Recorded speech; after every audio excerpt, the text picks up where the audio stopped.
Chapter 1251. It's you? Then how did you open this museum? Sonia continued to ask. Those fanatics had a conflict with an Inuit tribe in the north due to some matters, so the Inuit people started to search for their whereabouts. They had no choice but to break it into pieces. But in the end, there had to be a place where they could gather, and it was also convenient for them to hold regular ceremonies. So I built this art museum, using the 50 million that Mr. Tam gave me. In order to avoid suspicion, I changed my name and lived in seclusion. Among the fanatics, there are also very rich people. Among them are 2 collectors, and there is even a very famous artist internationally. He has a good relationship with the British royal family and was even conferred a lord by Queen Elizabeth. They have also donated a lot of money and artworks. It is precisely because of this that my art museum has its current scale, Sachu said truthfully. You say you use it as a place for parties and sacrifices. Sonia was concerned about another question. Sachu knew what she wanted to ask and sighed. In order to prevent myself from falling further into madness and completely losing my mind, I've always been trying to reduce my contact with those fanatics. Their sacrifices haven't been attended much either. But, yes, I know what you're asking. Their sacrifices usually choose sacrifices. Sometimes, they choose from their own insiders, but most of the time, they choose ordinary people from the outside. But because they're afraid of being discovered, they rarely attack the residents of the island. Usually, the ones they target are tourists who come here to play and some people who are staying here illegally. Most of them are criminals who fled here after being wanted by Interpol. And you've been secretly helping them all these years. Like I said, I had no choice. In order to survive, I even had to kill my old friend with my own hands. When Sachu said this, his face did not even turn red, which made the girl feel extremely angry. How do I know that you didn't deliberately make up such a story to shirk your responsibility after you killed Dr. Baker? After all, the things you said were too strange and weird, and now that everyone is dead, no one can prove it but yourself. Just treat it as if I'm talking nonsense when I'm drunk. I hope so too. Surprisingly, Sachu did not refute. At that moment, he saw Jongheng open his wallet and take out a photo. He placed it on the coffee table in front of him.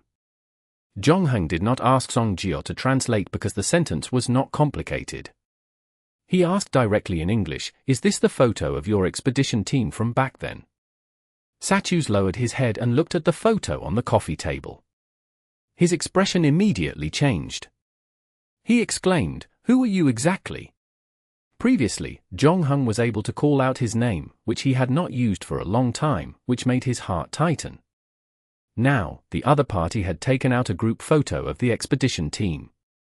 Sachu remembered very clearly that at that time, Kodak was still the one who took the photo. At that time, only 6 photos had been developed. In other words, there were very few people in the expedition team who had this photo. "You're one of Mr. Tam's men."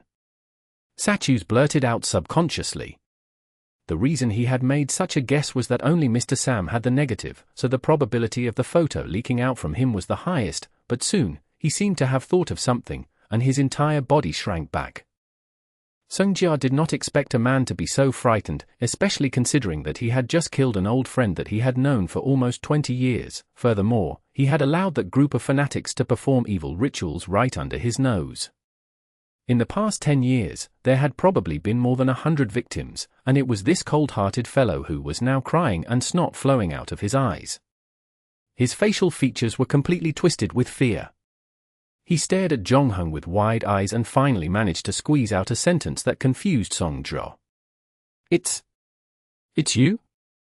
Songjio could even hear the sound of Sachu's teeth clashing against each other. However, Jongheng did not seem like he wanted to explain himself. He only kept the photo on the table. After getting the answer he wanted, he put it back into his wallet and nodded at Songjio. "I've asked all the questions I want to ask him. Sorry, can I ask him a few questions?" The person who spoke was Alicia. She, Olai, and Songjio came to the second floor together.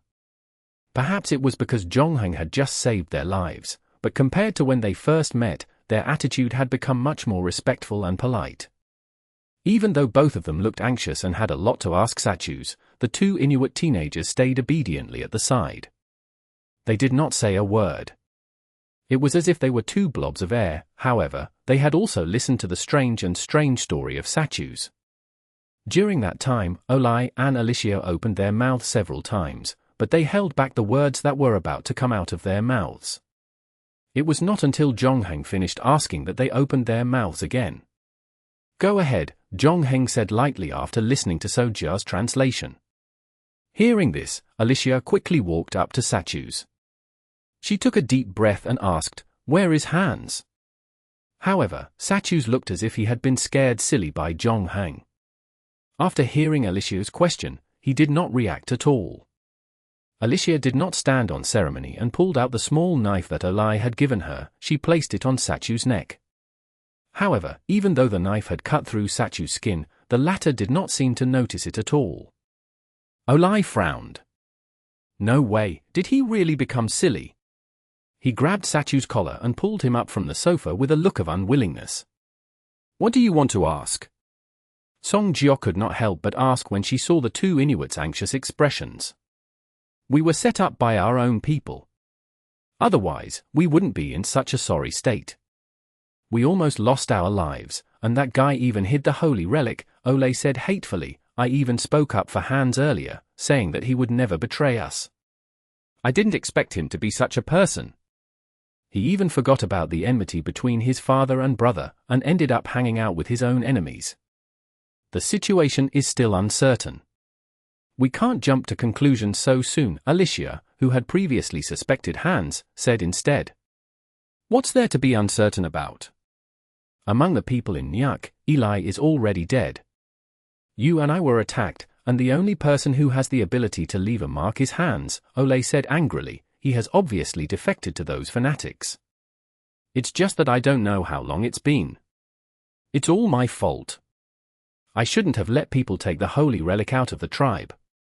Otherwise, there wouldn't have been anything after that. It's not your fault. We agreed to do this at that time." Alicia's tone suddenly paused when she said this. Chapter 1252. Hamken and the Bar. "What's wrong?" Olai asked curiously. "Nothing, I just thought of something," Alicia said. "What is it?" "Forget it, it's not important anymore." Alicia shook her head. Then, she turned to look at Jongheng. Suddenly, she pulled down the fishbone necklace from her hand and walked toward Jongheng with it. She said that she was very grateful to you for saving her and her companions' lives and wanted to give you this bracelet. Song Jio translated Alicia's words for Jongheng. "Take this bracelet to her tribe and you will become the most distinguished guest there. One day, when she becomes a shaman, all the Inuit will be your friends. In addition, from now on, you will be protected by Hamken when you sail on the sea. Of course, you have to have it nearby." "Who is Hamken?" It's the deep-sea monster carved on your bracelet. It's a blue whale. It's over 100 years old, and it's very large. Most blue whales like to stay close to the South Pole. I don't know why it would come to the North Pole alone. It's also Alicia's guardian spirit." Jongheng accepted the bracelet without any hesitation. Alicia hesitated for a moment before pointing at the frightened-looking Satchus on the sofa. "What do you plan to do with him? If possible, can you hand him over to me? You want to take him away?" Sungjia looked a little surprised. "It seems like there's something wrong with his mental state. We can't get anything out of him. Furthermore, he killed Dr. Baker. Perhaps we should hand him over to the police." However, when she told Jongheng about this suggestion, the latter shook his head. "We can't hand him over to the police, at least not now, because we can't explain what happened tonight, especially with so many bodies down there." At that moment, Alicia spoke up again. "My teacher, Kunayu, is the current shaman of our tribe. He's also the most powerful shaman of the Inuit in the past 200 years. He can communicate with spirits and interpret dreams, and he's also a well-known wise man. Previously, this fellow mentioned many nightmares that plagued him. Although he doesn't seem to be able to communicate with others now, my teacher might not need him to speak. he might be able to directly start from his dreams and obtain some useful information. The sacred relic is very important to us. Not only can we tell if outsiders harbor malicious intentions toward our tribe, but it can also help the young shamans communicate with the spirits of heaven and earth. Without it, we will most likely be left without a successor. Especially now that the shamans are getting weaker and weaker, we can't do without it. Zhongheng thought about it and said, "Sure, but I can only give you 3 days at most. In 3 days, regardless of whether you have the information you want or not, I will take him away." "You still want to take him away?" Alicia was a little surprised, "But didn't you finish asking all the questions before?" "Wait, do you want him to take you to the city under the ice?" "You heard what he said before, right? Even though I'm not sure if the story is true or not, and whether the monsters that don't belong to Earth really exist, there is indeed an extremely powerful evil presence in the city under the ice. Our tribe has been fighting against it for years, and I want to take this opportunity to learn more about it. I'll take him away in 3 days." Zhongheng didn't explain further, but he reiterated his position. He had come to Greenland to find out about his background. Now, through Sartras, he knew that he came from that strange and mysterious city under the ice. His adoptive parents and Sartras had taken him out of there, and the monster's blood flowed in his body. Perhaps this was also the reason why he had the strange ability to control water, as well as the strange dream. However, Zhongheng still did not know who his biological parents were. He was only a year old, so why had he appeared in the city under the ice? What did the monster want to do to him, Mr. Tam? That was also why the god of time, Kronos, had organized people to come all the way here to look for him. After that, his adoptive parents reached an agreement with Kronos, and they actually brought him back to the country. He had raised him as his own child until now. Zhongheng hoped that the city under the ice would answer his questions, or at least some of them. In addition, the word container mentioned by Mr. Tam also made many connections in Zhongheng's mind, but tonight, he didn't want to think about these questions anymore. He said to Olai and Alicia, "Please take care of the bodies downstairs. I still need to stay here for a while. I don't want to be targeted by the police for the time being." "Okay." Alicia nodded. "We can do this. Leave it to us. Keep an eye on this guy. Don't let him get away." Zhongheng pointed at Satches on the sofa and then turned to Song Jio. "Is there a bar nearby? I want to go for a drink. Now. Now." Song Jio was stunned. When she saw Zhongheng assign the cleaning to the 2 Inuit, she thought he would have something important to do next. However, she didn't expect him to just want to find a place to have a drink. "Yes, that's right. We can talk about your salary in the future." "You're right. Considering the danger this time, I should pay you more." "That's not what I meant." Song Jio started to feel embarrassed when she heard that. It was as if she had said that she wasn't going to be Zhongheng's translator anymore because of the money. "You deserve it. But I haven't decided whether or not I should continue to be your translator and guide." Zhongheng nodded. "I understand your concern, but let's talk about the rest after we finish drinking." "Okay, I know a good bar nearby. I've been through a lot today, so I'd like to have a drink too." "Okay, let's go." Zhongheng stood up and walked downstairs with his clothes on.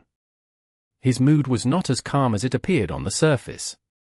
Even though he had a premonition before this trip to Greenland, the moment the truth was revealed, when he realized that he was not the child of his parents, he felt another wave of emotions that he had not felt for a long time.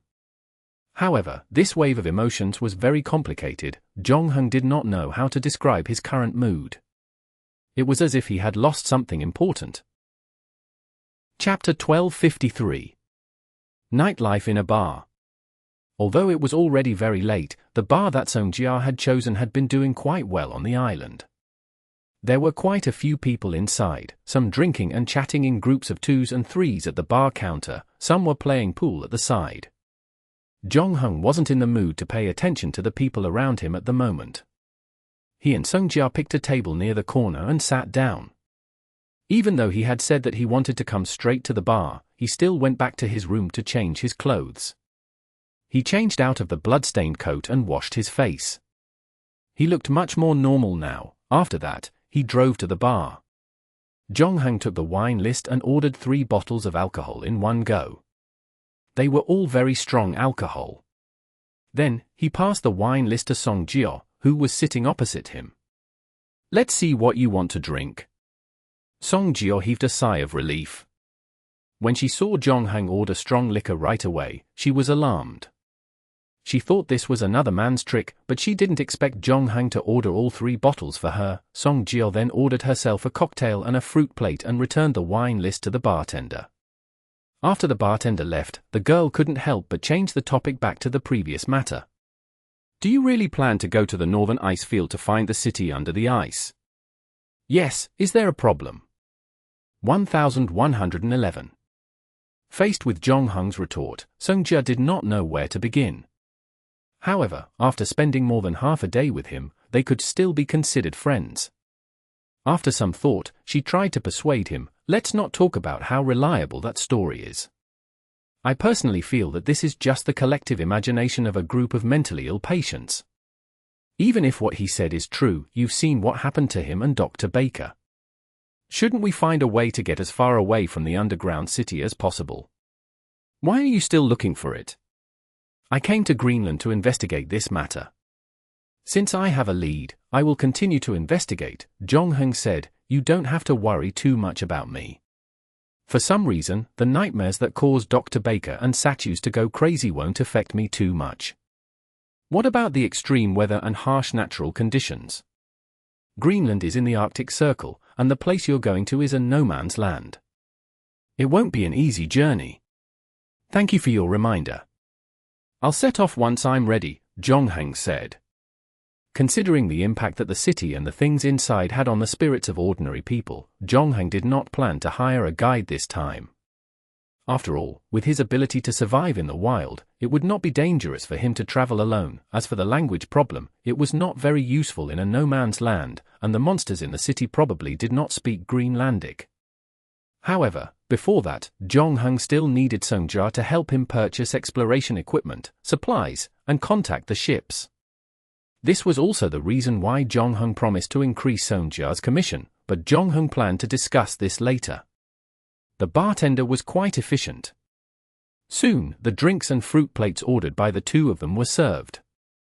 Seeing that Jong-hang did not seem to be interested in continuing the conversation, Song-jio also turned his attention to the cocktail and fruit plates in front of him. It was probably because he had been stimulated by the strange and scary story from before. Song-jio needed some alcohol to relax and calm herself down. So the 2 of them started to drink. In the end, not only did Song-jio finish the cocktail she ordered, but she also felt like she hadn't finished it yet. After half a day, she had gradually let down her guard against Jong-hang, so she drank some more of Jong-hang's hard liquor, even though it had almost half a glass of ice. "I'm going to the washroom."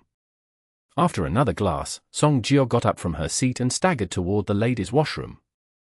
During this time, she met a man who wanted to strike up a conversation with her, but Song-jio shook her head. The man politely stopped in his tracks and waved the glass in his hand at her, wishing her a happy day. Because she felt some physiological changes, Song-jio even quickened her pace at the last moment. She dived into the empty ladies' washroom and chose a cubicle to release herself. After she was done, she flushed and walked out of the cubicle. She washed her hands and touched up her makeup in front of the sink. Just as she lowered her head and applied some hand sanitizer on her hands and rubbed them repeatedly, the bathroom door was pushed open again. A figure quietly walked in. If Song-jio raised her head at this moment, she would definitely scream out loud. Because the person who entered the bathroom at this moment had a face that was exactly the same as her. There was no difference in the way she dressed.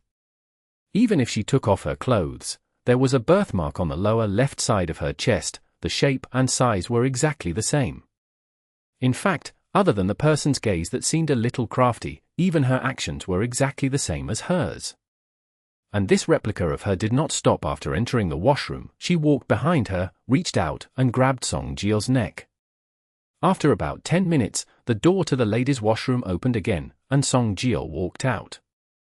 Her face was still slightly red, and her footsteps were still a little light. However, after she sat back down, she grabbed the bottle in front of her again, but the next moment, a hand grabbed the bottle of whiskey before she could.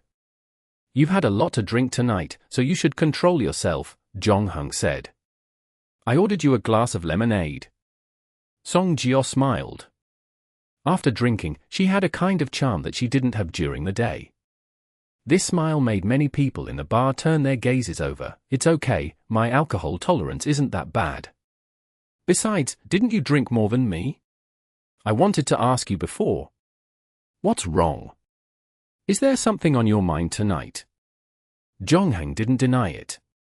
"I'm indeed thinking about something." "Yes, it shouldn't be about the exploration later. After you entered the bar, you didn't really want to talk about it. This made me curious. You were so calm in the face of danger earlier. I was almost scared to death, but your mood didn't change at all. It was as if nothing in the world could affect you," Song Jio said. "At that time, I began to wonder if this Chinese's heart was made of stone. My heart is no different from other people's."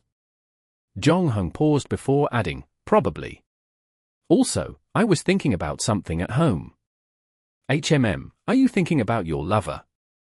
"No, my parents." Perhaps it was because they were thousands of kilometers away in Greenland, coupled with the fact that they had spent more than half a day together with Song Jia. They had gone through so much together. Jong-hung gradually dispelled his suspicion and wariness toward the girl. On top of that, he also wanted to hear other people's opinions on this matter. Thus, he said, "I realize that I don't seem to be born of my parents." Chapter 1254. Millennium, Falcon or Chewbacca? "Really? When?" Song Jia asked in surprise. "It's been a while. I thought you just found out. Now I'm afraid I'm going to wonder if you're the mysterious baby from the city under the ice." Song Jia wanted to tell a joke to relax the atmosphere, however, it didn't seem to work. So she ate an apple and asked, "Then do you know who your biological parents are?" "Not yet." "It's okay. With your ability, I'm sure you'll find out soon enough," Song Jio said. Jong-hang didn't comment. He poured himself another glass of wine. He had already drunk 2 bottles of hard liquor, and the remaining bottle was almost finished with the guide. A rare hint of drunkenness appeared on his face. "I've been searching for my origins. Because I believe that only by figuring out where I came from can one know where one should go in the future." "That sounds very philosophical." Song Jia shrugged. "But now, I don't know if I really want to know the final answer." Jong-hang finished the whiskey in his hand. "I can understand. Your current family must be very happy. Your adoptive parents are very good to you. You have a warm living environment, and you don't want to lose everything. But it doesn't matter. You can find your biological parents first. If you don't like them, you can just walk past their door without telling them anything. You can turn around and continue living your life. It's not that simple." Jong-hang shook his head. "All right, you're right. After breaking up with my first love, I've told myself countless times that this matter has passed. I should have assumed that there was never such a person before, or that he was killed by a car. However, reality has proven that I still remember the days I spent with him." Song Jio sighed. With a wave of his hand, he called the bartender over and poured him another cocktail. "You just can't betray the past, can you?" "Yes. So, are you thinking of giving up halfway?" Song Jio propped up her chin with her hand and looked at Jong-hang. "No, I don't think I have too many choices on this issue. My past has come knocking on my door. I need to find the answer before it's too late, whether I like it or not," Jong-hang said calmly. "It sounds like you've been having a hard time lately," Song Jio said as she took a new cocktail from the bartender. She imitated Jong-hang and finished it in one gulp. Then, she put down the glass and continued, "But I'll leave these things to tomorrow. I know a place that's more interesting than this. However, that place is only open to young people on the island. A tourist like you won't be able to find it even if you open Google Maps. To be honest, I shouldn't have brought you there. But who cares? We've had too much to drink tonight anyway. How about it? Are you interested? Song Jio had a mysterious look on her face, but Jong Hung said, "You've had quite a bit to drink tonight. You should go home and rest." "No, I've seen more dead people today than I've seen in the past 20 years combined. In addition to the scary story I heard, I don't want to go back to an empty room alone. Whether you come or not, I'm definitely going." After that, she rubbed her face and stood up shakily from her seat. She was about to walk out of the bar, but the next moment, her leg seemed to trip over something. Fortunately, she reached out to grab the table in time so she didn't fall to the ground. Looking at her current state, Jong Hung couldn't let her wander around alone. So he pulled out a 500 kroner note and placed it on the table before chasing after her. "Are you sure you want to go? We're both drunk, so we can't drive." "It doesn't matter. The place is close to here anyway, so we can walk there. Leave the car here." Song Jio glanced at Jong Hung behind her. "Has anyone told you that you're a really strange enemy? You can kill 30 people without blinking, but you don't want to drive after drinking? What, are you worried about being caught by the traffic police? The law may not be perfect, but its existence has its own meaning. It can help you and others avoid many dangers. I have no intention of challenging the law, but if necessary, I don't mind breaking it a little. In the end, I'm just weighing the risks of various options and choosing the one with the least risk," Jong Hung said. Song Jio tilted her head and thought for a moment. "Even though I didn't quite understand what you said, it sounded pretty cool, so you should be a good fit for the place we're going. There are plenty of cool people like you there. Even though you guys are different in your cool ways, your attitude toward the law is pretty similar. Where exactly are you planning to go?" Jong Hung frowned. "Relax, they're all nice people. The place isn't dangerous, or else I wouldn't have gone there in my drunken state," Song Jio said with a wave of her hand. "It's just a secret base built by a group of nerds and geeks. They occasionally break the law, but it's all online. One of them has a father who manages the dock, and the other one runs an exploration equipment store. If you want to go north, you can use them to find a boat and buy supplies. The price is only half of what it is outside." Song Jio paused for a moment before continuing, "This is the best I can do for you. I'm not going on an adventure with you. After all, I don't want to see any more corpses or hear any more scary stories. That's good enough. I'll pay for the guide as usual until the day I leave Greenland," Jong Hung said. "Then I wish you good luck." Song Jio didn't decline. The two walked down the path behind the bar. After about 5 minutes, they arrived at a villa. Although the villa was close to the beach, it was still quite a distance away from other nearby buildings. Furthermore, the courtyard wall was brickwork. It was about 2 meters tall, so the people outside couldn't see what was inside. It was quite mysterious. Other than that, Jong Hung also noticed the 2 cameras on the outer wall. One of them seemed to have motion sensing function, but it was more of a gimmick than a practical use. Because just now, a few seagulls had flown past, they were also chased by the cameras for quite some time, so they were probably even busier during the day. Song Jio walked up, and the motion camera gave up on the seagulls that had already flown away. It turned back to Song Jio, and after a while, a slightly nervous voice came from the speaker. "Secret signal. Millennium Falcon? Or Chewbacca? No, this week's secret signal is the Enterprise. It's from Star Trek, not Star Wars. Anyway, it doesn't make any difference. Didn't you already see me? Open the door, I brought a guest here," Song Jio said impatiently. Chapter 1255. Special Party. The person behind the camera was caught in a dilemma. On one hand, he did recognize Song Jio, but on the other hand, he was unwilling to let the sacred rules be broken. However, just as he was hesitating, someone in the room came up to the screen and shouted, "Hey, isn't this Song Jio? Open the door." "No, don't open it yet. Let's clean up." After another 3 minutes, the electronic lock on the villa's front door was finally unlocked. Song Jio pulled the door open, waved at Jong Hung, and walked in. Seeing this, Jong Hung followed behind her. The two of them walked through the front yard of the villa. There was a small swimming pool there, but it was probably frozen most of the time, so they could only use it during the summer. Other than that, there was also a Gundam made of old computers and various abandoned parts. Behind the Gundam was a 2-story building. Before the two of them could enter, they heard the sound of clanging coming from inside. One of them even shouted, "Quick, quick, quick, that new magazine, quickly stuff it under the sofa." "Whose shoes are these?" "Put them on the shoe rack." However, when Songjia and Jonghung walked in, the place had already returned to its usual calm state. There were no signs of the previous chaos. 5 young boys were sitting in the living room on the first floor. The place had been transformed into a work-cum-game room. Each of them had a computer and several screens. It was obvious that most of them came from decent families. Their shoes and clothes were limited edition. "Why are you here at this time?" One of the boys who had cut Beckham's hair stood up and asked. "He should be the owner of this villa. Is there anything inconvenient for you at this time?" Songjia said as she sat on the sofa at the side.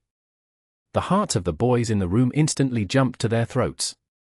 Someone looked guiltily at the sofa cushion to Songjia's left. "No, it's not inconvenient.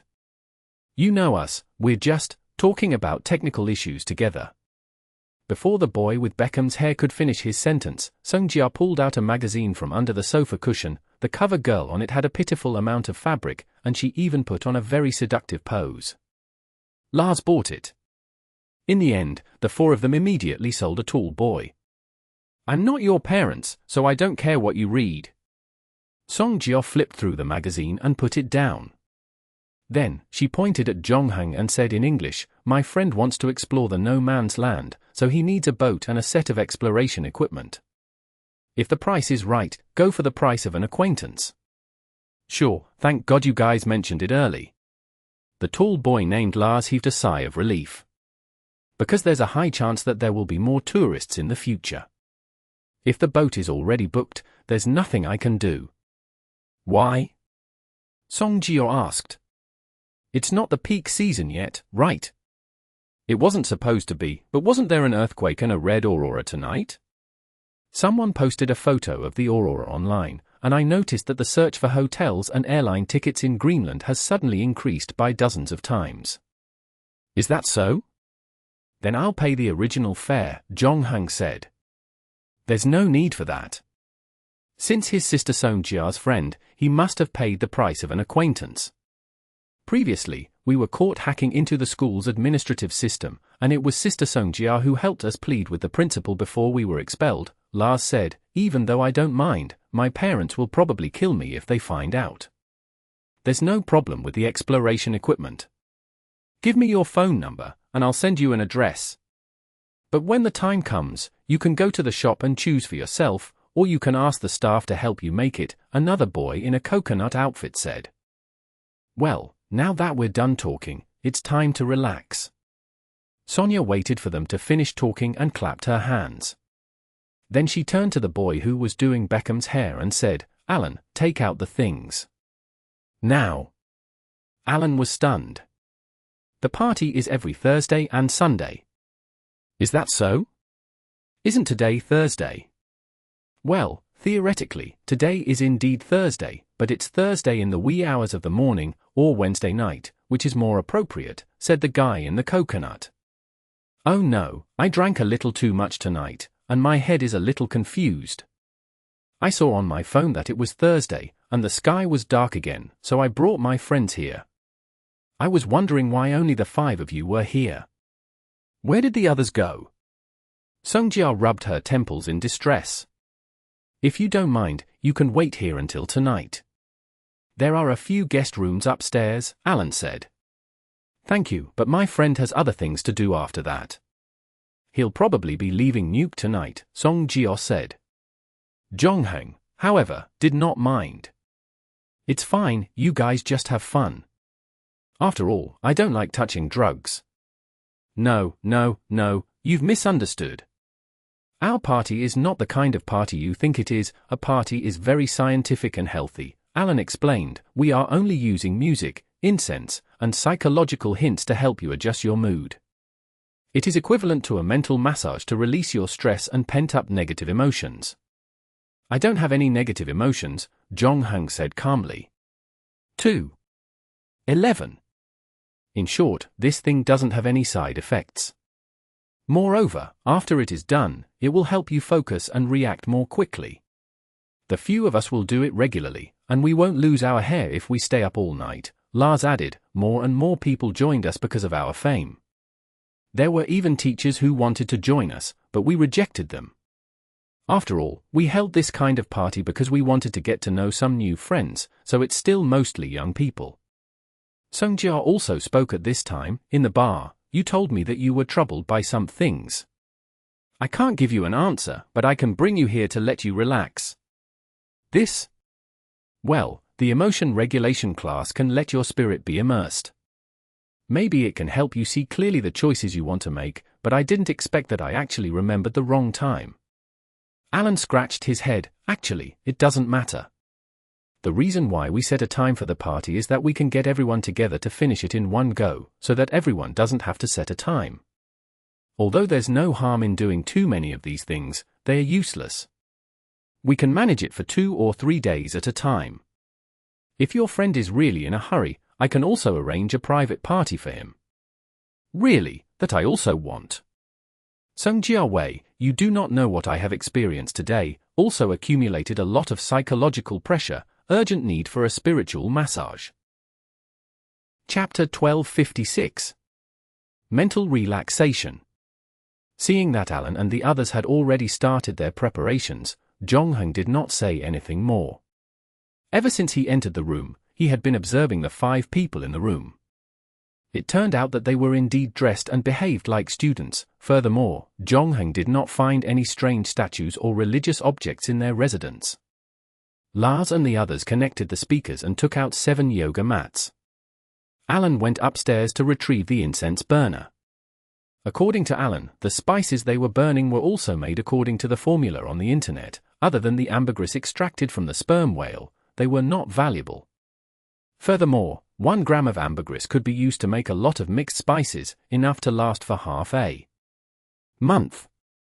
The man in the coconut opened the music folder, but he didn't rush to play it. Instead, he said to Jong-hung, "This is your first time here, so there are some things that I need to explain to you in advance. Later, you'll need to adjust your sitting posture and breathing method to match the music, incense, and psychological cues to the best effect. I can give you a demonstration. It's okay, you can take a look first. If there's anything you don't understand or can't remember, just ask me." After that, he sat down cross-legged on the yoga mat in front of Jong-hung and took a deep breath to relax his body. Then, he adjusted his breathing rhythm. 2 slow and 1 fast, and there was a half-second pause in between. After that, he took another deep breath and slowly exhaled. Jong-hung read through it and memorized everything. The man in the coconut still found it hard to believe. Even though it wasn't difficult to master this breathing technique, especially when it followed the rhythm of the music, it was still difficult for a first-time user. To memorize it all was a bit difficult. However, after Jong-hung demonstrated it once, the man in the coconut didn't find anything wrong with it. Furthermore, the man's sitting posture seemed to be very standard, even more so than his previous demonstration. "Have you done similar mental relaxation exercises before?" Songjia couldn't help but ask. "No, how long would it take for such a scene to happen?" "Don't worry, it'll be quick. It'll only take 40 minutes, Alan said. "Is everyone ready?" "Amham, if there are no problems with the new friend, we can begin," Lars said. The boy in the coconut shirt had already lit the incense and returned to his seat.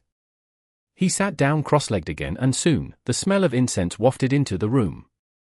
It was a faint fragrance. It was mainly the fragrance of some herbs and flowers mixed together. As Alan said, the smell of ambergris was almost undetectable. This fragrance could indeed calm the mind. Alan opened the ethereal music in the folder and sat on the yoga mat at the front. He opened his mouth and spoke in a low voice. "Now, look like you're in the middle of the sea. There are blue waves all around you. The clear sea water sparkles under the sunlight. You can see the beach and the shells below. The sea breeze gently caressed your skin, and your body undulated with the waves. Undulated, there are no distracting thoughts in your head, and no one will disturb you. It's as if you've returned to your mother's womb. This place makes you feel comfortable. Alan's voice seemed to have some kind of magic, which could make people involuntarily lower their guard and follow his narration into the world he described. In addition, there was the faint sound of the waves in the music. The people in the room felt that they were really in a sea, and they could even smell the fishy smell of the sea. However, not knowing if it was because they were too comfortable, many people's eyelids began to fight at this time. They just wanted to sleep deeply in this blue and peaceful sea, and even Alan's voice became erratic, and it was intermittent. After another half a minute, the boy in the coconut suddenly tilted his body and fell to one side, completely falling into dreamland. His fall seemed to be the beginning, and the bodies of the rest of the people in the room also fell down one by one, including Alan, who was at the front. He was only halfway through his story, but he could not resist the growing sleepiness. This was something that had never happened at a party before, because this was only a spiritual relaxation class, not a hypnosis class. Of course, it was not excluded that some people fell asleep because they were too relaxed, but for Alan, who was responsible for psychological hints, he had not fallen asleep yet. Otherwise, this spiritual relaxation class, which was only halfway through, could not continue. Could it be that the class was a little late today, and he could not bear to stay up late? This was the last thought that rose in Alan's mind. Then, like the others, he fell to the ground. At this point, everyone in the room had fallen asleep. Only the music from the speakers was still playing, and the smell of incense was getting stronger. After about a minute, Song Jio's eyelids twitched. She opened her eyes and sat up from the ground.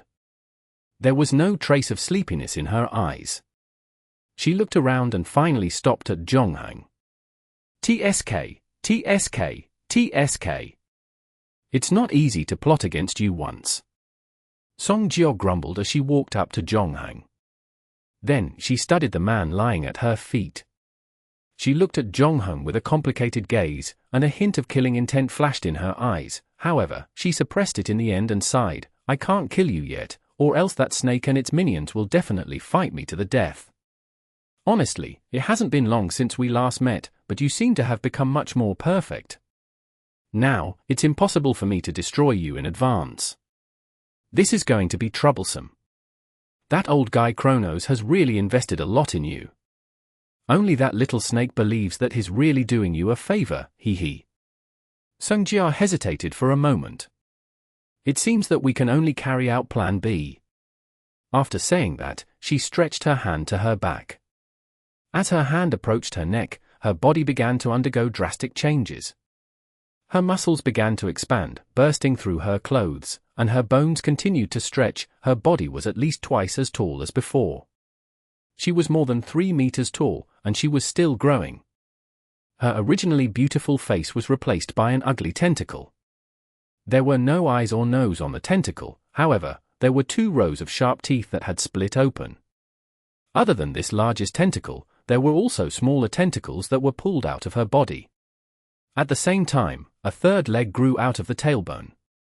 After transforming, Song Jio inserted a claw into the back of her neck and grabbed her 2nd spine. Then, she forcefully pulled it out of her neck. Obviously, the loss of a bone for no reason made Song Jio a little unhappy. She moved her tentacle a little before walking into the kitchen. She took out a meat cleaver from the knife rack and returned to the living room.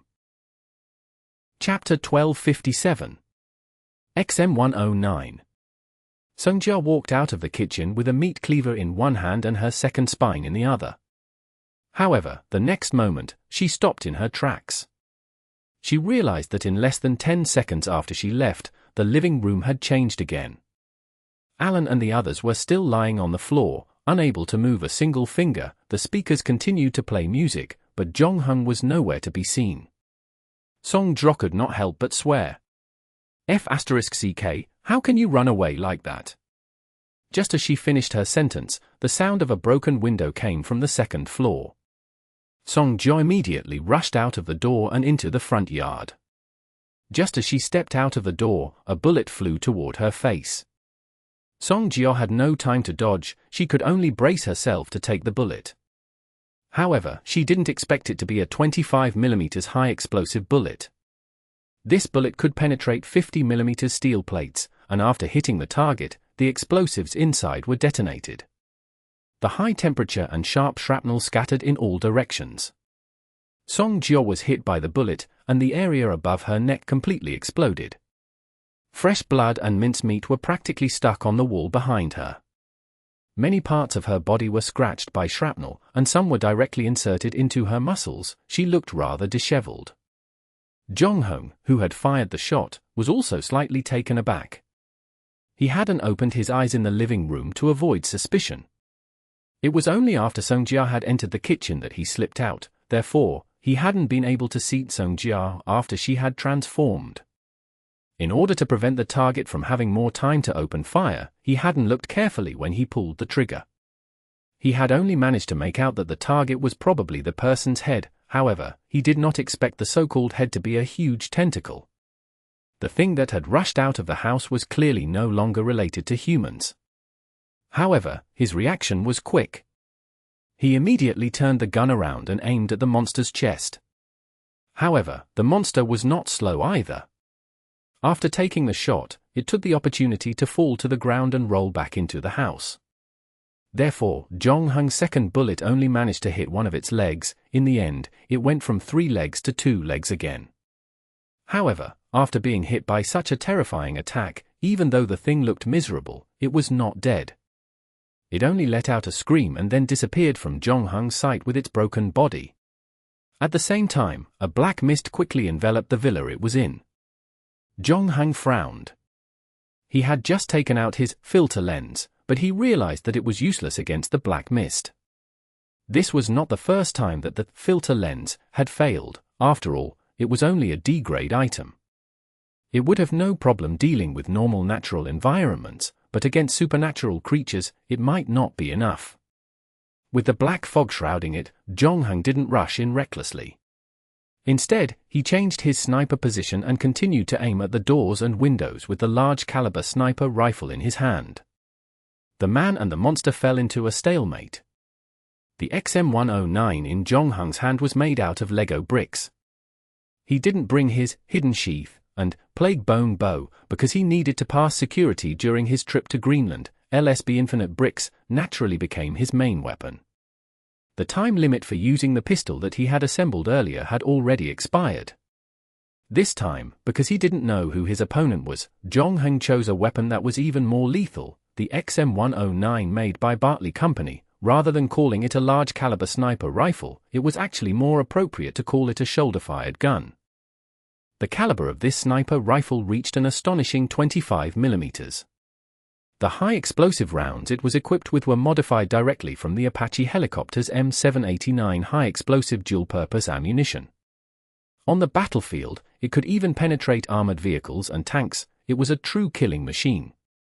Of course, in contrast to its 15 kilograms weight, it could basically only fight on the battlefield. There was no need to think about moving. This was also the reason why Jong-hung used the sound from the second floor to lure Song Jia out. However, he did not expect the opponent's health bar to be so thick that it survived 2 rounds of high-explosive bullets. Just as Jong-hung was guessing how serious the monster's injuries were, he did not expect the opponent to speak first. It was still using Song Jia's voice, but now the voice sounded a little angry and sharp. "Why didn't you fall asleep?" "Of course, it's because I didn't inhale the thing you released," Jong-hung said. "How is that possible? I have to admit that your disguise is really good. I didn't sense anything strange during the day I spent with you, and I didn't suspect you." "Humph, that's because the person you were with before was indeed Song Jia herself." Since it had already been exposed, the voice in the room was no longer hidden. "I only switched identities with her when we were at the bar."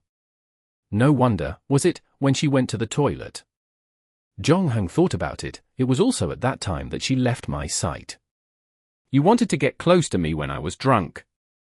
That way, my thinking, observation, and judgment would be weakened to a certain extent compared to usual.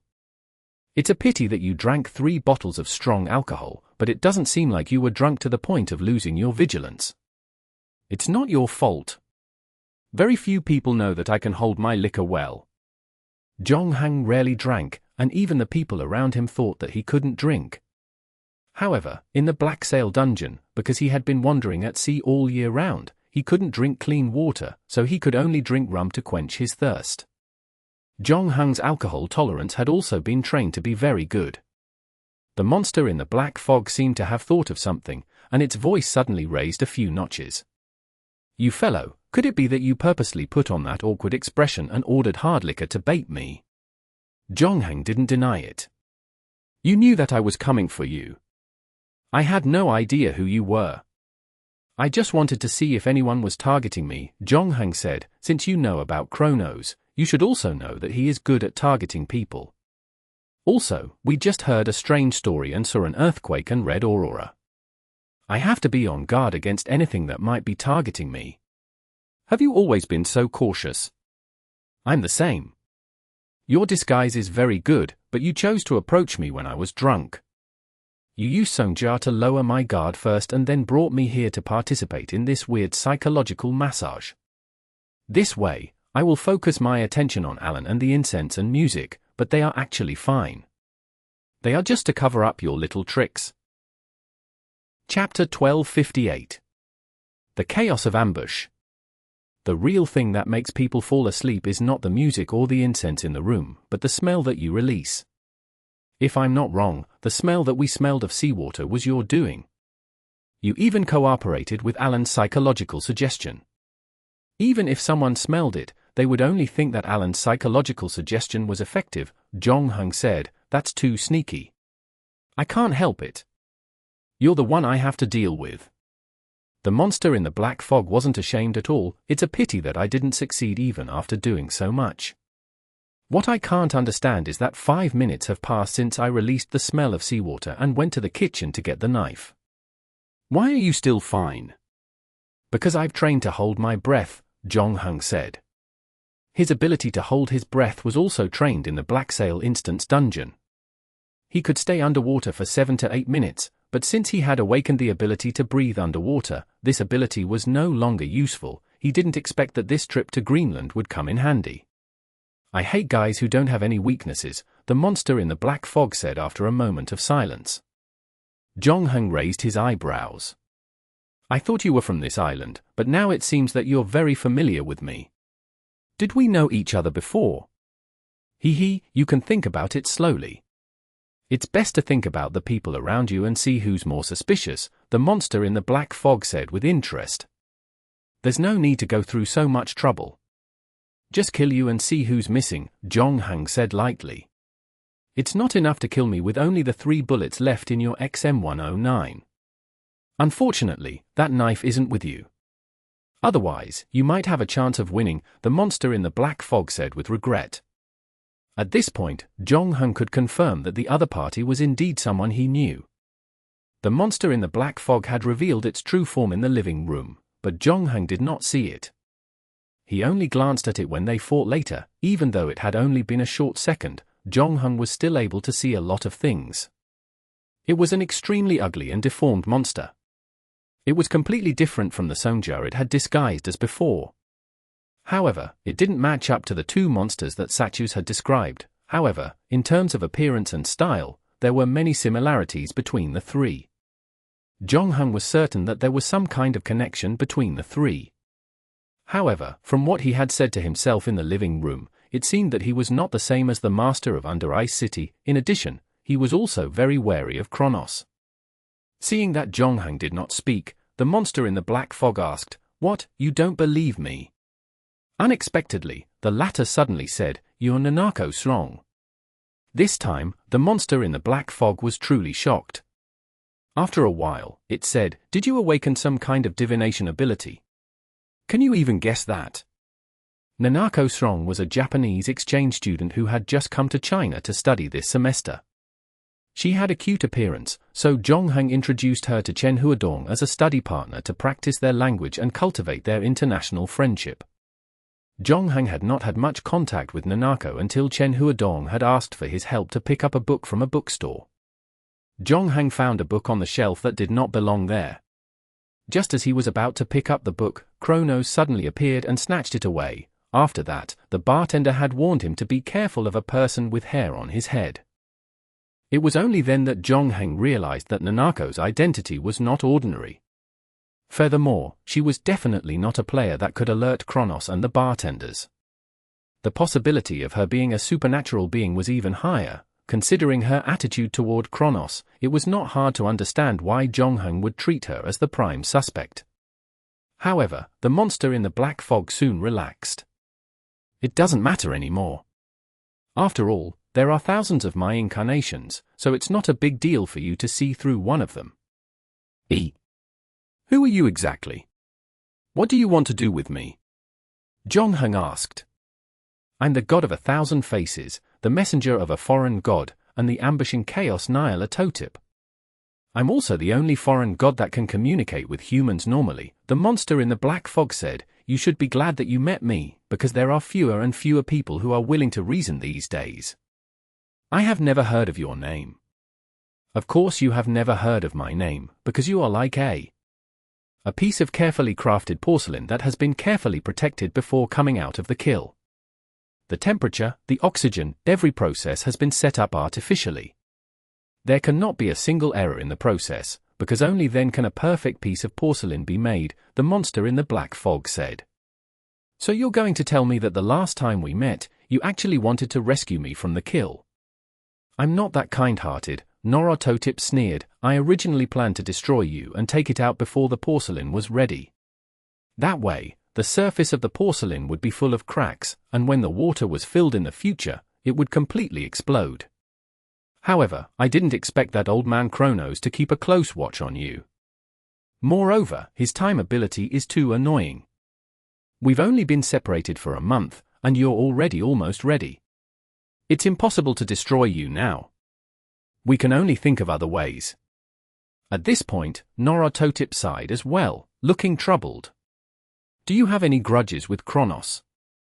Jongheng asked. Grudges? No, I have nothing to do with that old man.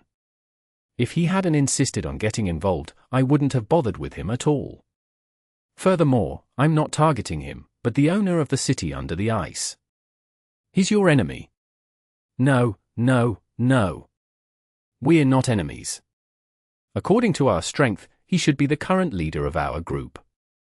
Moreover, the stronger he is, the stronger our group's strength will increase. Therefore, from a certain point of view, I rather hope that he will continue to become stronger, said Nyarlathotep. However, the problem is that Osoto's position is about to be shaken.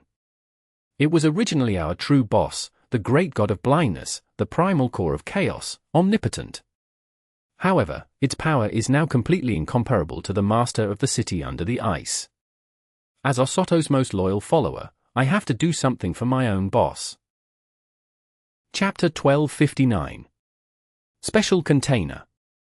Whether it was Nyarlathotep or Azato's, these two names were unfamiliar to Jongheng.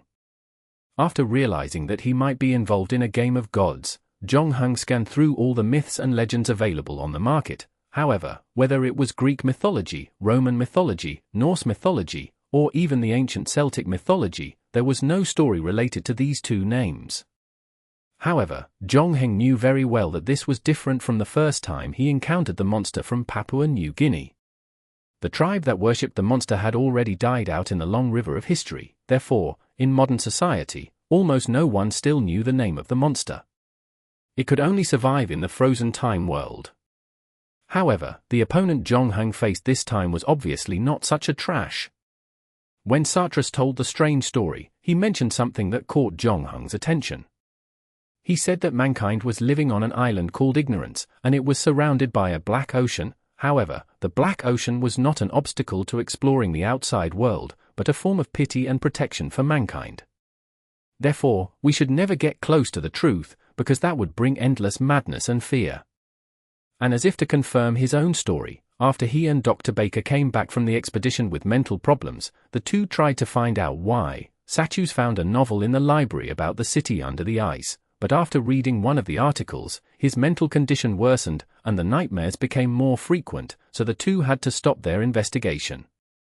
After that, they both chose to live in seclusion, trying to isolate themselves from the outside world. Sachus had not watched TV for more than 10 years, and he had gone online. This showed that the thing they were afraid of was not a nobody. Loki had mentioned before his death that because humans felt that the previous version of the apocalypse was not exciting enough, they had created a new god by slapping their heads. Not only did he have the genes to kill, but he also had the seeds of destruction. This new god fed on fear and spread like a virus through the internet. He reaped the faith and grew at an unimaginable speed. If everything went according to plan, this new god would be the master of the city under the ice.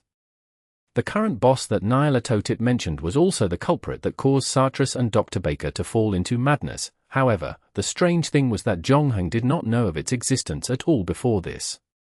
This situation was undoubtedly not normal. When he connected it to the porcelain metaphor Nyarlathotep had mentioned not long ago, Jongheng frowned. Someone has done something to my body to prevent me from receiving any information related to you. Who is the person who did this? Kronos. Your intuition is very sharp, the monster in the black fog said. That's right. Kronos, at the request of your adoptive parents, created a protective talisman for you. That protective talisman can cut off the connection between you and the master of Under Ice City.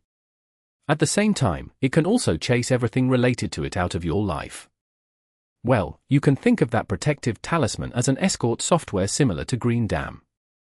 It can automatically block out information that is very dangerous to you. Danger. That's right. Your situation is very special. The master of the city under the ice did not stay there voluntarily. It is rumored that it will only wake up from its slumber and bring about the destruction of the world when the astrological sign returns to its position. However, no one knows when the astrological sign will return to its position. This matter originally sounded like a gimmick to trick people. Therefore, over the years, its minions and believers have been looking for new ways to let their master leave the city. They made many attempts and put in an unimaginable amount of effort. Unfortunately, most of their efforts were in vain. The seal of the constellation was very strong, and their master's body was completely unable to leave the underwater city. They could only influence its believers and potential believers through their spirit. Finally, a smart person among them was inspired after a nightmare and found a way that seemed feasible, at least in theory. Since their master's body cannot leave the city, why don't they create a container and let their master's spirit descend into that container to break out of that cage? When he told the other fanatics about this method, the fanatics were all excited because they seemed to be able to see the day when their master returned to the earth. But this method sounds simple, but it's not easy at all. Because containers are too difficult to find. This is not something that you can use by simply building pots and pans on the roadside. Their master's spirit, just from the spirit that he emitted in his sleep, is enough to make ordinary humans fall into madness, fall seriously ill, or even go crazy. Not to mention accepting the arrival of the main body. Although the zealots regard this as their life's glory, their spirit will probably be unable to bear it at the beginning of the arrival ceremony, and they will choose to kill themselves. Therefore, choosing a suitable container has become their top priority. They tried a lot of things, and in the end, they found that among all the test subjects, the newborns had the best compatibility, not only with humans, but also with all kinds of animals. However, they also took a detour after that. Initially, they set their sights on the newborns who were born with psychic abilities, and for that, they even attacked the Inuit tribe in Greenland. Those psychic newborns were indeed easier to accept, but they only lasted a little longer than ordinary people, and they still could not survive the ritual. The fanatics were very troubled until they got a special baby in Tibet. He was different from the others when he was born. He could still breathe and have a heartbeat. His physiological functions were normal, but he lost his soul. There was no light in his big eyes. He looked like two glass marbles. He was abandoned in front of the temple by his biological parents. The monks in the temple found him, but they couldn't help but sigh when they saw him, because they knew that this child should never have been born in the human world. Even if he was born, he was destined to die soon. However, the monks were kind-hearted, so they took the child into the temple and fed him with rice porridge. However, no one expected that the fanatics in the deep mountains would find out about this news. they attacked the temple on a moonless night. Although they were repelled by the monks in the end, they succeeded in snatching the child, the container that they dreamed of. Chapter 1260. An unprecedented accident.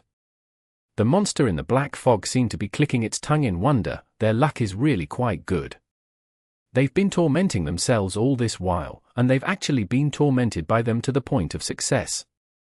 After obtaining that soulless baby, their plan would be considered half complete, and it would be the most crucial half. However, this doesn't mean that everything will be fine, because they still have a series of preparatory work to do. First, send the baby into the city under the ice, and then connect it to the owner of the city, because there is no food and environment for the baby to live in, so the fanatics can only simulate the environment in the mother's womb, which is not easy for them, because the fanatics are affected the most. As soon as they get close to the city under the ice, they will completely go crazy. Fortunately, although most of the spawns were sealed in the city under the ice with their master, they were not all. There were still some spawns outside. The fanatics found 3 star spawns and asked one of them to help bring the baby into the city under the ice. As a price, the star spawns could no longer return to the surface. After that, they used the connection to change the blood of the soulless baby, converting all the human blood in his body into the blood of the master of the city under the ice. This way, after the descent, their master can continue to use his previous powers. Those fanatics have really put in a lot of effort. However, the whole blood exchange process took 2 years, and during that time, the news somehow leaked out and was found out by that old man Kronos. So, that old man organized an expedition team, with his esoteric followers as the base, and a group of scientists, in the name of scientific exploration, came to the no man's land of Greenland and began to search for the city under the ice. In the end, he really found it.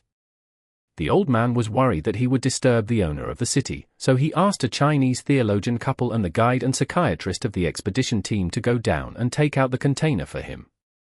At that time, Cronus didn't know what the container was, so he was quite surprised when he saw the 4 people come out with a baby. However, in the process, there were some unexpected mistakes. Although the 4 of them successfully brought the baby out of the city under the ice before the ritual was completed, in order to save the baby's life, the Chinese theologian couple took the initiative to transfuse their blood to the baby, and this action led to a series of chain reactions. First of all, the first change was that the blood in the child's body was no longer pure, but had been injected with human blood again. This was not difficult to understand, but the second change was something no one had expected. When Cronus examined the baby, he was surprised to find that the baby had a soul. His life was originally over from the moment he was born. Although he was born without a soul, he still had some physiological activities. In essence, he was just a pile of moving meat. He was no different from a rock by the roadside. However, after being manipulated by those fanatics, he was stuffed back into his mother's body and received a second pregnancy. The master of the city under ice gave him new blood. If that was all, he would not have obtained a soul. Because the process of a mammal's life and nurture can never be completed by one side. Just like a person needs parents, only the combination of both sides can produce new life. In a sense, the master of the city under the ice is like the mother of the baby, and the Chinese couple who entered the city without permission gave their blood to the baby, but it was the same as becoming his father together. The blood of a human and the blood of a god merged with each other in his body and completed the combination. It also miraculously allowed him to rebreed his soul. Before this, such a magical thing had never happened before because very few babies lost their souls at birth, and they basically died at a very young age. In addition, no god would use his own blood to exchange blood for that baby, let alone be interrupted when the blood exchange was about to succeed and re-injected into the human's blood.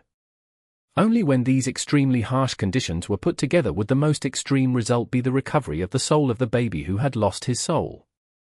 I'm sure even Kronos must have been confused at that time. After the ecstasy of obtaining the baby faded away, he probably started to suspect that the fanatics' plan had failed. What happened after that? Zhongheng asked calmly. After that? Kronos realized that the blood of the master of the city under ice flowed in the blood vessels of the baby in his hands. Even though some human blood had been mixed into his body due to the final accident, the amount of human blood was very small. Compared to the god's blood in his body, it was insignificant. As he grew up, the human blood would become thinner and thinner. Eventually, he would lose all human emotions. By then, even though he still had a soul, he could withstand the madness and fear of the descent. Kronos was finally relieved. After a round, he still got what he wanted. He just needed to wait patiently for a while more. Fortunately, as the god of time, he didn't lack time. Even if the Chinese couple didn't ask him, he would still make an amulet for the baby. Considering that the connection between the baby and the master of Under Ice City is closer than anyone else in this world, he had to make sure that the master of Under Ice City couldn't sense the baby before he lost all his feelings. At that time, the baby would definitely go crazy because he couldn't bear the unimaginable fear. However, from another perspective, you have to admit that the amulet that he created did save the child's life.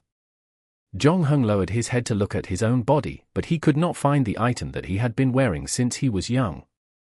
Norototip seemed to know what he was thinking and smiled. There's no need to look for it. Kronos placed the amulet in your stomach and it's about to lose its effect.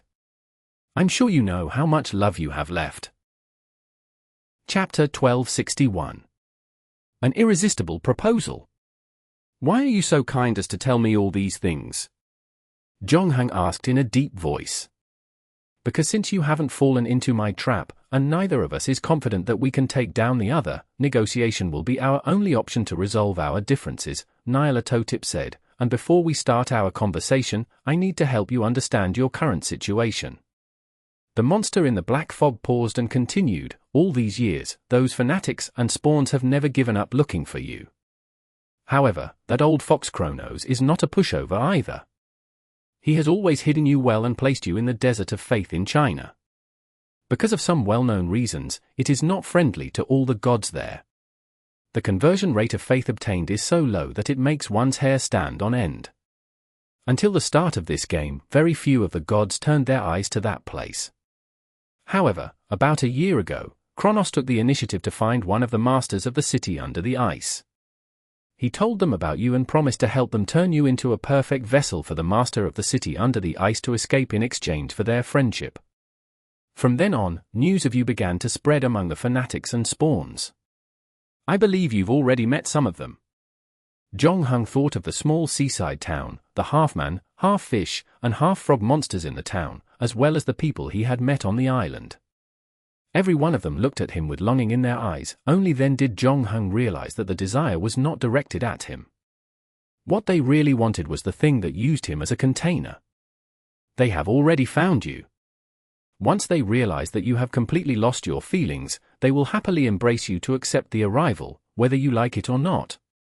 On the other side, that old man Kronos is obviously plotting something of his own. Friendship is just a bunch of lies. Kronos is not a fool. He knows that the master of the city under ice will not have any good feelings for him just because of his help. Therefore, he must have other intentions toward you. As for the other gods, no one would welcome the arrival of a madman, let alone someone as powerful as that madman. He has to bring fear and destruction to the world. They might not have any ill feelings towards you, but since killing you is the easiest way to stop that guy from escaping the seal, if you were one of them, what do you think they would choose? The monster in the black fog chuckled and continued to analyze Zhongheng's situation. After all that I've said, I'm sure you can understand how bad things are for you right now. Even though I've always felt that the term enemies with the world is a little silly, I have to admit that it's the most appropriate term to describe the current you. Even though you might feel a little resentful, you still unknowingly walked into this desperate situation. What about you? Zhongheng asked. What do you want from me? You're a smart person, and I like to be frank with smart people. Of course, I don't have any good intentions toward you, Norototip admitted readily, but then he continued, but as I said before, our interests in certain things are the same. You don't want the descent to happen, and I don't want that guy from Under Ice City to come out and completely steal my boss's position. On this point, we have the same goal. What will happen to me if the descent happens? That's a good question. Of course, your body won't be in any trouble, because it was originally raised as a container. As for your soul, it might be considered powerful among ordinary people, but when faced with the powerful spirit of the master of the city under the ice, it will still be mercilessly crushed, devoured clean, and disappear from this world forever. And right now, I'm probably the only one who's willing and able to protect you. Zhongheng raised an eyebrow. How are you going to protect me?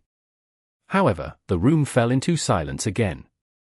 After a moment, Naruto-tip's voice rang out again. Don't shoot yet. After he said that, a claw slowly reached out from behind the door.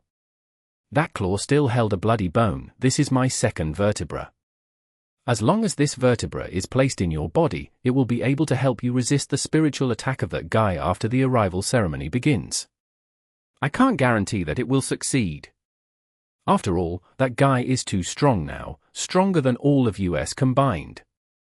But this time, I have a preconceived idea, so the success rate is about 50-50, but it's still worth a gamble, isn't it? Actually, I was busy with the same thing when you pretended to be unconscious. If you hadn't interrupted me, I would have finished it by now. Don't worry. Even though I'll have to cut your neck open during the process, I'll still sew it up for you later. I'll make sure it's as good as new. Even Kronos won't be able to tell. Speaking of which, I've put in a lot of effort for you this time. In theory, my body can be regenerated, and the parts that were hit by your sniper rifle can heal themselves. However, there are some critical parts that can't be easily replicated. For example, my second vertebra. Losing it means losing it. Zhongheng stood in the courtyard, silently listening to Naruto-tip's words, but he did not answer immediately. The monster in the black fog was not in a hurry either. It seemed that he was certain that Zhongheng would not refuse, because just as he had said, from the moment this young man was born into this world, he did not have many choices. Zhongheng's life had already been arranged by someone. Whether it was the fanatics, Kronos, Hydra, or him, everyone who approached this young man had their own ulterior motives. For different reasons, wanton manipulation changed Zhongheng's life. Each of them was not an ordinary person. They had different goals, and at the same time, they all regarded Zhongheng as a tool to achieve this goal. And tools had no right to resist. Just like the current Naruto-tip, although it seemed to provide Zhongheng with the right to choose, he knew the young man before him. There was no way he could reject Zhongheng's proposal, because as long as the latter did not want to be completed by the master of Under Ice City, he would have no choice but to cooperate with Zhongheng. Even though he knew that this was a poison in the guise of honey, he could only swallow it with a frown. Chapter 1262. Are you done? Naruto-tip felt like he had the youngster in his grasp. But to his surprise, Zhongheng didn't let go of the XM109. Do you think I'll let you stuff that suspicious thing into my body just because of your one-sided story? If there's anything else you want to know, you can ask me. I'll provide you with any evidence I have. If you don't have any, I can help you find it. After all, the protective talisman in your body is about to lose its effect. From the moment you entered those mysterious dreams, you've established a new connection with the master of Under Ice City. This means that you can gradually receive information about us. Naruto-tip, on the other hand, seemed to be very happy. I'm different from that old man Kronos. When I do business, I always put a clear price on it. I will never hide it and deliberately make things mysterious. Because I believe that only when you have all the information, can you make the most rational and self-beneficial decision. I've made a decision. I'm quite satisfied with my spine. There's no plan to change it for the time being. Perhaps you don't know what your decision means, said Naruto-tip patiently. Will I be taken over by the thing in the city under the ice? If only things were that simple. It's a pity that although it's your decision, it's never just about you, said Naruto-tip. You probably still don't know what kind of existence is coveting your body. Once he leaves that city under the ice, you won't be the only one who suffers. And that unlucky boss of yours. That's right. My boss, and I don't want to see such a thing happen, because it would make my boss fall off his throne. But in the end, we're the same as that guy. Even if he gets out of the ice, even if he knows my little tricks, he won't do anything to us. Because we're both from the great lord of all things, Osotos. But humans are in big trouble. Nyarlathotep said, once the master of the city under the ice escapes, he will become a new type of natural disaster in the 21st century. Wherever he goes, everything on the earth will fall into endless madness. Happy killing and revelry will ignite the flames of freedom and joy. Aren't there other gods? You said that they don't like the lunatics who suddenly barged into the banquet. They will definitely not sit idly by and watch their believers being harvested by that guy. Therefore, it's better to leave this kind of thing to them to deal with. I said that it won't be so simple. Indeed, other gods will come to stop him. In fact, people from our faction have never been favored by other gods. However, don't underestimate the destructive power and growth of that guy. Thanks to the rapid development of new media and electronic entertainment, his power has been growing rapidly over the years. Of course, there are gods stronger than him, but you should never release the devil from his cage. The god of our faction is very special, and he is the most special one among us.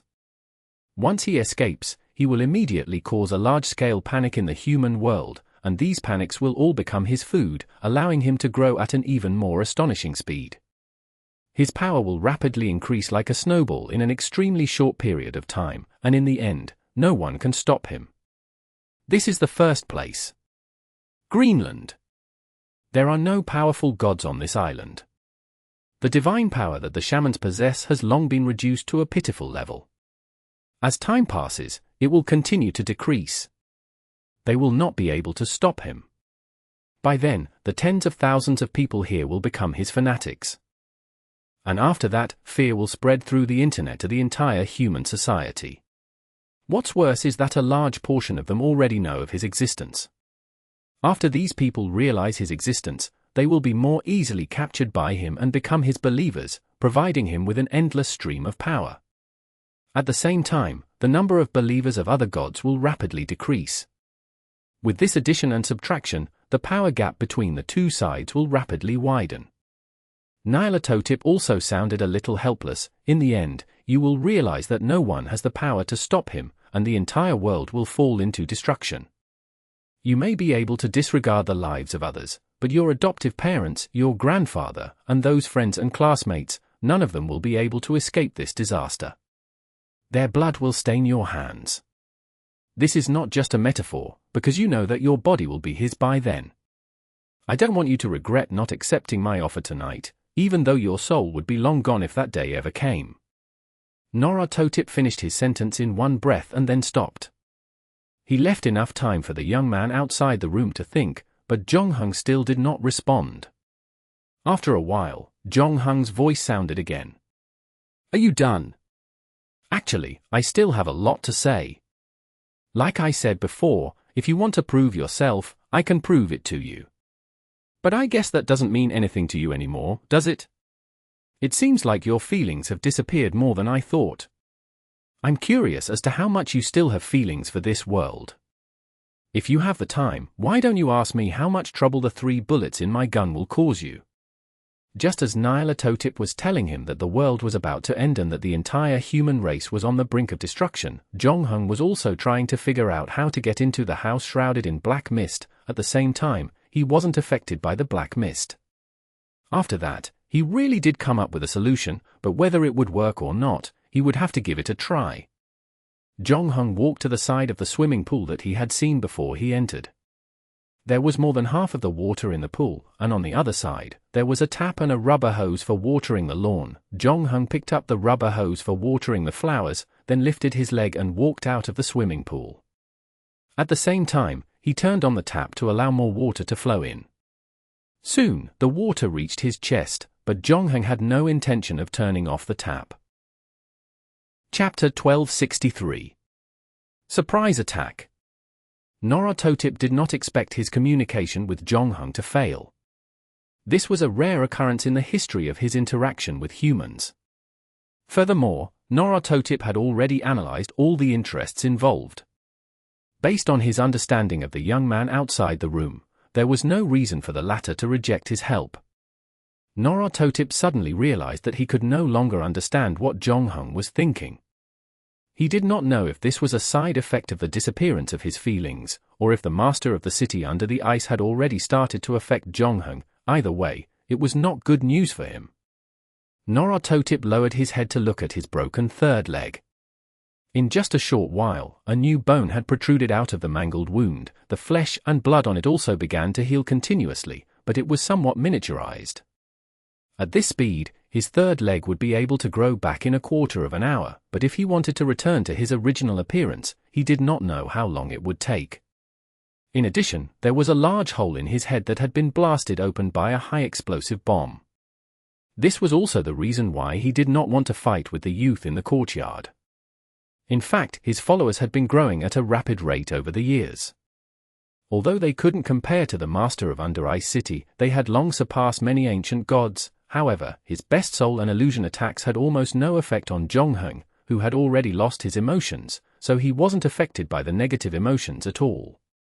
In addition, that old man Kronos had planned well and gifted Jonghung an additional 24 hours per day. By extending the 24-hour wait ratio through each round of the game, it was equivalent to speeding up Jonghung's loss of emotions. However, this had obviously brought some side effects. Because of the long game time, Jonghung now had a full set of high-level skills and a god-tier set of equipment.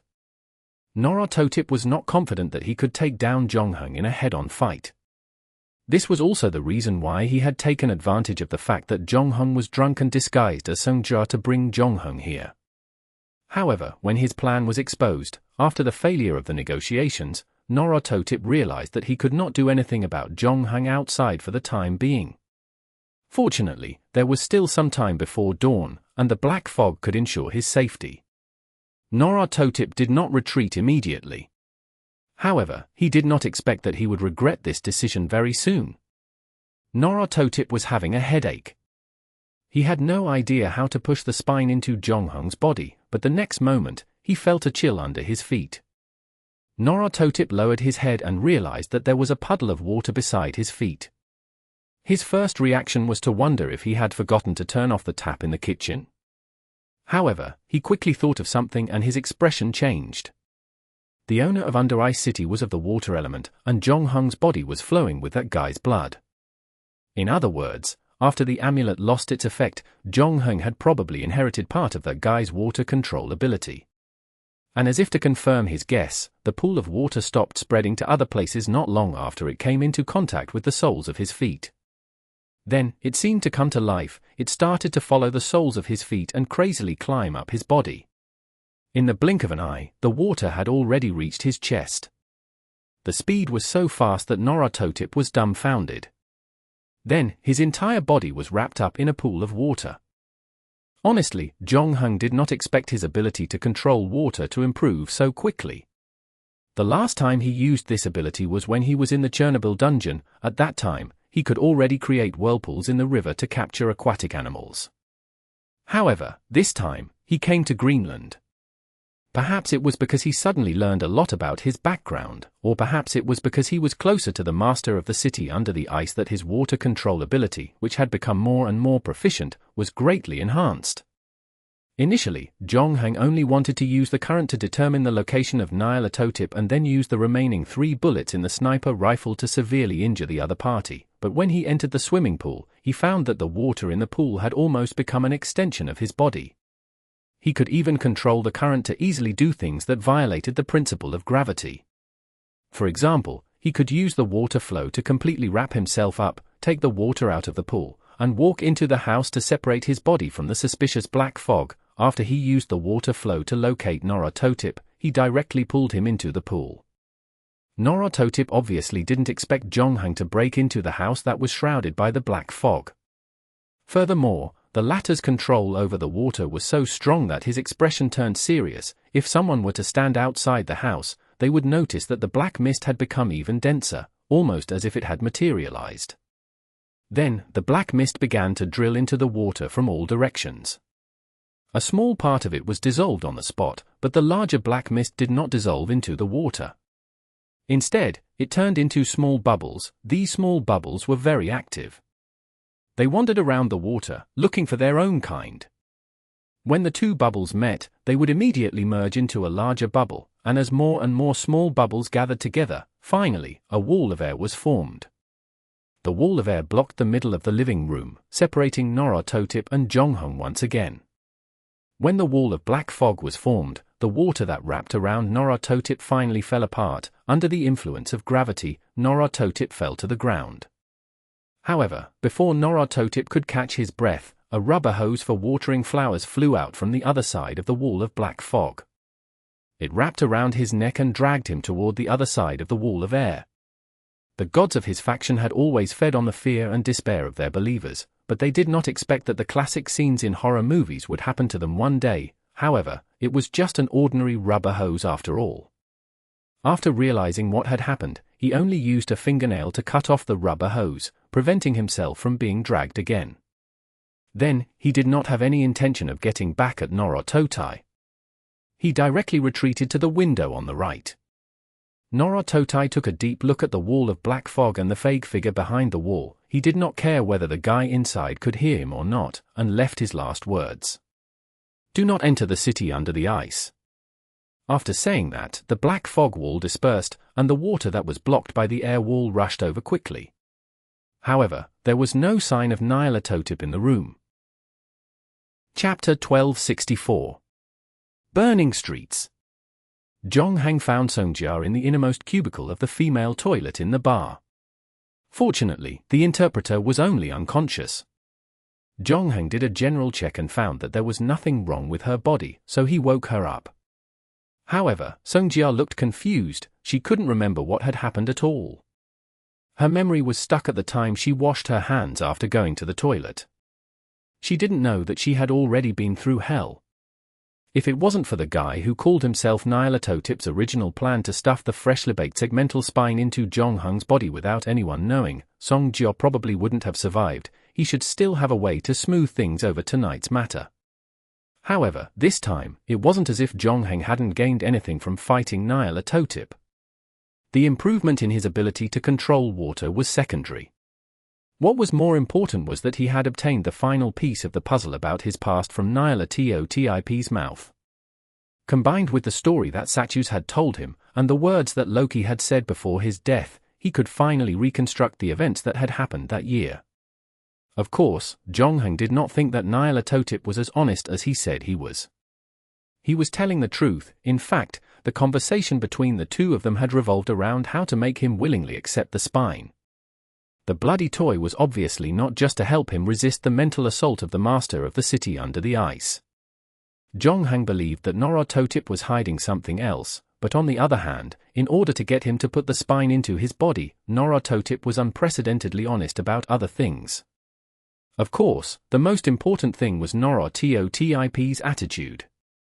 From the beginning to the end, he was very confident, as if he was sure that Jonghang had no other choice but to accept his proposal. Even after Jonghang rejected him explicitly and the two of them exchanged blows again, he left a message to warn Jonghang not to go to the city under the ice.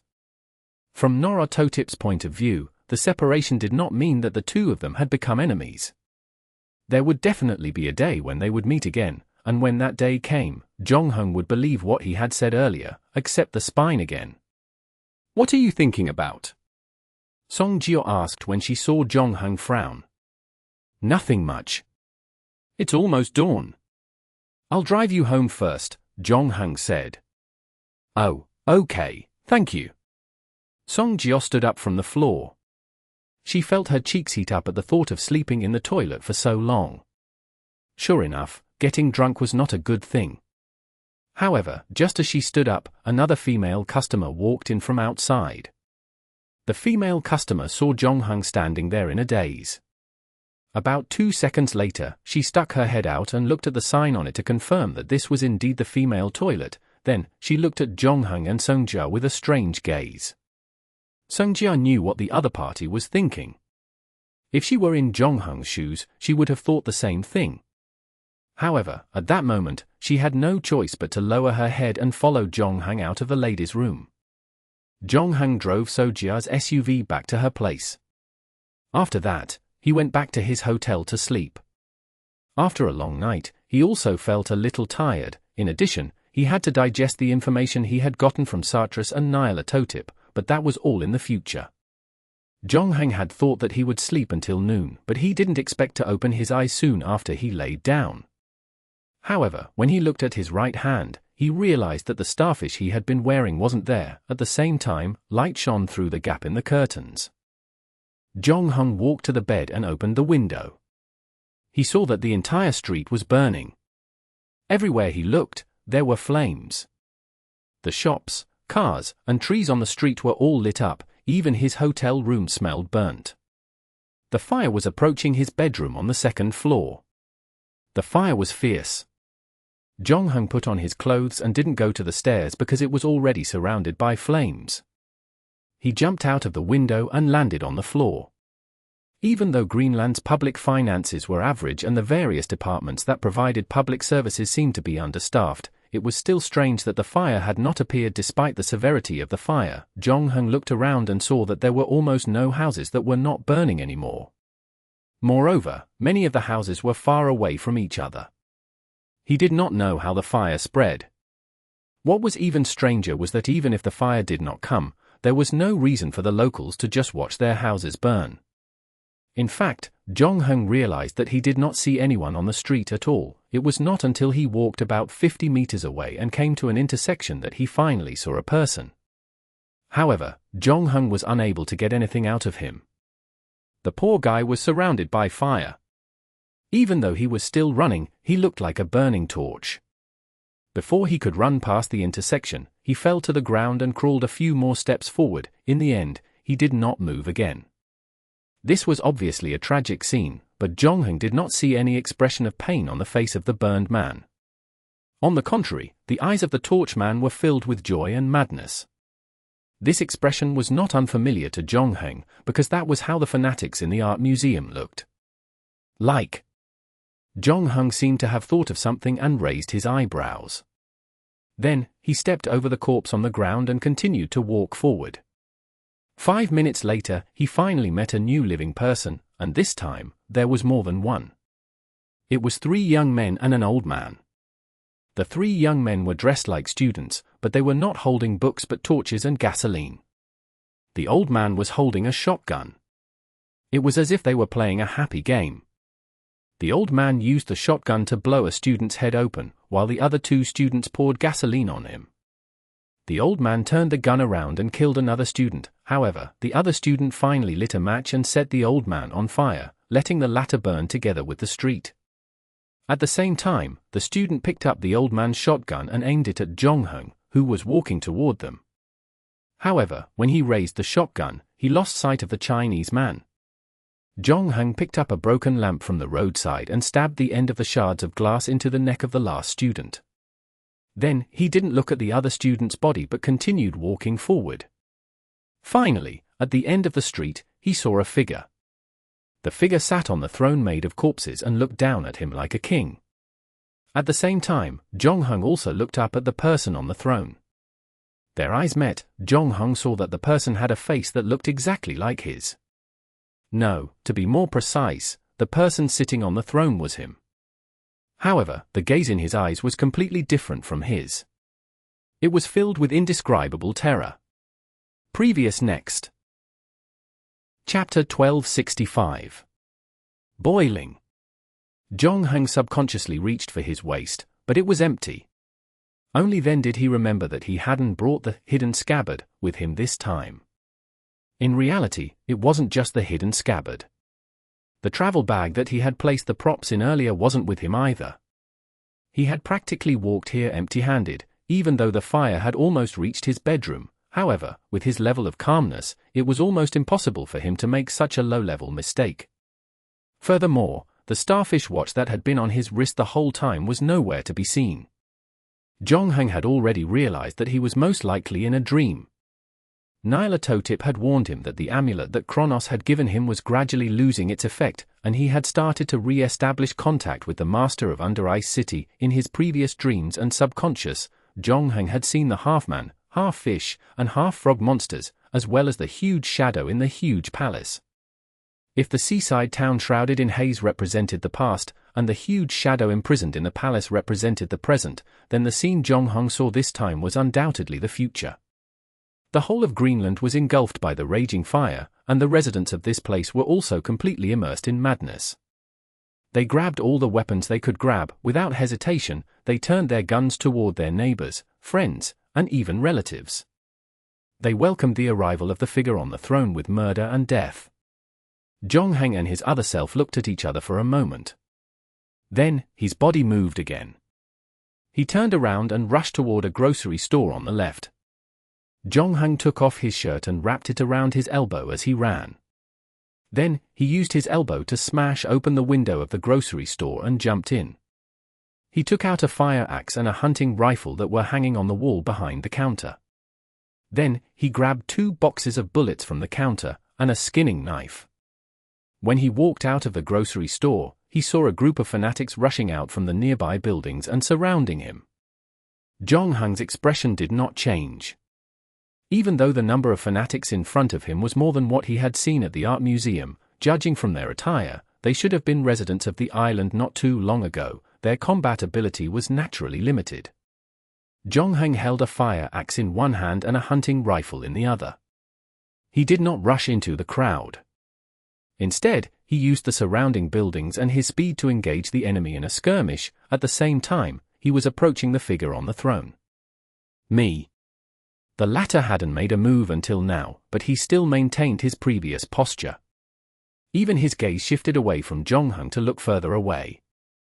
Although Greenland wasn't small, the number of humans living on it wasn't large. This vast and sparsely populated land was obviously not enough to satisfy his appetite, especially since he had just escaped from the city under the ice. He had even changed into a new body and was yearning for more power. At that moment, his gaze had already crossed the vast sea and was looking at the American continent that was the closest to him. On the other side, Jong-hang had unknowingly left the fanatics behind by quite a distance. He did not intend to continue tangling with these people who had completely lost their minds. This was because the only way to truly end this was to get rid of the guy on the pile of corpses. In reality, Jong-hang might have chosen a more cautious way of fighting to find out what the other party was capable of, but since he knew that this was just a dream, Jong-hang treated this battle as a preview. The most important thing was to gather more information and understand his opponent better. If nothing went wrong, he and the owner of the city under ice would have a fight, and it would be a fight to the death. Jong-hang jumped down from the roof of a coffee shop. At that moment, he was less than 20 meters away from the hill that the corpse was standing on. To him, 20 meters was just a blink of an eye. His left foot had already stepped on the back of a corpse. At the same time, he raised the shotgun in his hand again. In the chamber of the gun, the bullets had already been filled. Just waiting for him to pull the trigger, they would shoot towards the figure at the top of the pile of corpses.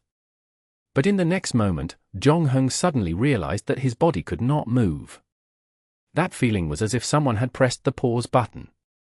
However, the only thing that stopped in the picture was his body.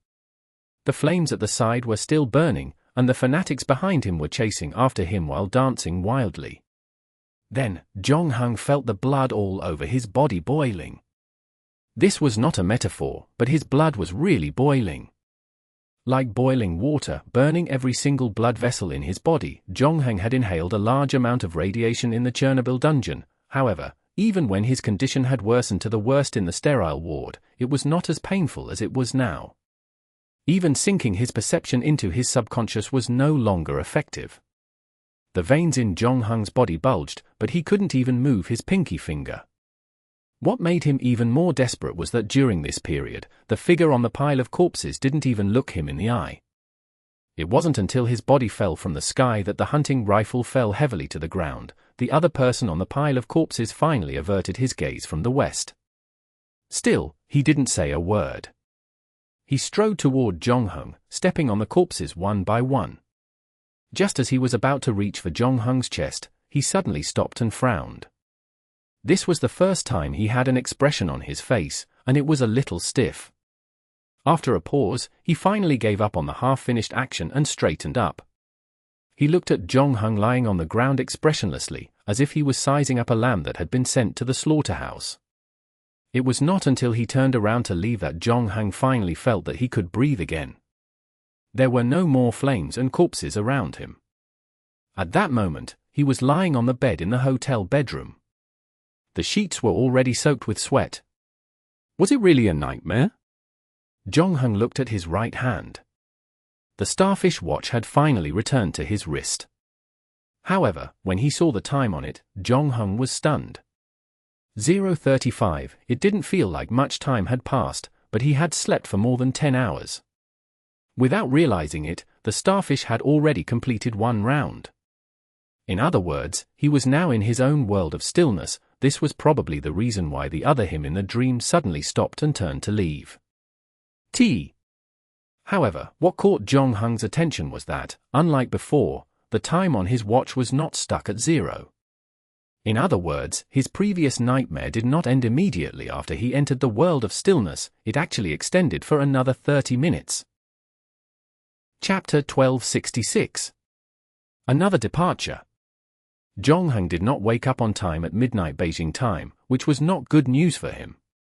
This meant that his ability to time freeze might not be able to fully take effect on the thing in the city under the ice, and this discovery would undoubtedly affect his next plan.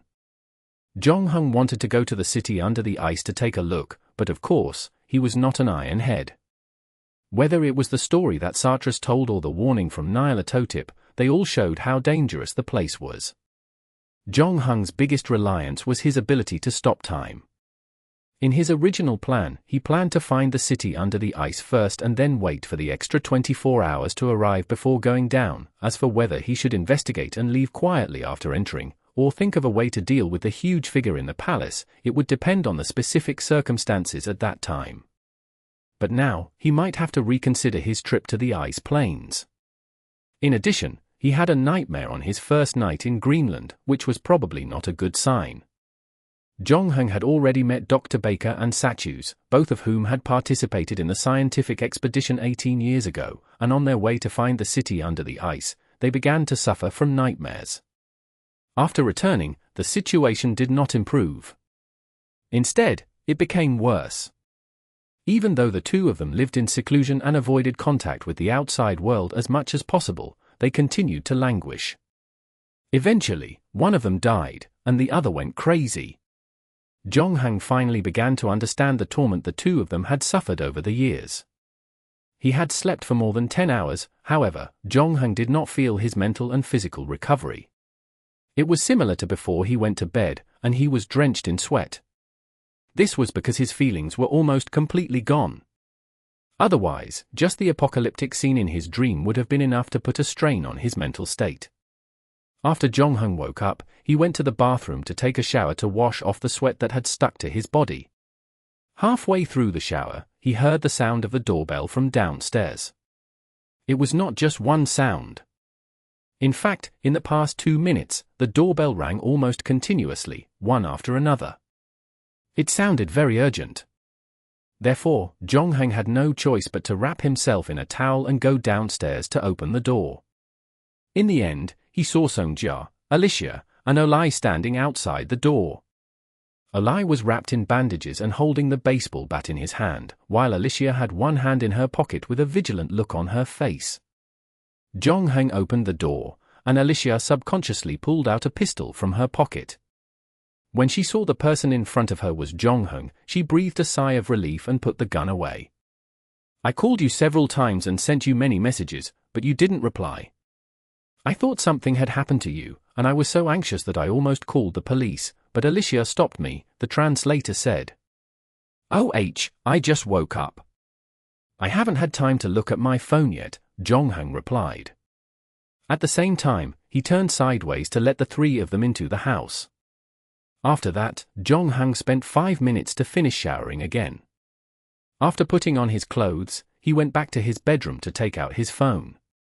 As expected, he saw more than 10 missed calls and about 20 new messages, most of them were from Songjia.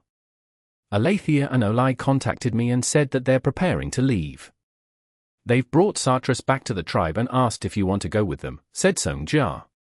Jong-hang had indeed promised to lend the crazy Sartres to the two Inuit for a period of time, but it was only for 3 days. Therefore, Aletheia and Olai were already eager to bring Sartris back to the tribe. They were still hoping to get information about the lost holy relic from Sartris. "Have you finished with the matter at the art museum?" Jongheng asked. Last night, he had created more than 30 corpses there in one go. In addition, he had destroyed many valuable exhibits during the fight. It was impossible for the art museum to open normally today. Jongheng didn't want to attract the attention of the police and get into unnecessary trouble, so he needed Aletheia and Olai, the two local tyrants, to deal with this problem.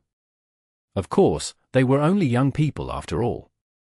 It was probably their first time seeing blood that night, so they definitely didn't have much experience. Fortunately, they still had their own tribes behind them, and the two of them didn't disappoint Jongheng's expectations of them. That night, they contacted the elders of the tribes and told them what had happened at the Museum of Art. After an emergency discussion, the two tribes sent a team to take over the follow-up work. Therefore, after Aletheia and Olai had treated their injuries, they could finally rush back to the tribe to look for Aletheia's teacher, Kunayu. Aletheia said, "I also told my teacher that you arrived in time to save us last night. She very much welcomes you to visit our tribe as a guest. Moreover, if you really plan to go to that city under the ice, we can provide you with the best guide in your tribe. With him around, you will never have to worry about getting lost on the ice plains." After Song Jiao translated Alessia's words, Jongheng added, "I'm very grateful for your teacher's kindness, but there's no need for a guide. You've heard the story that Sartris told, so you should know that the closer we get to the city under the ice, the easier it will be for ordinary people to be affected. Moreover, the impact will likely be lifelong, and it will become more and more serious as time passes. So, I'm more than enough on my own. Also, I haven't decided on an adventure yet. It doesn't matter. If you need anything, you can come to us. Not just Alicia's tribe, but mine as well," Olai said as he patted his chest. "When my wounds are healed, I can come with you. We've been looking for that evil spirit for a long time." Jongheng knew that his warning might not have had much effect. Some things were hard to understand without first-hand experience, so Jongheng did not say much. He turned to look at Song Jia. "Help me with the translation for a few more days. I can pay you 5 times your salary." After leaving the bar last night, Jongheng had also discussed the salary with Song Jia. However, at that time, the translator had already been replaced by Nyarlathotep, so the previous agreement could not hold up. Jongheng had no choice but to talk to Song Jia again. The translator looked hesitant. After all, no one wanted to be involved after what happened last night. However, Song Jia also knew that if she were to leave the responsibility here, Jongheng could not find a suitable new translator for the time being, so in the end, he decided to finish his last shift and go to Alexia's tribe with Jongheng. Chapter 1267. Dog Pulling the Sleigh. After confirming that Jongheng and Song Jia would follow them back, the two Inuit didn't waste any more time and immediately returned to the van. As Olai's injuries hadn't fully recovered, the driver was Aletheia. When Song Jia opened the back door, the first thing that came into view was Sachu's face. The curator of the Museum of Art gave her a nervous smile and opened his mouth to say something, but he could only make a series of muffled sounds because his mouth was stuffed, his hands and feet were tied, and he was securely fastened to the seat by the seatbelt and 2 ropes. "He's not very honest. As soon as you left, he started shouting about Lalai. The owner of Lalai is back. This is the only way to make him more honest," Aletheia explained. Sachu's smile gave Song Jia goosebumps. The thought of sitting in the same car with him on the road made her even more nervous. Fortunately, Jongheng, who was behind her, said, "I'll sit with him. You can sit in the back of the car." Olai also comforted her gently.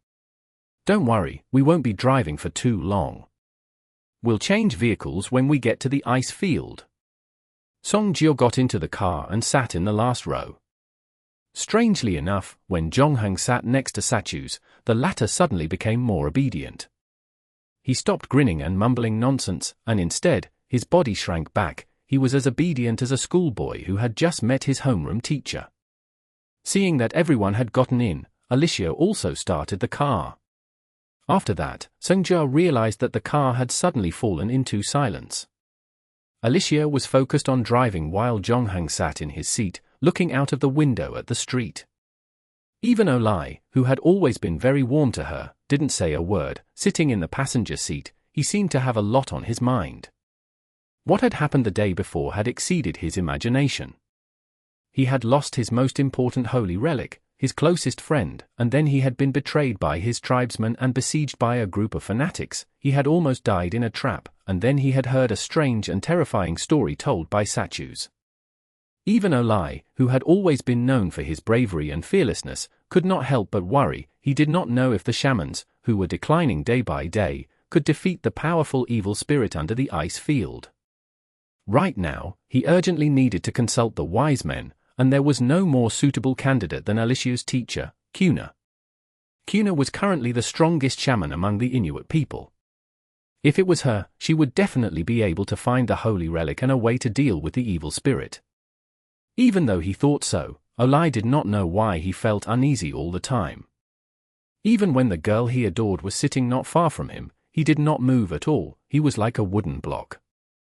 And compared to Songjia, he was more worried about Alicia beside him. After last night's incident, although Alicia still looked the same on the surface, Olai could feel a fire burning in the depths of her heart. Her parents had been killed by a group of fanatics when she was born, even though the fanatics had been frozen into popsicles by the blizzard that Kunayu had summoned. But Alicia clearly did not want to let go of the mastermind behind all this. As an adult, she had begun to investigate the whereabouts of her and the evil spirit, and this time, she was closer to the answer than ever before. On the other side, Olai looked at the Chinese man sitting behind him through the central rearview mirror. Jonghang had always been shrouded in mystery, and Olai still did not know where he came from. What was the reason that drove this Chinese man to come all the way from that distant eastern country? Fortunately, the other party did not seem to have any ill intentions toward them, and it seemed that he was also the enemy of the evil spirit. By the way, Sachu seemed to have mentioned that there were also traces of those fanatics in Tibet, but Jonghang did not look like a lama, Olai thought to himself. The van had already driven more than 300 kilometers away from Nyuk. At the end of the road was a mine, and from there was no more road to be repaired. The speed of the van also began to slow down because the ground had become bumpy. Other than Sachu's, who was trapped in his seat, the rest of the people grabbed the safety handrail on the roof of the van. Alicia drove for another hour. The snow on the road started to increase. Jongheng knew that they had reached the edge of the ice field. During this time, Alicia made 2 more calls. When the van stopped again, Jongheng saw a pack of dogs and a sleigh. There were also 2 Inuit people holding phones. Olai and Alicia jumped out of the car to hug the 2 Inuit people in turn. They introduced Jongheng and Songjia to each other. When they returned to the car to pull Sachu's down as well, however, they realized that the latter had somehow wet his pants. "This is the end of the car. We're going to take the sleigh for the rest of the road," Alicia said. Jongheng looked at the snowy ground beside him. There were 3 sleigh rides on it, and correspondingly, there were 3 groups of dogs. Each group had about 14 to 16 dogs. Alicia divided the people into simple groups. She and Songjia would take 1 sleigh ride, Jongheng and Olai would take 1, and the remaining 2 tribesmen would take the crazy Sachus with them. The other one would not go with them. He was going to drive the van back to Nyuk. Although Jongheng had ridden a sleigh before, it was his first time riding a dog-drawn sleigh. This was the most primitive form of transportation in Greenland, so it was not complicated in principle. Jongheng observed for a while from behind. He had basically memorized all of Olai's operations, but if he wanted the sleigh to go anywhere, he had to develop a relationship and rapport with the dogs. This was not something that could be done in a day or 2. Olai wasn't a talkative person, and his language wasn't the same as Jongheng's, so he just kept driving the dogs forward. From here, it would take about 2.5 hours to reach the Orishas tribe. On the way, there were only 6 of them left. Fortunately, the scenery along the way wasn't too bad. Even though the ice and snow looked a little monotonous, it was this monotony that made people feel the magnificence of nature. Olai took a deep breath. His previous worries had also dissipated a little. Shamanism was a sect that paid attention to harmony with nature. Being far away from the human world did not make the Inuit youth feel uncomfortable. On the contrary, it was more comfortable than being in the city. P.S. Sorry, there was a bug in the previous chapter. It has been fixed. Just open the directory, find the previous chapter, and press the long button to download it again. Sorry for the trouble. Chapter 1268. Stop. On the vast ice field, the pack of dogs was running on all fours. The hot air from their mouths formed a white smoke in the air, which was then blown away by the cold wind. Olai saw Alessia make a hand gesture to him, telling him that he would reach the end of the journey in 40 minutes. However, at that moment, Jonghung, who had been very quiet, suddenly reached out and patted him on the back. He even shouted in English, "Stop!" Olai didn't stop immediately. He turned around to see what Jonghung was trying to do, but when he looked behind him, he realized that Jonghung had already disappeared. Olai was shocked. He didn't expect Jonghung to be left on the road by him, or, more accurately, the other party had jumped off the sleigh on his own accord. The sleigh wasn't slow at all. It was about 25 kilometers per hour. If he jumped down like that, he might fall somewhere. Just as Olai pulled the reins, just as he was about to stop the dogs, he heard a gunshot. Olai subconsciously pulled his neck back. After confirming that he was fine, he quickly turned his gaze to Alicia's sleigh. In the end, he saw that Alicia was also controlling the dogs to stop. She and Songjia were equally confused. Olai heaved a sigh of relief. Then, he turned his gaze to the other sleigh. He saw that the person sent by Alicia's tribe to pick them up had fallen to the ground. They were already lying on the sleigh. Then, he heard Songjia shouting, "Get down, get down!" Jonghung sent me a message saying that there's a sniper. Olai's heart was filled with fear. Before he could stop the dogs, he followed Jonghung's example and jumped down from the sleigh. He lay motionless on the ice field. On the other side, Alicia and Songjia were slightly slower than him, but they quickly hid themselves. After about a minute and a half, Songjia's phone vibrated again. She took out her phone from her pocket and glanced at it quickly before her face regained some color. Jonghung said that the sniper has left. He's in pursuit. He told us to wait on the spot. Is he going to be okay? After all, the enemy has a gun. Alicia was still in shock. We can go back to the tribe first and find the hunters in the tribe to help us find the sniper. Songjia also felt that this was safer, but when she sent a message to Jonghung, the latter did not reply. Because they did not know what the situation on the other side was like, the three of them did not even dare to get up from the snow. If Jonghung was really no match for the sniper who ambushed them, the other party might come back to kill them. However, the three of them did not leave with the sleigh because they were afraid. They left Jonghung alone on the ice field. Olai and Alicia bent over to run to the third sleigh. In the end, they realized that the tribesman who had come to pick them up was no longer breathing. As for Sachus, who was behind him, he was safe and sound. Furthermore, there was no expression of fear on his face. Instead, there was excitement in his eyes, as if he was happy to see death with his own eyes. Although Aletheia and Olai were displeased with Sartre's attitude, they still needed him to retrieve the relic, so they dragged him down from his seat and threw him on the snowy ground. The three of them waited for about half an hour before they finally saw Jonghung walking over from not too far away with a rather small rifle in his hand. Voer S-16. This was a lightweight rifle produced by an Austrian company. Unlike the previous sniper rifles, which focused on range and lethality, this small rifle had a different approach and was extremely portable. It weighed only 2 kilograms, less than 1/7 of the weight of the previous XM109. In order to reduce its weight, the rifle was made of carbon fiber. Of course, its shooting accuracy and destructive power were far inferior to the XM109, but it was enough for Jonghung. The most important thing was that it was light enough for him to pursue the target. After Jonghung examined the dead Inuit who had been shot, Alicia asked impatiently, "How is it? Did you find the sniper who attacked us?" Songjia translated her question to Jonghung. Jonghung shook his head. "No, he ran away. He seems to be very familiar with the terrain around here. Olai and Alicia exchanged a look. Then, the Inuit teenager clenched his fists and squeezed out a name through gritted teeth. Hans. Hans was the one who had been in charge of bringing the sacred relic from the tribe to Nyuk. He was also the one who had left behind a mark that only Alicia and Olai could understand. He had lured the two of them to the art museum. If not for Jonghung's timely appearance, Aletheia and Olai would have been dead by now. Olai then saw Jonghung reach into his pocket and pull out a small knife. Seeing the knife, Aletheia let out a cry of surprise. This is Hans's knife. He always carries it with him. Could it be that he really was the one who attacked us? Why? He even killed Uncle Luke.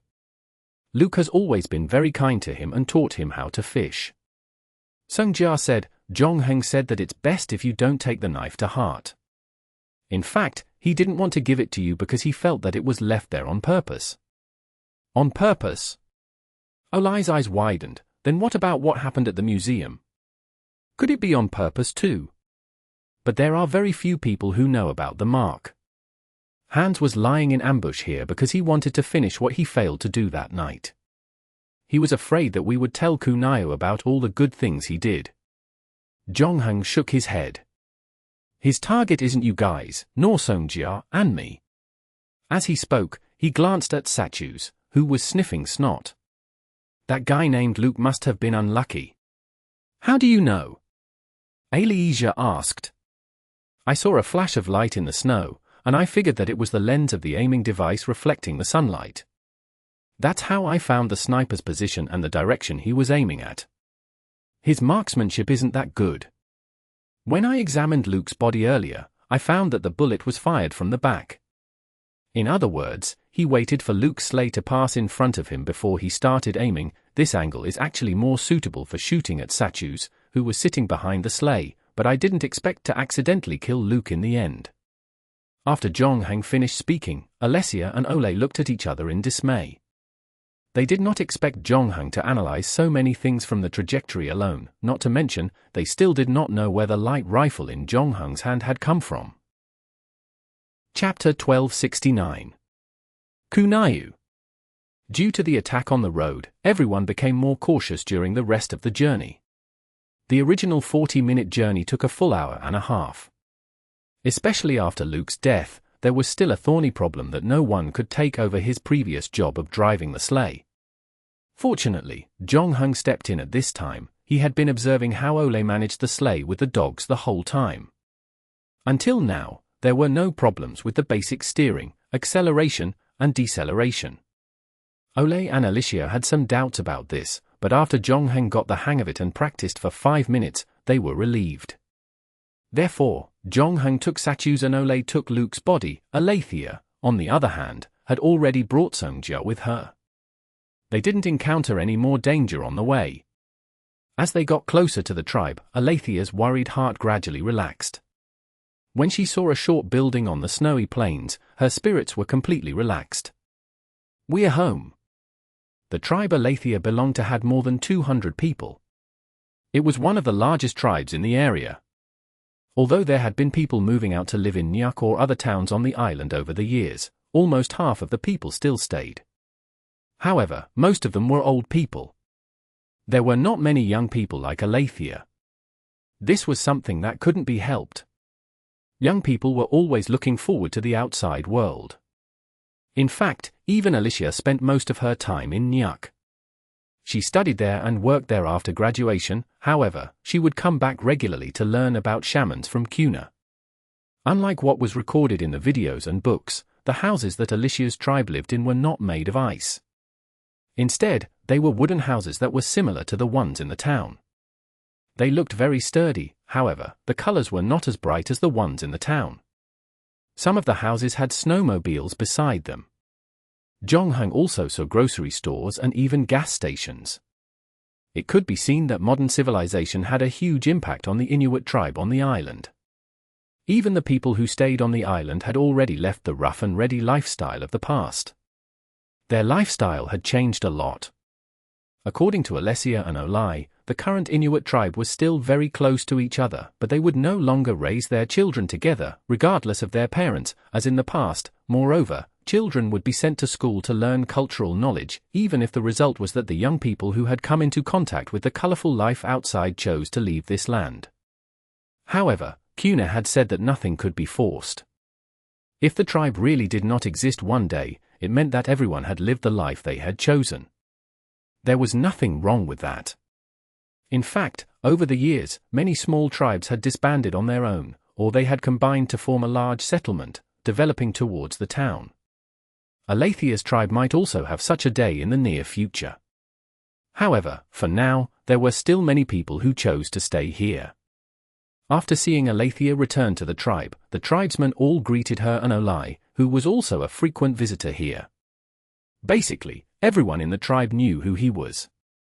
In addition, they were also looking at Jonghang and Songjia with curiosity but no malice. Alicia's tribe was not far from Nuke, and there were usually a few visitors. However, it was rare to see foreigners with yellow skin. As for Songjia, no matter where she went, she would receive a lot of attention from the opposite sex.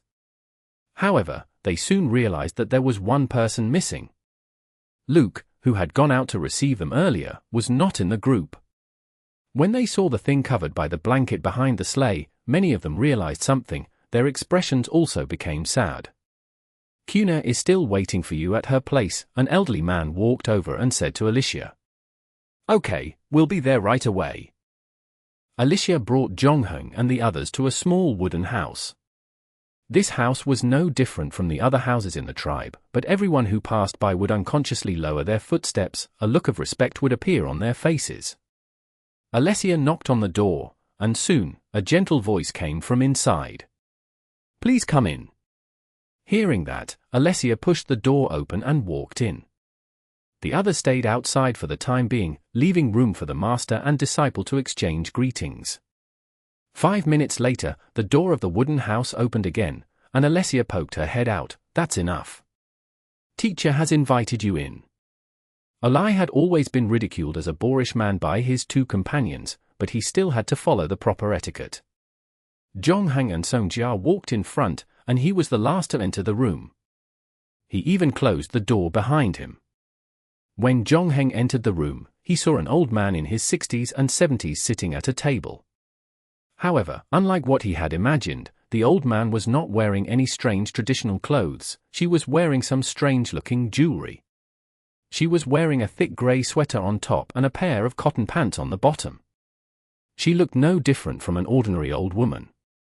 If it were not for Alicia standing beside her with a respectful expression, no one would believe that this old man was the most powerful shaman among the Inuit people. Jonghang and Songjia saluted the old man as soon as they entered the house. The latter waved his hand and told them to take a seat at the table. Then, he stood up and took out a pot of freshly brewed coffee from the kitchen. You guys came at the right time. The Brazilian coffee that I asked someone to buy for me from the internet has finally arrived. Eve, who went to Nuke to handle some business, brought it back for me. We can have a taste together, Kuna said with a smile. Asia took out 5 teacups from the cabinet and took the pot of coffee from Kuna. She poured it into the cup, and Olai took one. He looked very flattered and did not care about the heat. He drank it all in one gulp. Songjia also picked up the cup and sipped. Jonghang was the only one at the table who did not move. Seeing this, Songjia put down the cup and whispered in a certain person's ear, "This is Kuna's coffee. Even if you don't like it, you should at least drink some to show your respect." In the end, before she could finish her words, Kunayu opened her mouth. "It's okay. I can feel that he doesn't have any malice toward me. He's just a little more vigilant. This is completely different from his parents. I remember that his mother loves to smile, as if she's not at all wary of this world. Even in the isolated Inuit tribe, I rarely see such a pure smile." Chapter 1270. Speculation. Jonghang was startled when he heard Songjia's translation. You met my parents? Yes, but technically speaking, I saw them in a dream. My little elf found them on a desolate ice field and guided me into your mother's dream, Kuna said with a smile. Of course, that was 18 years ago. We played a video game together in her dream. I have to say, your mother is really an interesting person. Then how did you know that I was her son? Jonghung asked. That's what my little elf told me. Kuna blinked at Jonghung. Jonghung was obviously not satisfied with such an answer. He said tactfully, your little elf knows too much. It does know a lot of things, but there are also some things that I googled myself. Kuna said, all right, I won't joke anymore. The reason I recognized you is because you carry my blessing. Blessing? That's right. This is the reward your mother received after she won the video game. I wish her first child the best. No matter what happens, she will always have the last bit of purity in her heart. Jonghung opened his mouth. I know what you're going to say. What do you think I am? An omnipotent god? The shaman's power has been declining for the past 100 years.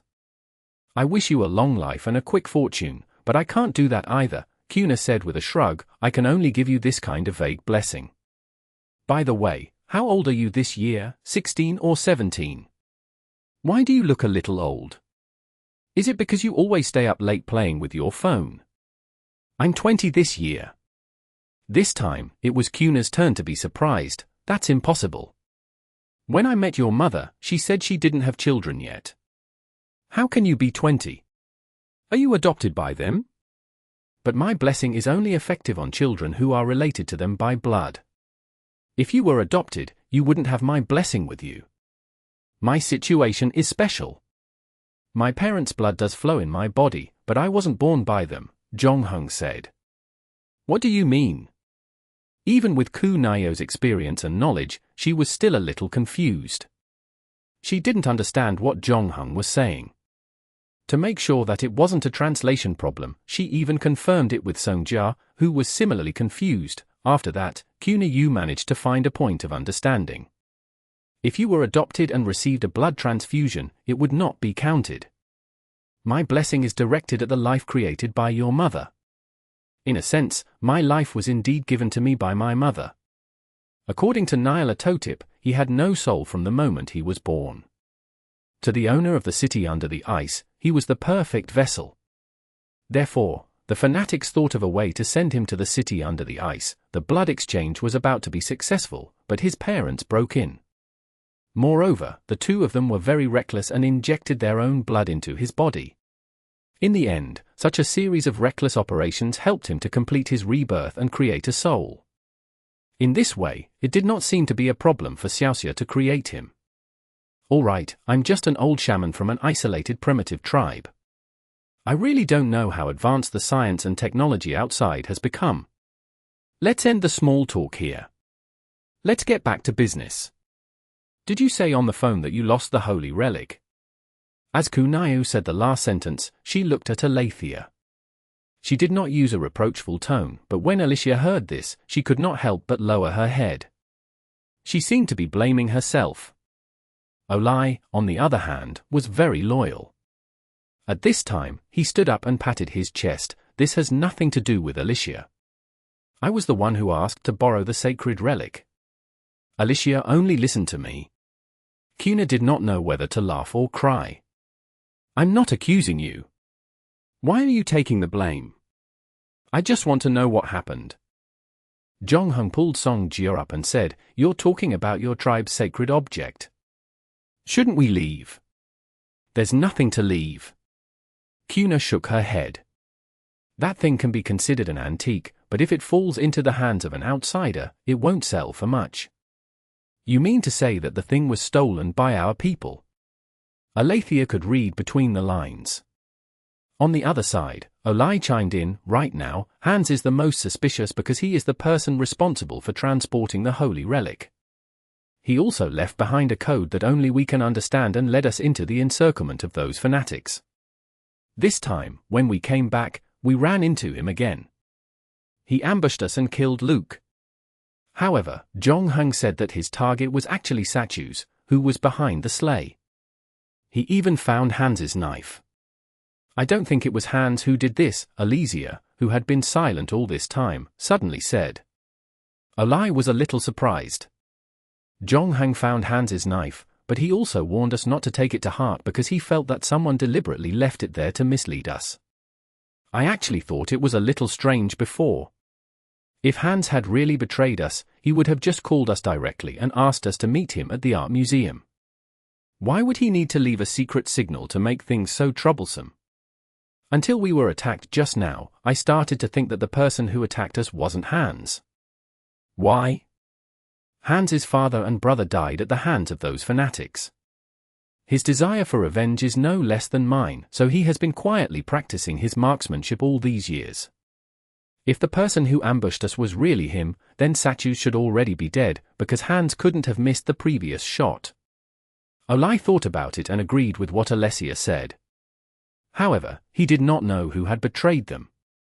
He could not call everyone out and have them line up to interrogate them one by one, right? Kuna looked at Jonghung, who had remained silent, and asked, "You seem to have an answer." "Not really. It's just a guess," Jonghung said. "Can you tell us about it?" "Of course. I suspect that the one who betrayed you is Ali, who was with you all this time." "How is that possible? Isn't Ali already dead?" Olai's eyes widened when he heard that. He yelled, "That's what you said." "Yes, I checked the van. The person inside was stabbed at least 20 times. Judging from the blood flow, there is indeed no chance of survival, but I didn't say that the person in the van was Ali." Chapter 1271. Deduction. If the person in the car isn't Ali, who else could it be? Olai asked. "I don't know," Jonghung said. "I've never seen Ali, nor Hans. I only said what I observed at the scene." The deceased was very young, about 176 to 178 centimeters tall, and weighed about 70 kilograms. He was male, had a crew cut, and was left-handed. He had a habit of exercising, and he maintained a good figure. He had just broken up with his girlfriend, Jonghung said. Alessia and Ole looked at each other. If this description is accurate, then the person who died in the car was indeed not Eli, but it wasn't Hans either. "We don't know such a person." When Songjia heard this, she couldn't help but interrupt. "Forget about the front, but how did you know about breaking up with your girlfriend?" The deceased's back smelled of alcohol, mud, and grease. When he struggled, he rubbed himself against the seat. The smell of grease and alcohol in this area should have been left behind in the alley next to the bar after a big drink. This means that he probably drank alone and didn't call his friends. Obviously, something sad happened to him, and for a boy his age, most likely it has something to do with feelings. This point will be confirmed later. Jonghung paused for a moment before continuing. When he was struggling, he kicked the chair in front of him, so I also found his shoe print on the back of the chair. I can see that his sports shoes do not fit his feet. This means that the shoes were given to him by someone else, but his family background is not bad. The perfume he uses is a luxury brand, so there is no reason for him to force himself to wear uncomfortable shoes. Unless the person who gave the shoes to him means a lot to him, but he was drinking alone, so I pushed him to the side and they broke up. He wore the shoes to reminisce about the past. Everyone was stunned by Jonghung's analysis. Ole opened his mouth wide and asked, "Who are you?" "Holmes' roommate." It took Alessia quite a while before she came back to her senses and frowned. Why did this person appear in our van? What does he have to do with those fanatics? Is he like you, investigating the evil spirit? No, he's a tourist visiting Greenland, said Kuna. She looked at Jonghung. You're right. He did come to the Arctic Circle to relax after a breakup. He disappeared 2 days ago after drinking at a bar. This time, it was Jonghung's turn to be surprised. Did your little elf tell you this as well? No, I saw the news. Kuna pointed at the satellite TV in the living room. Half an hour before you came back, the police found his body on the beach. They are asking for clues from the people. He is an American. There are 27 knife wounds on his body. The appearance of his body is consistent with what you said, Kuna said. This means that he has been in the hands of those fanatics for the whole day last night. By the way, Sachus also mentioned that these guys would hold regular ceremonies, and their sacrifices were usually people from outside the island. But this time, they didn't kill the sacrifice right away. Instead, they brought him to our van and stabbed him to death. They hoped that we would mistake the dead person for Eli. Aletheia quickly sorted out the whole story. That's right. Your analysis is very reasonable and logical. What's more, it's rare that you're not emotional. It seems that you've grown a lot this time. But you should also know that you're accusing one of our friends and relatives of betraying us.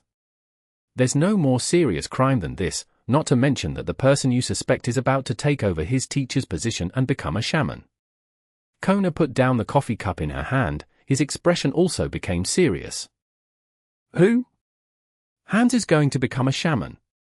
Ole was a little stunned. Although he is not stupid, his mind is not on this. His learning speed is not as fast as mine, let alone compared to Aletheia. If he wants to become a shaman, it will be at least 7 or 8 years later. Besides, how old are we now? Becoming a shaman is too young. There's no other way. His teacher can't hold on much longer. Gaba's health has always been poor. He felt that his time was coming, so he was so anxious these years. He wanted to give everything to his students. He had high expectations for Eli, but unfortunately, he chose the wrong method. Kuna sighed again. I've told him many times not to push young people too hard, especially since Eli is the kind of person who always has his own ideas even though he's quiet on the surface. I was worried that there would be a rift between the master and disciple, but it doesn't matter now. Gaba doesn't have much time left anyway. Last month, he went to the hospital for a physical examination and found a malignant tumor in his head. He can't operate on that location either. Now, he has to mix some herbs and eat them himself. Their tribe can't go without a shaman for a day, so Eli's days of becoming a shaman are not far away. We have to tell his teacher what he has done before that, Alicia said anxiously. Let's not talk about the hatred between Hans and Luke for now. I'm worried that he has already joined that evil and mysterious sect without us knowing. If he becomes the shaman of their tribe, it is very likely that the entire tribe will fall into the hands of that evil spirit. I have seen that fellow's believers. They have all lost their minds and become crazy. They are also very aggressive.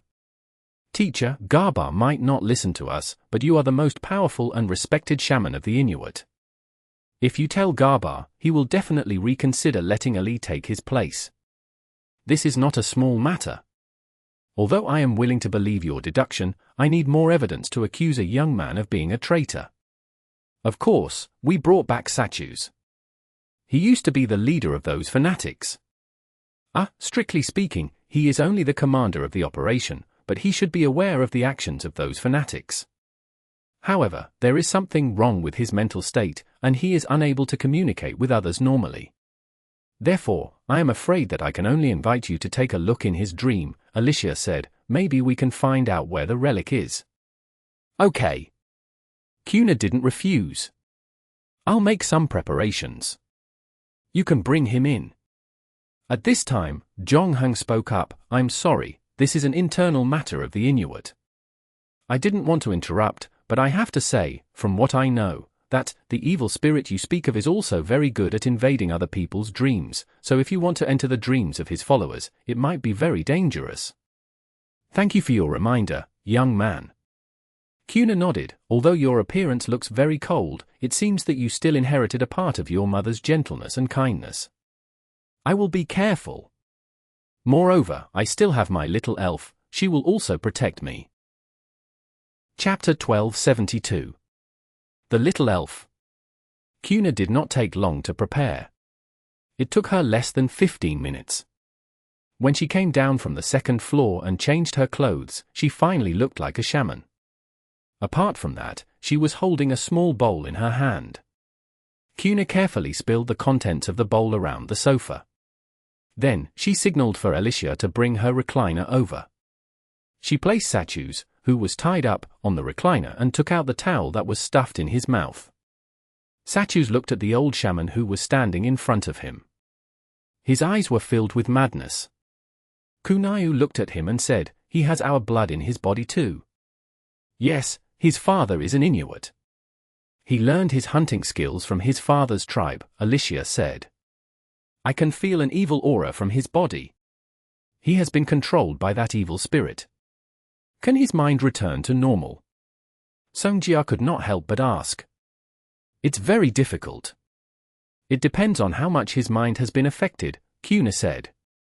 I heard that he has been entangled with that evil spirit for a long time. 18 years. Since he went to participate in the scientific expedition 18 years ago, he has been having nightmares ever since he came back, Alicia said. It's already amazing that he could hold on until now. His spirit is already considered very strong among ordinary people, Kuna said matter-of-factly. Then, she said to Alicia, give him a sleeping pill and let him sleep. Yes, teacher. In the end, Alicia ran into trouble at the first step. No matter what, Sachus was unwilling to take the sleeping pill and kept his mouth shut. Even if Olai helped, he forced open his mouth and stuffed the pill into his mouth without waiting for the water to be poured. He spat it out again. The two of them worked hard for a long time and sweated profusely. However, Sachus was still energetic and lively. Jongheng could not stand it anymore and said, let me do it. Hearing that, Eliezer handed the pill and the glass of water to Jongheng. Jongheng walked over to Sachus and reached out to remove the latter's chin. Then, he threw the sleeping pill into Sachus's mouth and filled it with water. This time, Sachus was exceptionally obedient. He obediently took the pill and did not cause any more trouble. However, after waiting for half an hour, even Olai, who had been on the run for half a day, felt a little tired. He was still not sleepy and was mumbling something incoherently. Alicia patted her head. I forgot. He has been suffering from nightmares and insomnia for a long time. He should have been taking sleeping pills for a long time. He should have developed some drug resistance. I'm afraid we have to increase the dosage.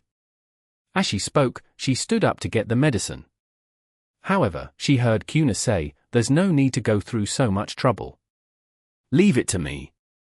The old shaman sat down on the sofa opposite Satras and looked at him. Then, he hummed a song softly. The melody was not complicated.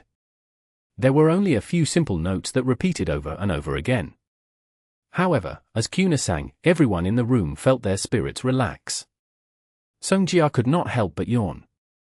Kunayu gestured to her to go upstairs and wait. After a while, Aletheia could not hold on any longer and staggered up the stairs. On the other hand, Olai was still holding on, but his eyelids had become a little heavy. At the same time, Sachus, who was lying on the recliner, gradually quieted down in the magical ballad. He did not even talk nonsense anymore. Olai wanted to wait for Sachus to fall asleep first, but after another 5 minutes, he was so tired that he fell slowly against the wooden wall behind him. Not long after he fell, Sachus finally closed his eyes. Kuna sang a few more lines before her voice gradually died down. She picked up a glass of water from the side and took a sip of the remaining coffee to moisten her throat. Then she looked at Jongheng, who was sitting at the wooden table, with some surprise. The latter's eyes were still clear, as if he had not been affected by her singing. However, Kuna knew that now was not the time to study Jongheng. She pointed at Olai on the ground and then pointed upstairs. Jongheng knew what she meant, so he stood up and walked over to carry Olai up the stairs. In the bedroom on the second floor, Songjia had already fallen asleep on the bed. As for Alicia, Jongheng did not see her in the bedroom. When he put Olai on the ground, he walked downstairs and saw Alicia walking in from outside the door. From the looks of it, she seemed to have jumped out of the window and into the snow. She washed her face with the snow to refresh herself before returning. The old shaman nodded at his student. After that, Alicia closed all the doors and windows and retreated to the side. Only Kunayu and Sachus, who had fallen asleep, were left in the area where the water was sprinkled. Kunayu noticed that even in his sleep, Sachus' face was filled with malevolence and joy. It was as if he was running and killing freely in the dream world, and with Jongheng's warning, the old samurai knew that their trip to the dream world would not be easy. So she took out a tambourine made of seal skin from under the sofa and changed the tune as she played. This time, her tune was very cheerful and filled with joy. The corners of an ordinary person's lips curled up involuntarily when they heard it. Of course, Jongheng did not seem to have any reaction to it. However, at that moment, Kuna could not be bothered with him anymore. She used this happy tune to summon her guardian spirit. These little things were like children, they liked to run around for no reason, they were also very sensitive to all kinds of emotions. When they saw something they liked, they would go up to it. When they felt sadness, they would run far away. Kuna still remembered the year when she lost her sister due to an accident when she was 20 years old. After that, she locked herself up and did not communicate with anyone else. She was depressed all day long, the little fairies who used to love to surround her had disappeared without a trace. She did not know where they had gone to hide. It was not until she had recovered from her sadness that they returned. When the expedition team was in the wilderness, it was no surprise that the little fairies found Jongheng's mother. The little fairies were naturally fond of people with a pure and optimistic heart. At their age, they probably hadn't seen many people as heartless as Sleigh. They were like bears that had seen honey.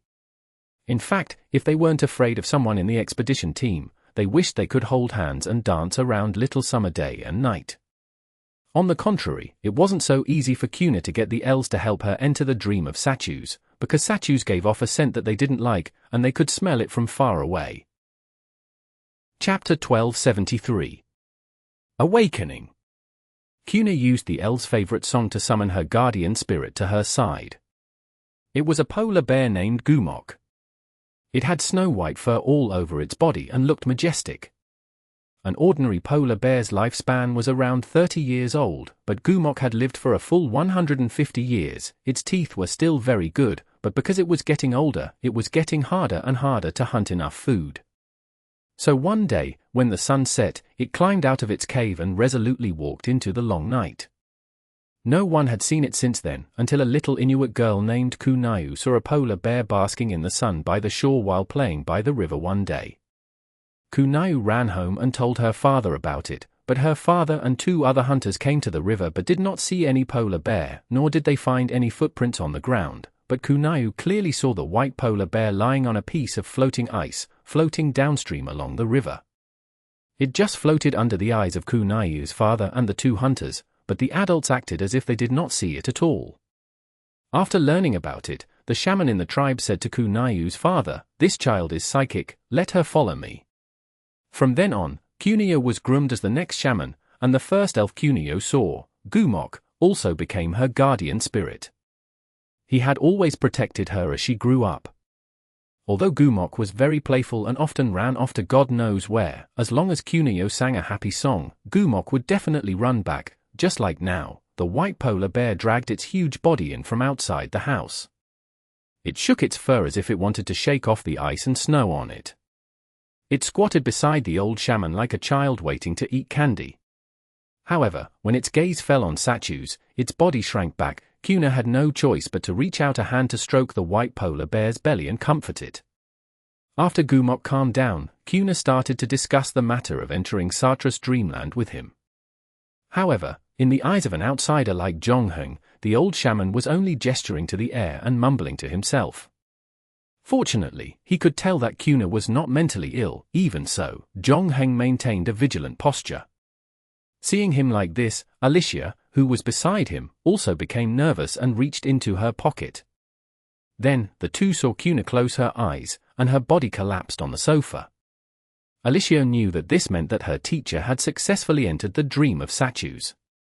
However, she could tell that Kuna was not relaxed inside. Her brows furrowed slightly, as if she had encountered something difficult. In less than 5 minutes, Alicia saw sweat oozing out of the old shaman's forehead and nose. His face was slightly hot. Alethea's heart sank. She realized that her teacher might have encountered some trouble in the dream. Before she could figure out what she should do, she saw the old shaman's body suddenly start to shake. At the same time, fear appeared on his face. He shouted, "No, no. This is not the future. You can't. Destroy everything." Alicia finally could not hold it in anymore and rushed forward. She pushed Kunayu's body and shouted, "Teacher, teacher," at the same time. The latter did not wake up from her sleep, so Alicia increased the strength of her shaking. She did not expect Kunayu to suddenly struggle violently and kick her to her lower abdomen. Alicia was sent flying by the kick and knocked over the table at the side. However, she did not care about the pain in her body. Instead, she looked in Kunayu's direction nervously. Kuna was an old woman after all. Although she had kicked Alethea away, she didn't feel good either.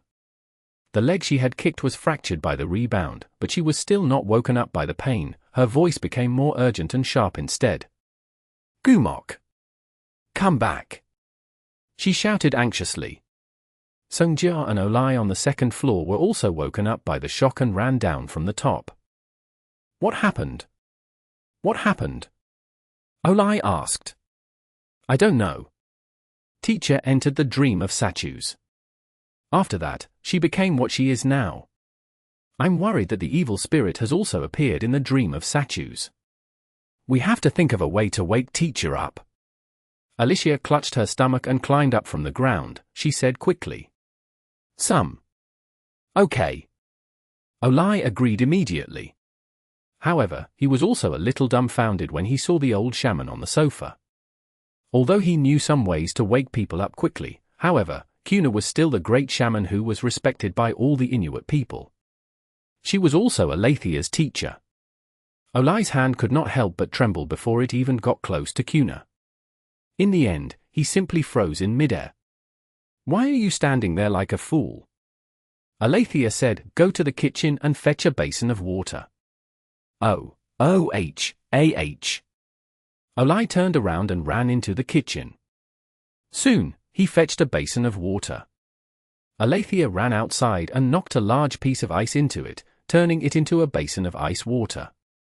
Then, she knelt in front of Kuna. "I'm sorry, teacher."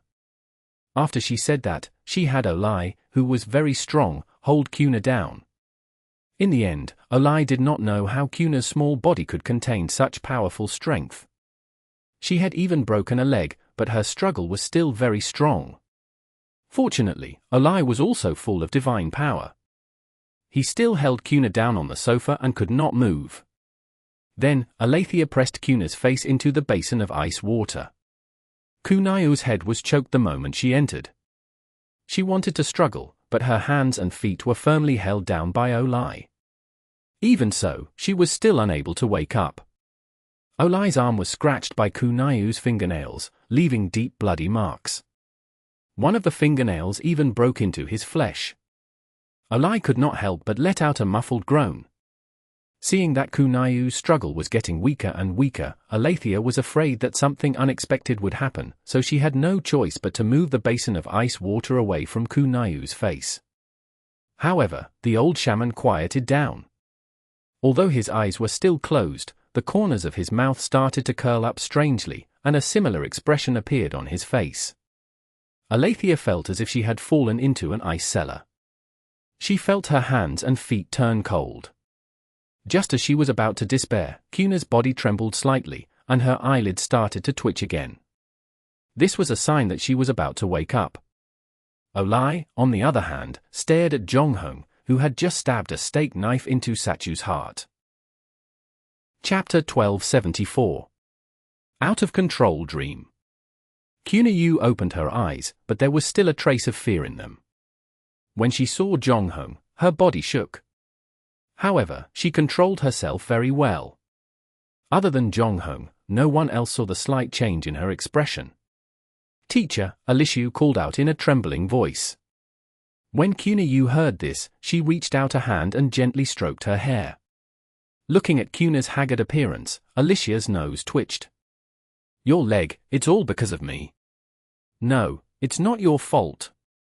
I lost control." She then turned to Jonghong. "I have to thank you, young man. You saved my student and saved me. I'm ashamed to say this, but you warned me before." "You're welcome. I only did what I had to do," Jonghong said calmly. Alicia turned to thank him again and said, "You said you would only lend him to us for 3 days, and you wanted him to take you to the city under the ice. It's okay. Something happened in the middle, and I'm considering whether or not I should leave immediately to find the city under the ice, Zhongheng said, "Besides, saving people is more important. He's not the only way I can find the city under the ice." There were many people who participated in the expedition that year. Even though some of them died on the way, other than Dr. Baker and the guide, Sanchez, there were still many who survived.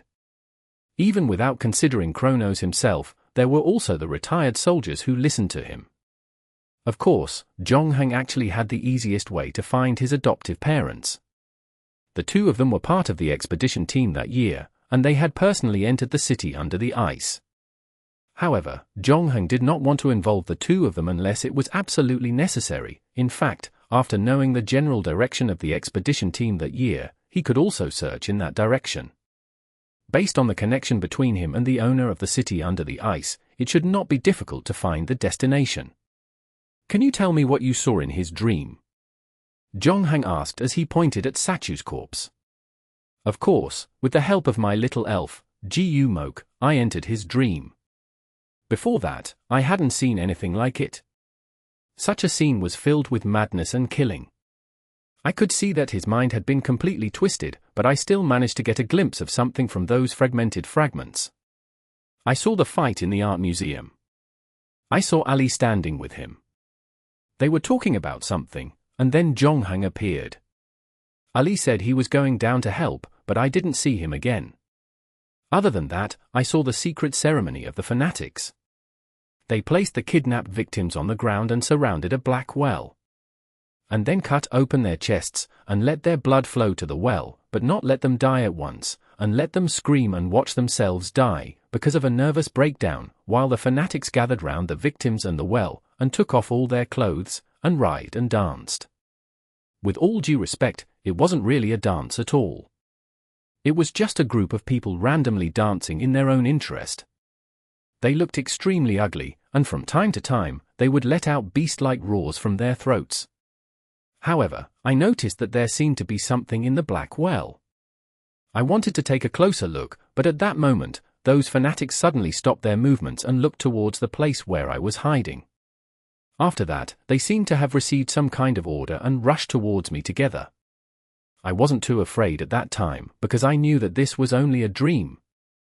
They actually couldn't hurt me, especially with my usual dream experience. As long as my emotions fluctuated violently, I would leave the target's dream. But this time, the situation was completely different from before. They caught me, and I couldn't break free. Then, they dragged me to the well. A leader-like man walked toward me and cut open my chest with a knife. He placed me next to the offerings. I felt pain, and my ears were filled with wails. However, I didn't wake up. It was then that I realized something was wrong. Then, as the ritual continued, I finally saw what was inside the well. "Did you get a good look at it?" Zhongheng asked. "Unfortunately, I only caught a glimpse of it. I didn't get a good look at it, but there's no doubt that the thing inside is not a human." Even without the vow ring, Zhongheng could tell that the old shaman was not telling the truth. When he connected the dots with the look that Kuna had given him earlier, Zhongheng guessed that the thing Kuna was looking at in the well was most likely related to him. However, Kuna chose to hide it. Of course, this would not benefit the old shaman, but it would help the rest of the tribe not turn against Zhongheng. It was still fine for Alicia. After all, Zhongheng had saved her life before. However, if the others knew that the evil spirit in the well had his face, even if Kuna came forward to explain that the two of them were not related, it was likely that the Inuit people in the tribe would also be wary of him. Furthermore, what happened here would not only stay here, but also spread among the Inuit people very quickly. It would also become more difficult for him to move around on this ice field. "What happened after that?" Alicia asked. Gumok was afraid of the well, but when he saw that I was being bullied, he bolstered his courage and rushed into the well. I knew that he was no match for the thing in the well, so I asked him to come back, Kuna said. It must have happened at that time when she said, "Gumok, come back." "Did you see anything else?" Alicia continued to ask. No, the old shaman shook his head. The others might not have thought much of it, but Aletheia was stunned when she heard that, because when she was downstairs, she clearly heard a sentence, "No, no." This is not the future. You can't destroy all of this. But Kuna did not mention that at all. If it was Olai's straightforward temperament, he would have asked the teacher if she had forgotten something. But Alethea did not say that, she just nodded. I'll go to the doctor first to help you reattach your broken bone. There's no need to rush this, Kuna said. I want to talk to Jonghung. After a pause, she added, alone. Okay, then we'll go out first. Alicia and Olai looked at each other and said. Song Jio, on the other hand, was a little embarrassed. After she translated the sentence, she asked Kuna, what about me?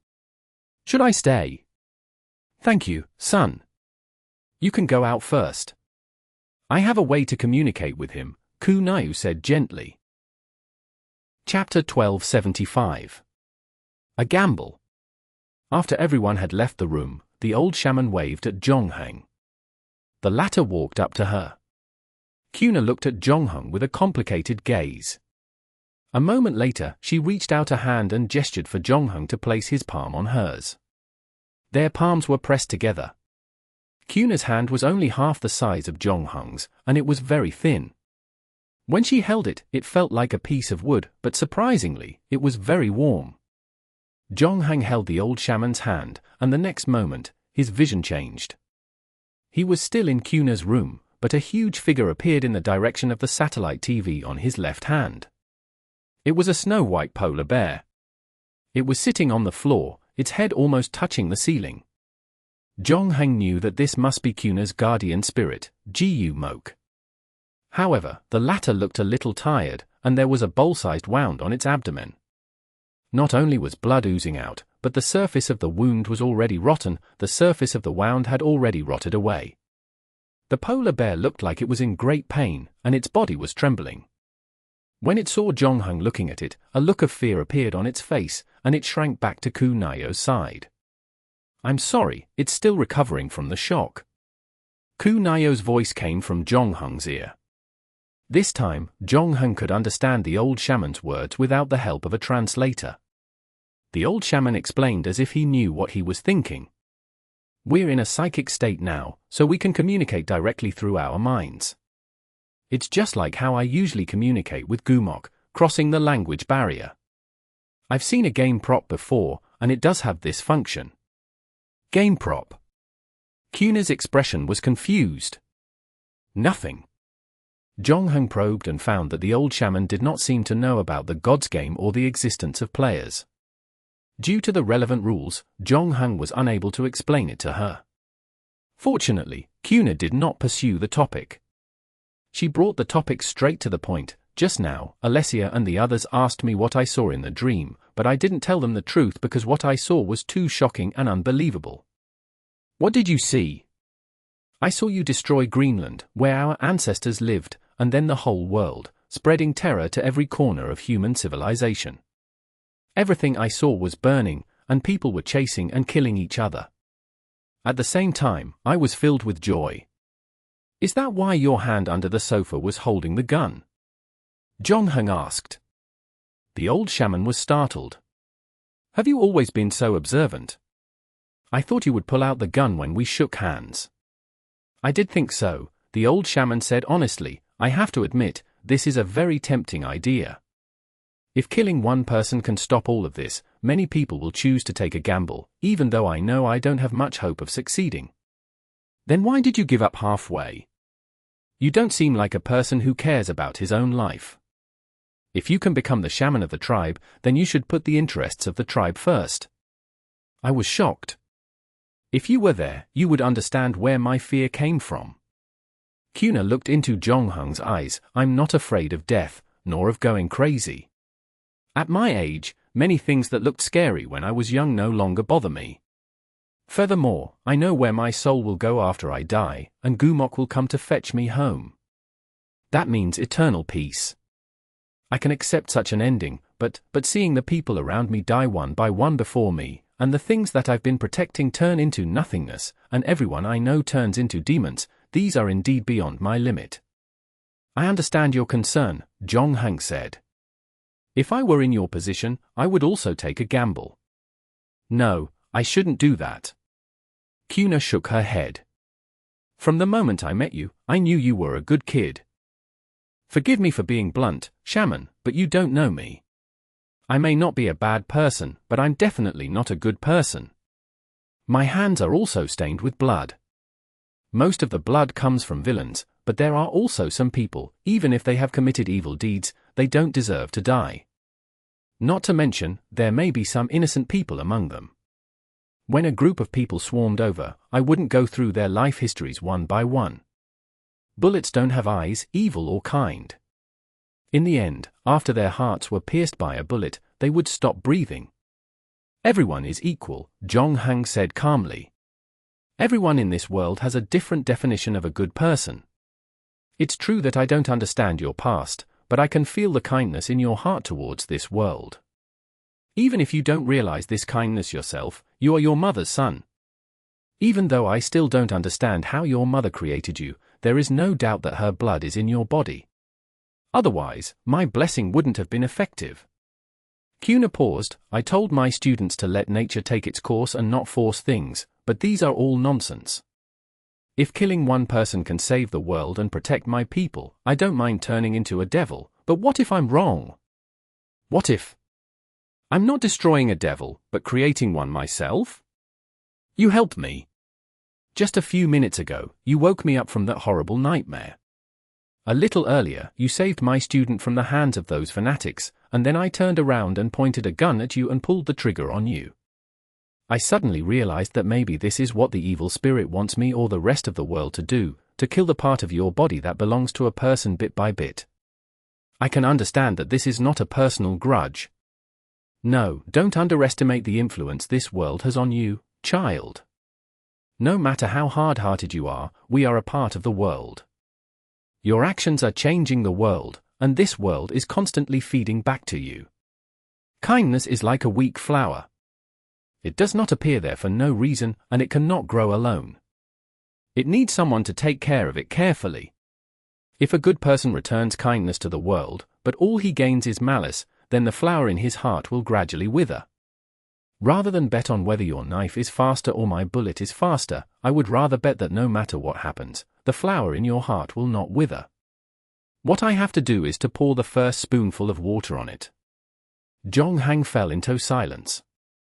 After a moment, he raised his head. Thank you, shaman. Chapter 1276. New car. You have an extremely difficult road ahead of you. I've tried to look at your future, but it's a mess there. I can't see anything, and many people don't know that the future isn't fixed. Otherwise, our current efforts will be meaningless. Although I'm unwilling to admit it, my power is too weak compared to the evil spirit on the ice plains. It hasn't even targeted me. Just the aura it unintentionally released makes it difficult for me and Gumok to resist. Therefore, there is a limit to what I can do for you. However, I hope you know that you have saved me and Alicia from the hands of that evil spirit. You are the Inuit's forever friend. No matter what happens in the future, if you need help, you can come find us here. I also wish the flower in your heart will never wither. Kunayu finished her last sentence. He let go of Zhonghang's hand. Zhonghang also stood up and bowed to the old shaman. He and Songjia stayed in Orisha's tribe for the night, and they were treated with unprecedented hospitality. The next morning, Zhonghang borrowed a snowmobile and brought Songjia back to Nyuk. Kunayu had already confirmed Ali's betrayal through her dream. Next, she would personally inform Ali's teacher and his tribe. At the same time, Alessia, Olai, and the others would contact the other Inuit to start looking for Ali and the holy relic. These were the Inuits' internal affairs, so Zhonghang did not interfere. You said you planned to leave. Songjia was surprised. Just as she was about to quit her job as a translator with Zhonghang, he spoke first. Yes, I booked a flight for tonight. Wait, aren't you going to look for the city under the ice? I thought you were very concerned about it. You said you came here to investigate something related to it. I've already gotten what I wanted to know. It's even more than I originally expected, Zhonghang said. I'm indeed very interested in the city under the ice, but I won't be going this time. That's a good idea, Songjia said happily. I've also heard the story of statues. Even if his story isn't entirely believable, that place is indeed very strange. Furthermore, that evil spirit is so powerful that even Kuna is no match for it. We should stay as far away from it as possible, shouldn't we? Okay. Jong-hung pulled out an envelope and placed it on the table. This is your reward for the time you've been here. You can just transfer the money to me directly. There's no need to wrap it in an envelope to make it so mysterious, Song Jio said as she took the envelope. However, when she took it, she was stunned. Because it was lighter than she had expected and it didn't look like a banknote in shape, Song Jio tore open the envelope and poured out a car key. What? Jong-hung pointed behind her. There were 2 parking spaces next to the small cafe where the two of them met. A van was parked in one of the spaces, but it blocked the car inside. After entering the cafe, Song Jio finally saw the car parked in the other space through the window. It was a Volvo. It wasn't completely new, but it was obvious that its previous owner had taken good care of it. The car was shiny, and there were no scratches on the body. How is that possible? How did you know that I was looking at this car? Song Jio couldn't take her eyes off the car after seeing it clearly. She rushed out of the coffee shop and came to the front of the car. Jong-hung paid the bill and followed after her. You've mentioned it many times. Although you didn't mention the name of the seller, there's a lot of other information. With the description of the car, it was easy to find the owner. Fortunately, he can speak some English, so we settled the deal, Jong-hung said. Olai was right. You're not really Sherlock Holmes's roommate, are you? Song Jio said. She caressed the body of the car that she had touched many times before. Her eyes were filled with unconcealable joy. However, she returned the key to Jong-hung. This gift is too expensive. I can't accept it. You deserve it, Jong-hung said. You've given me a lot of help during this trip to Greenland. But not that much. You'll probably be able to do it with another translator. Song Jio shrugged. You're in danger because of me. Although the final outcome isn't too bad, I'll take the extra part as compensation. It's not that dangerous anymore. It's just that some of the things I saw and heard scared me. Song Jio obviously misunderstood Jong-hung. She thought the latter was talking about the art museum and the things that she had seen at the doctor's house, but in reality, Jong-hung was talking about her being targeted by Norototip and changing her identity. If not for Norototip's intention to keep everyone in the dark, the translator would probably not be in this world anymore. However, since this matter had already passed, Jong-hung did not explain further. For a normal person like Song Jia, knowing in advance wouldn't do anything other than cause her to panic. I spent 90,000 crowns on this car. Based on the compensation we discussed earlier, I should pay you 20,000 crowns. In addition, this is our first WeChat chat. I said that no matter how long this operation lasts, I will pay you for a month's worth of work as long as it's less than a month. That won't be able to reach 90,000 krona. Song Jio shook her head. Furthermore, I'll resign on my own accord halfway through. Of course, our previous agreement can't be counted on. She saw that Jong-hung had no intention of taking back the keys, so she added, I do like this car very much. Since you've already bought it, I don't think it's realistic for you to return it again. So, just treat it as if you're selling this car to me again. I'll transfer the remaining 70,000 krona into your account. I've already saved up a sum of money previously, and with this salary, I'll be able to pay it off. Sure. Jong-hung didn't insist and gave the interpreter another hug. You're welcome to visit Greenland again in the future. Of course, it's best if it's not as dangerous as this time. What time is your flight tonight? I'll drive you to the airport in my new car. Song Jio couldn't wait to drive her beloved car. 10:20 p.m. Thank you for your hard work. At 10 p.m. sharp, Jong-hung was already sitting in the airport waiting room. This also meant that his trip to Greenland was nearing its end. Jong-hung took out his phone from his pocket, and during the process, his finger touched a small pebble. Therefore, Jong-hung took the small pebble out of his pocket as well. There was a pentagram carved on the small pebble, and in the middle of the pentagram was an eye. This was what Sartras had called the Old Seal. Alicia had found it in the Museum of Art's rubbish bin and had given it to him before she left. However, to Jong Hung's surprise, the object that belonged to Dr. Baker and Sartras' previous owners was actually his parents. Chapter 1277. The Return Journey. Jong Hung looked at the old seal in his hand, but he couldn't find anything special about it. It was just an ordinary stone. The material was no different from other stones that could be found everywhere on the road. The level of carving on it was also very poor, and it was obvious that it hadn't been made for a long time. When Jong Hung first saw it, he thought it was a prank carved on it, or perhaps it was a new work that an apprentice sculptor had used to practice. It was hard to imagine that such an inconspicuous object would help Sartras and Dr. Baker avoid the nightmares for a period of time, and also help them avoid the monster's attacks. Even though it was only useful for that, it was unable to help Sartras and the others withstand the siege of the monsters in the city under the ice. In the end, the enemy finally stopped. It was only because he was worried that he would die immediately after killing the humans, which would affect the escape of the master of the city. It wasn't enough to stop them from falling into madness. Regardless, this was one of the few things that had been proven to be effective against the monster and his minions. Jong Hung still hoped to find out how it worked. He was going to bring this thing to the game point to be appraised after he returned to China. However, considering the role of the bartender in this matter, this appraisal was obviously not suitable for her. Jong Hung planned to bring this stone to his hometown's game point later. The waiting hall soon rang with a broadcast, informing the passengers of Jong Hung's flight to prepare to board the plane. So Jong Hung put the stone away again and carried his suitcase onto the shuttle. Greenland Airlines had a total of 10 passenger planes and 20 helicopters. Although the number was not large, it was enough to meet their daily travel needs. Jong Hung was riding on an Assault 8-300. This was a passenger plane developed by Canada's de Havilland Aircraft Company in the 1980s. It had been some time since then, but fortunately, it was still reliable.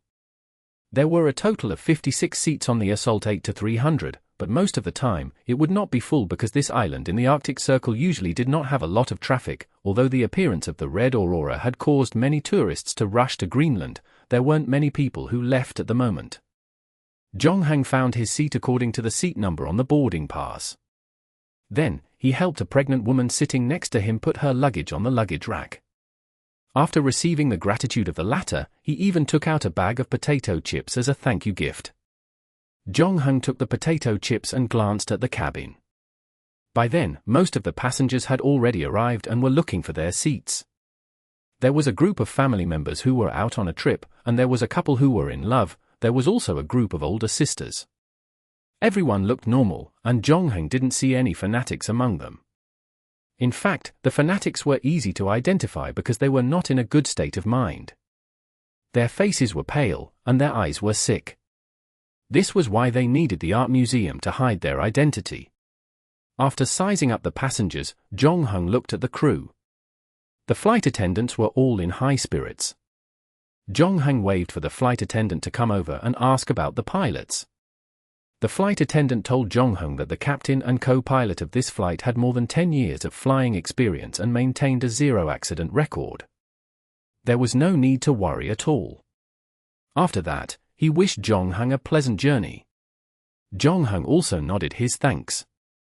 Very soon, the plane left the runway under the pilot's control and flew into the sky. Just as the flight attendant had said, the entire process was very smooth. And in the next half an hour, other than the turbulence that lasted for half a minute, there was nothing else worth noticing. When the plane reached the designated altitude, the flight attendants began to work.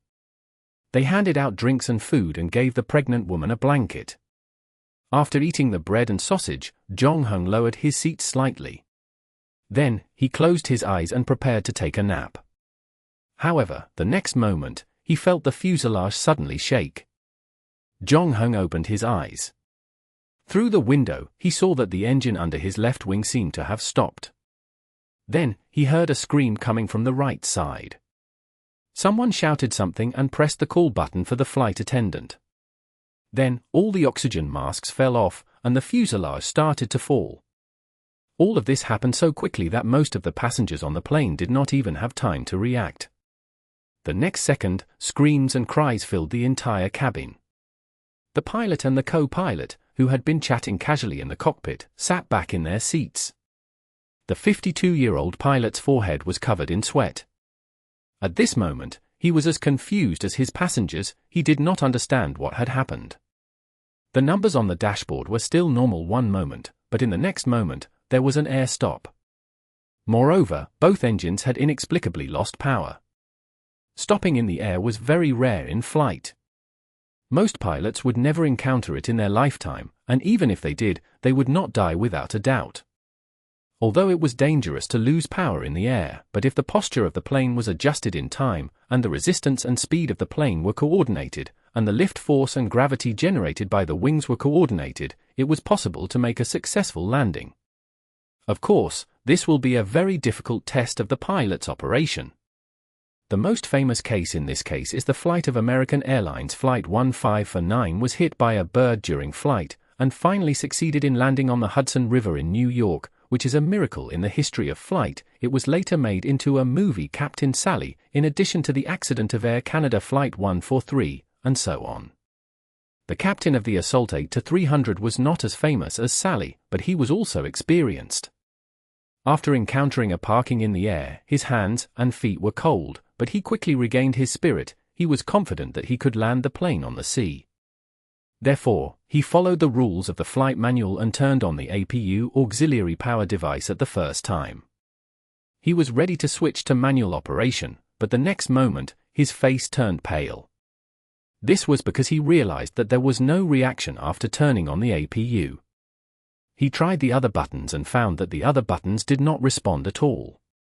The dashboard was still lit up, but the numbers on it did not change anymore. It was as if it was frozen in place by some mysterious force. Why? Why? The captain tried several times, but to no avail. He smashed the dashboard with his fist angrily, causing cracks to appear on the dashboard. He roared in despair because the current him could do nothing but roar. And along with his roar, the 8-300 was also like a bird that had lost its wings, diving into the ocean below. Chapter 1278. Plane Crash. The pregnant woman on Jong-Hung's right started screaming from the first second after the crash. It was obvious that she was very concerned about the baby in her stomach. She had been very careful with her movements and followed the recipe strictly when eating, hoping that her baby would be born successfully. She wanted to see this beautiful world with her. However, she did not expect that this day would never come again. The purser was still trying to suppress the fear in his heart and comfort the passengers. However, when she heard the roar from the cockpit, she could not help but cry. This feeling of despair was contagious. It quickly spread throughout the entire cabin. In fact, even if the purser was able to remain calm at this point, it would be of no use. The speed of the plane's descent made everyone realize that they were doomed this time. Jong-Hung was one of the first people to notice that the engine had lost power. Furthermore, his seat was closer to the engine, so he could see it better than the captain. There were no birds that had been sucked into the engine. In other words, the sudden stop in the air was like a mistake by the captain. However, Jong-Hung took a look at his phone. For some reason, the screen was locked onto the screen that had previously been turned off. It could not be unlocked. Jong-Hung immediately realized that the same thing might have happened to the plane. This kind of inexplicable pause, was it aimed at all the machinery? If that was the case, then this was clearly not an accident, but a premeditated attack. If nothing else, the target of the attack was him. Even though he realized the problem at the first moment, it was not easy to solve it. No, it was impossible. Jong-Hung did not know who the person who attacked him was. He also had no idea what the culprit had done to stop all the machinery from working. If he was given time, he might be able to figure out the problem, but from the time the plane lost control to the time it crashed, the process was extremely short. Not to mention him, even if there were 10 Sherlock Holmes here, it was impossible to solve the problem in such a short period of time. Therefore, Jong-Hung immediately unbuckled the seatbelt around his waist. He couldn't stand firmly on the aisle anymore. Not long ago, a food truck had just flown out and crashed into the tail of the plane. The food and drinks on it spilled all over the floor. as the plane fell rapidly and floated in the air again. Jong-hung used his arm to lean on a nearby seat to open the luggage rack first.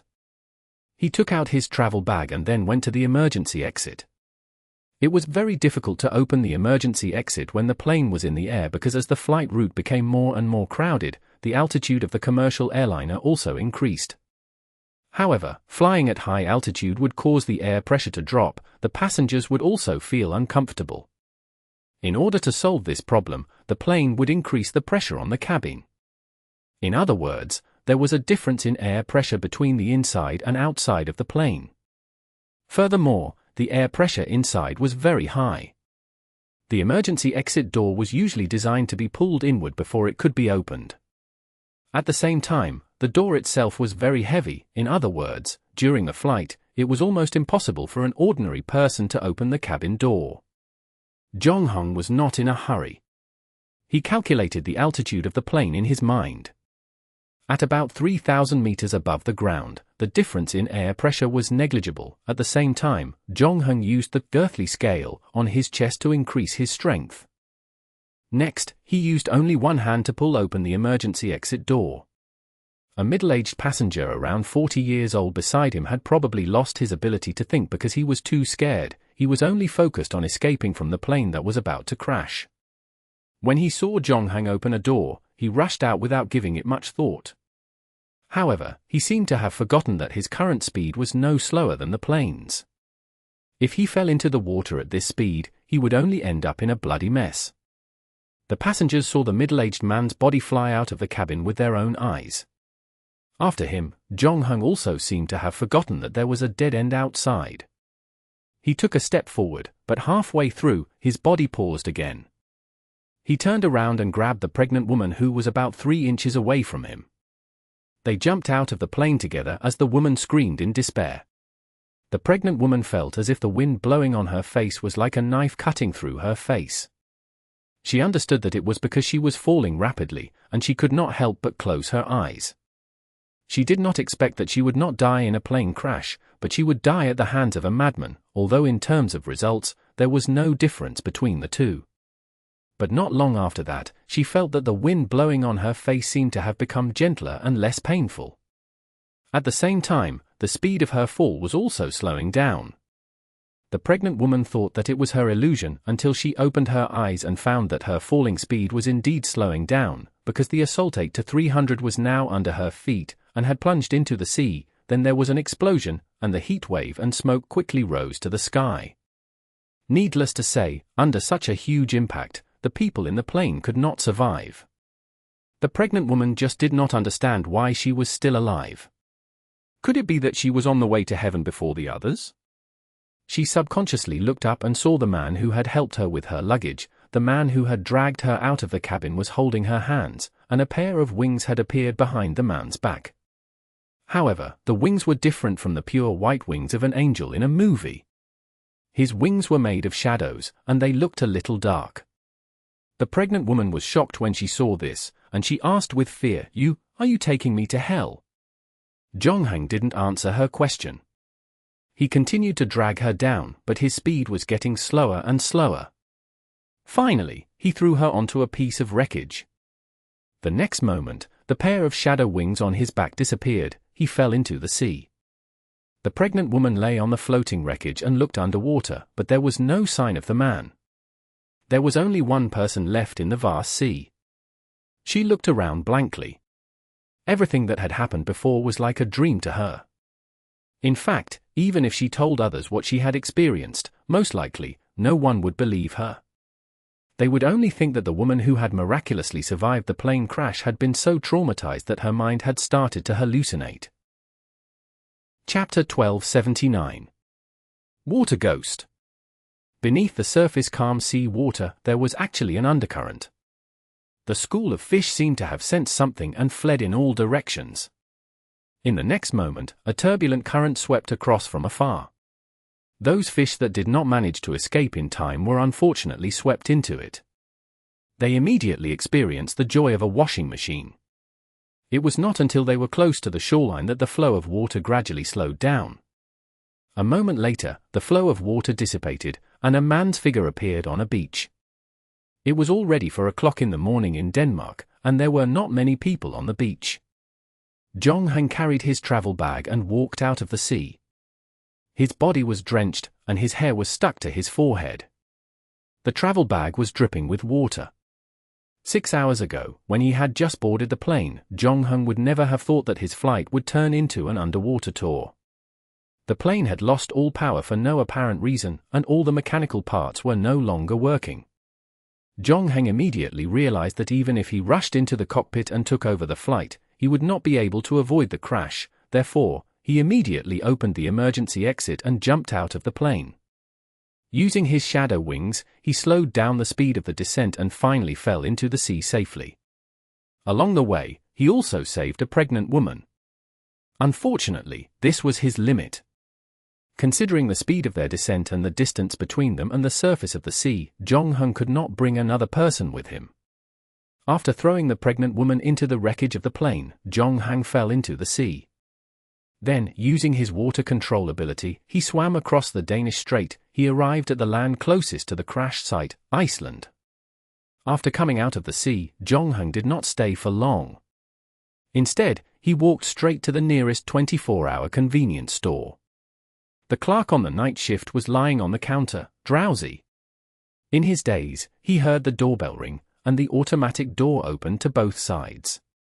He rubbed his eyes, raised his head, and the next moment, his drowsiness was gone.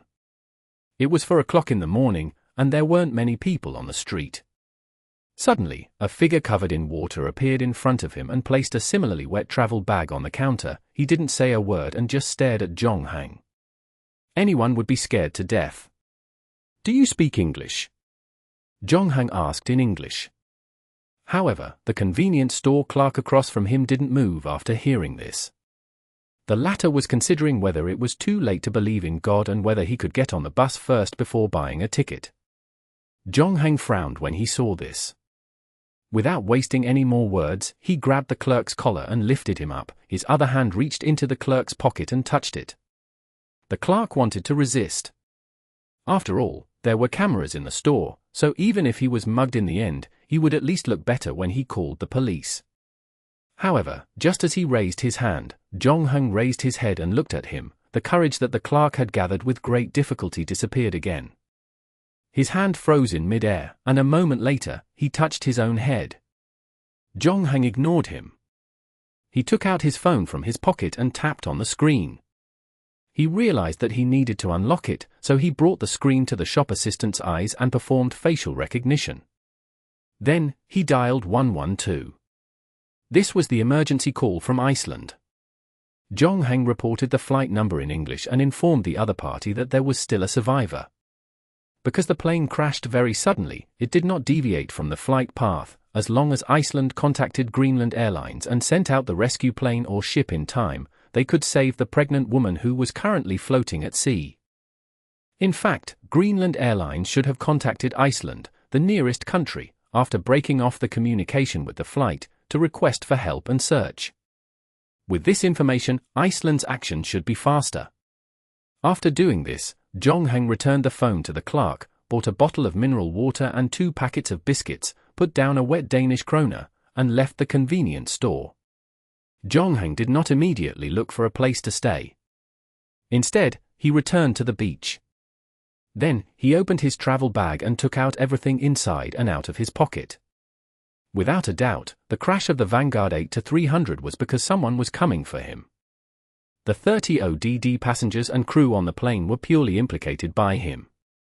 However, at the moment, he did not know who the culprit was. Also, Jong-hang was most concerned about how the other party knew about his flight. He did not inform anyone else about his trip to Greenland, and the final ticket was booked by himself.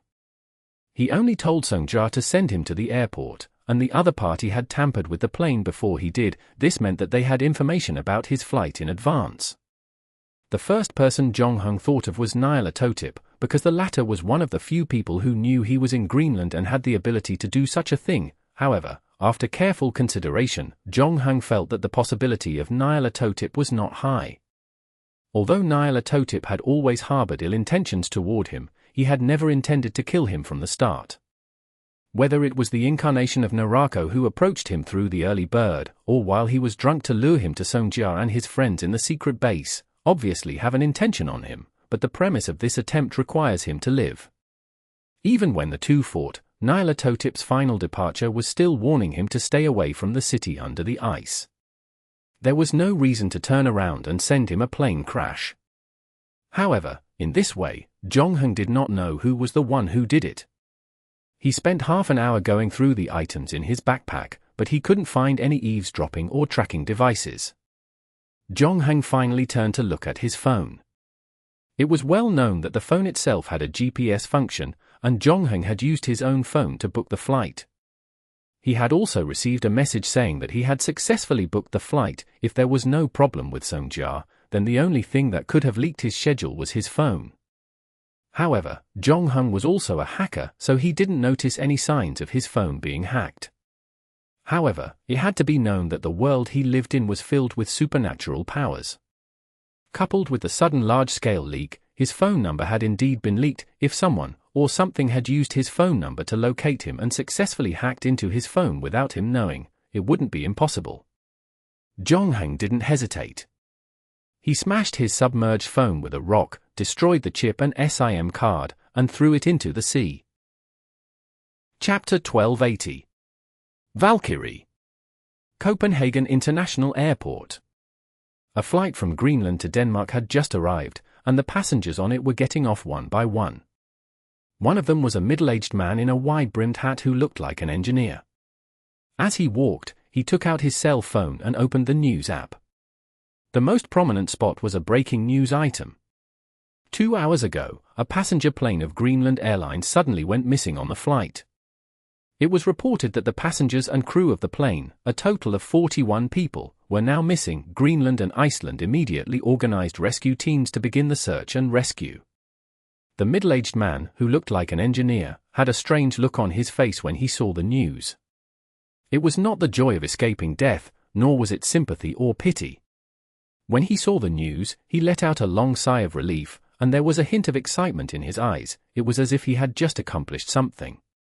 However, he quickly turned off the news client, clicked on a person called Car Maintenance in his address book, and sent a message over. "I have succeeded. You can follow the agreement to delete the record of our contact, and then you do not come to me again."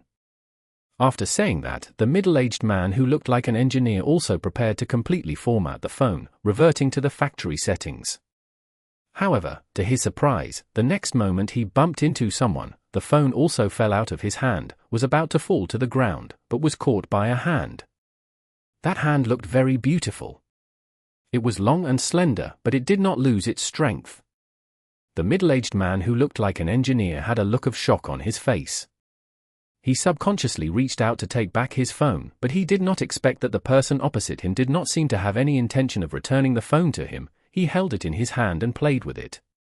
The middle-aged man who looked like an engineer raised his head. When he saw the person standing opposite him, his expression suddenly changed.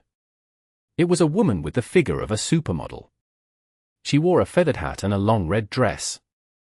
Her golden hair was braided into a braid at the back of her head. "Valkyrie!" The middle-aged man who looked like an engineer cried out. Then, he took half a step back and tried to reach his hand into his pocket. However, the next moment, his back bumped into a soft object. However, the engineer-looking middle-aged man didn't feel any attraction at the moment.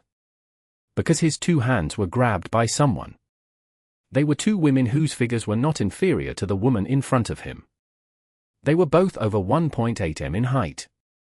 The same model's figure was full of strength. "I prefer people to call me by my name, Brunhilde," the woman in the feathered hat said.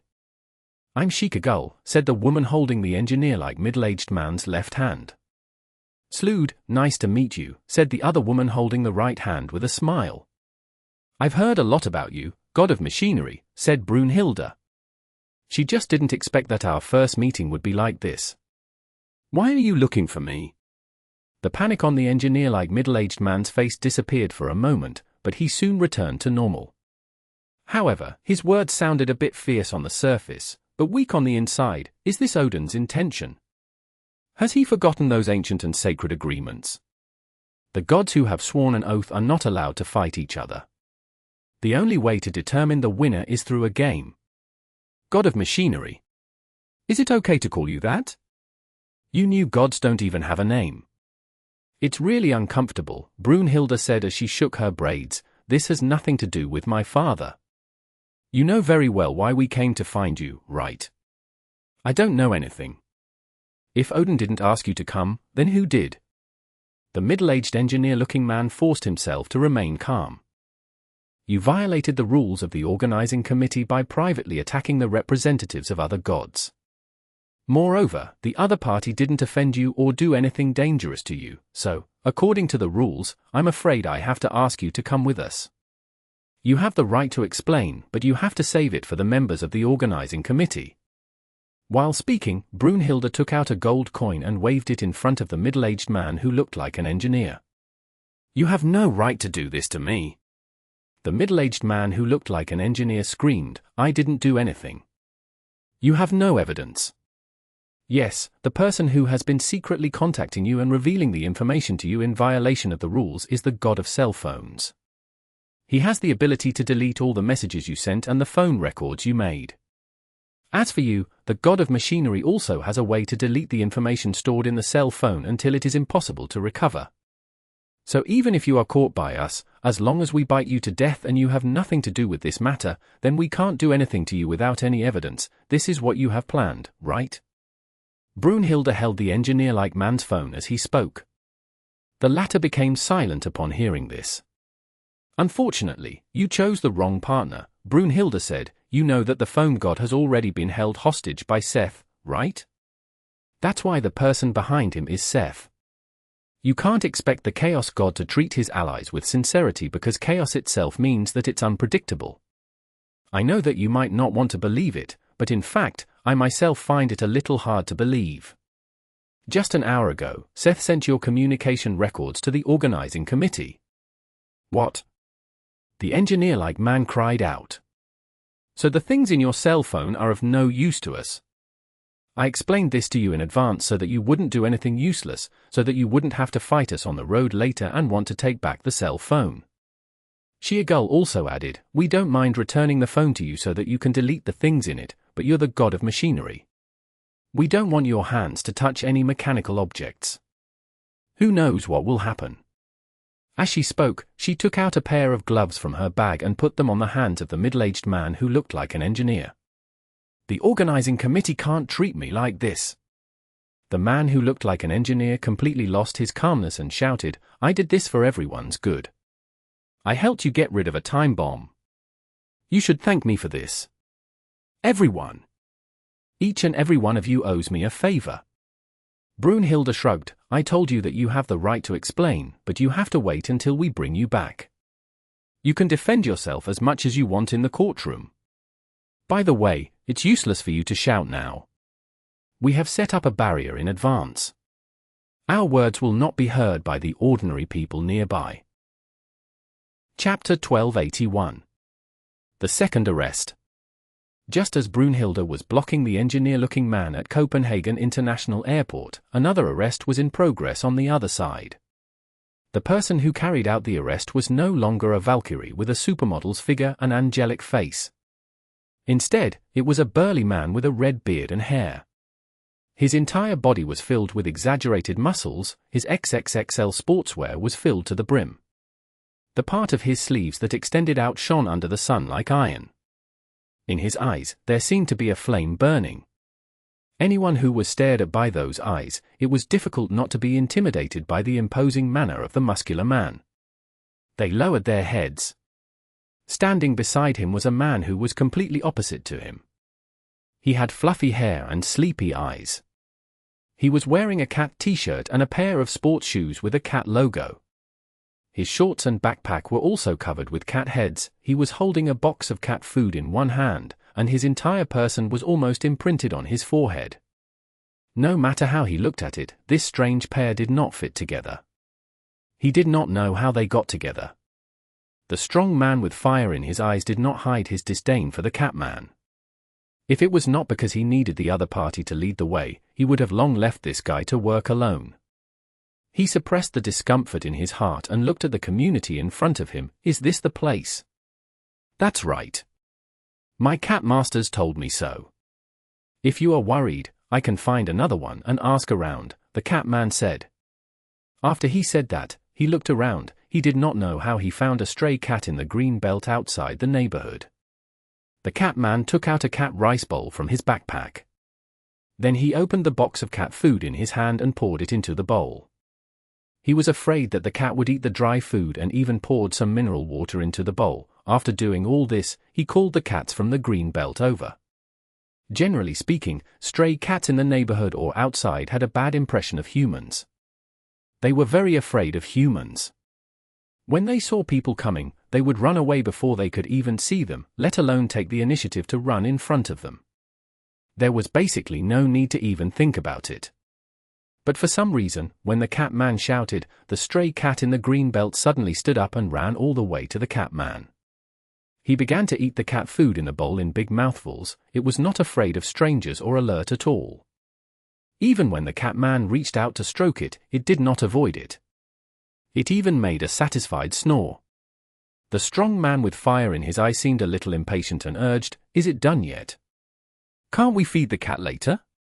Let's get down to business first. If Seth runs away again, we don't know where he will hide. That guy clearly has power in the clergy. Why does he only run around like a mouse, picking up the soft persimmon? Feeding the cat master is business. Other things should be left for later." Although the cat man was a little afraid of his companion's terrifying fighting strength, the cat could not help but argue with him. The man with fire in his eyes waited patiently for another half a minute, but the stray cat was still burying its head in its food. The cat man next to him had an ant-like smile on his face, and did not have any intention of urging him. The man with the fire in his eyes finally reached the limit of his patience. He was known for his hot temper, and waiting was probably something he was not good at. Therefore, he turned to his companion and said, "Hey, you can stay here and slowly accompany your cat. I'm going in." The cat man's face revealed a look of astonishment. Ah. However, the man with the fire in his eyes completely ignored his companion's reply. He was only informing his companion and not seeking his opinion. After saying this, he raised his right hand. A moment later, a hammer flew over from the sky and landed in his palm. The moment he held the hammer, his beard and hair were all spread out, and his body emitted an invincible aura. An old granny who was walking beside him was shocked when she saw this scene. She almost pushed the pram into the flower bed. After a moment, she patted her chest and said with lingering fear, "Young man, are you filming here? Guan Yunchang."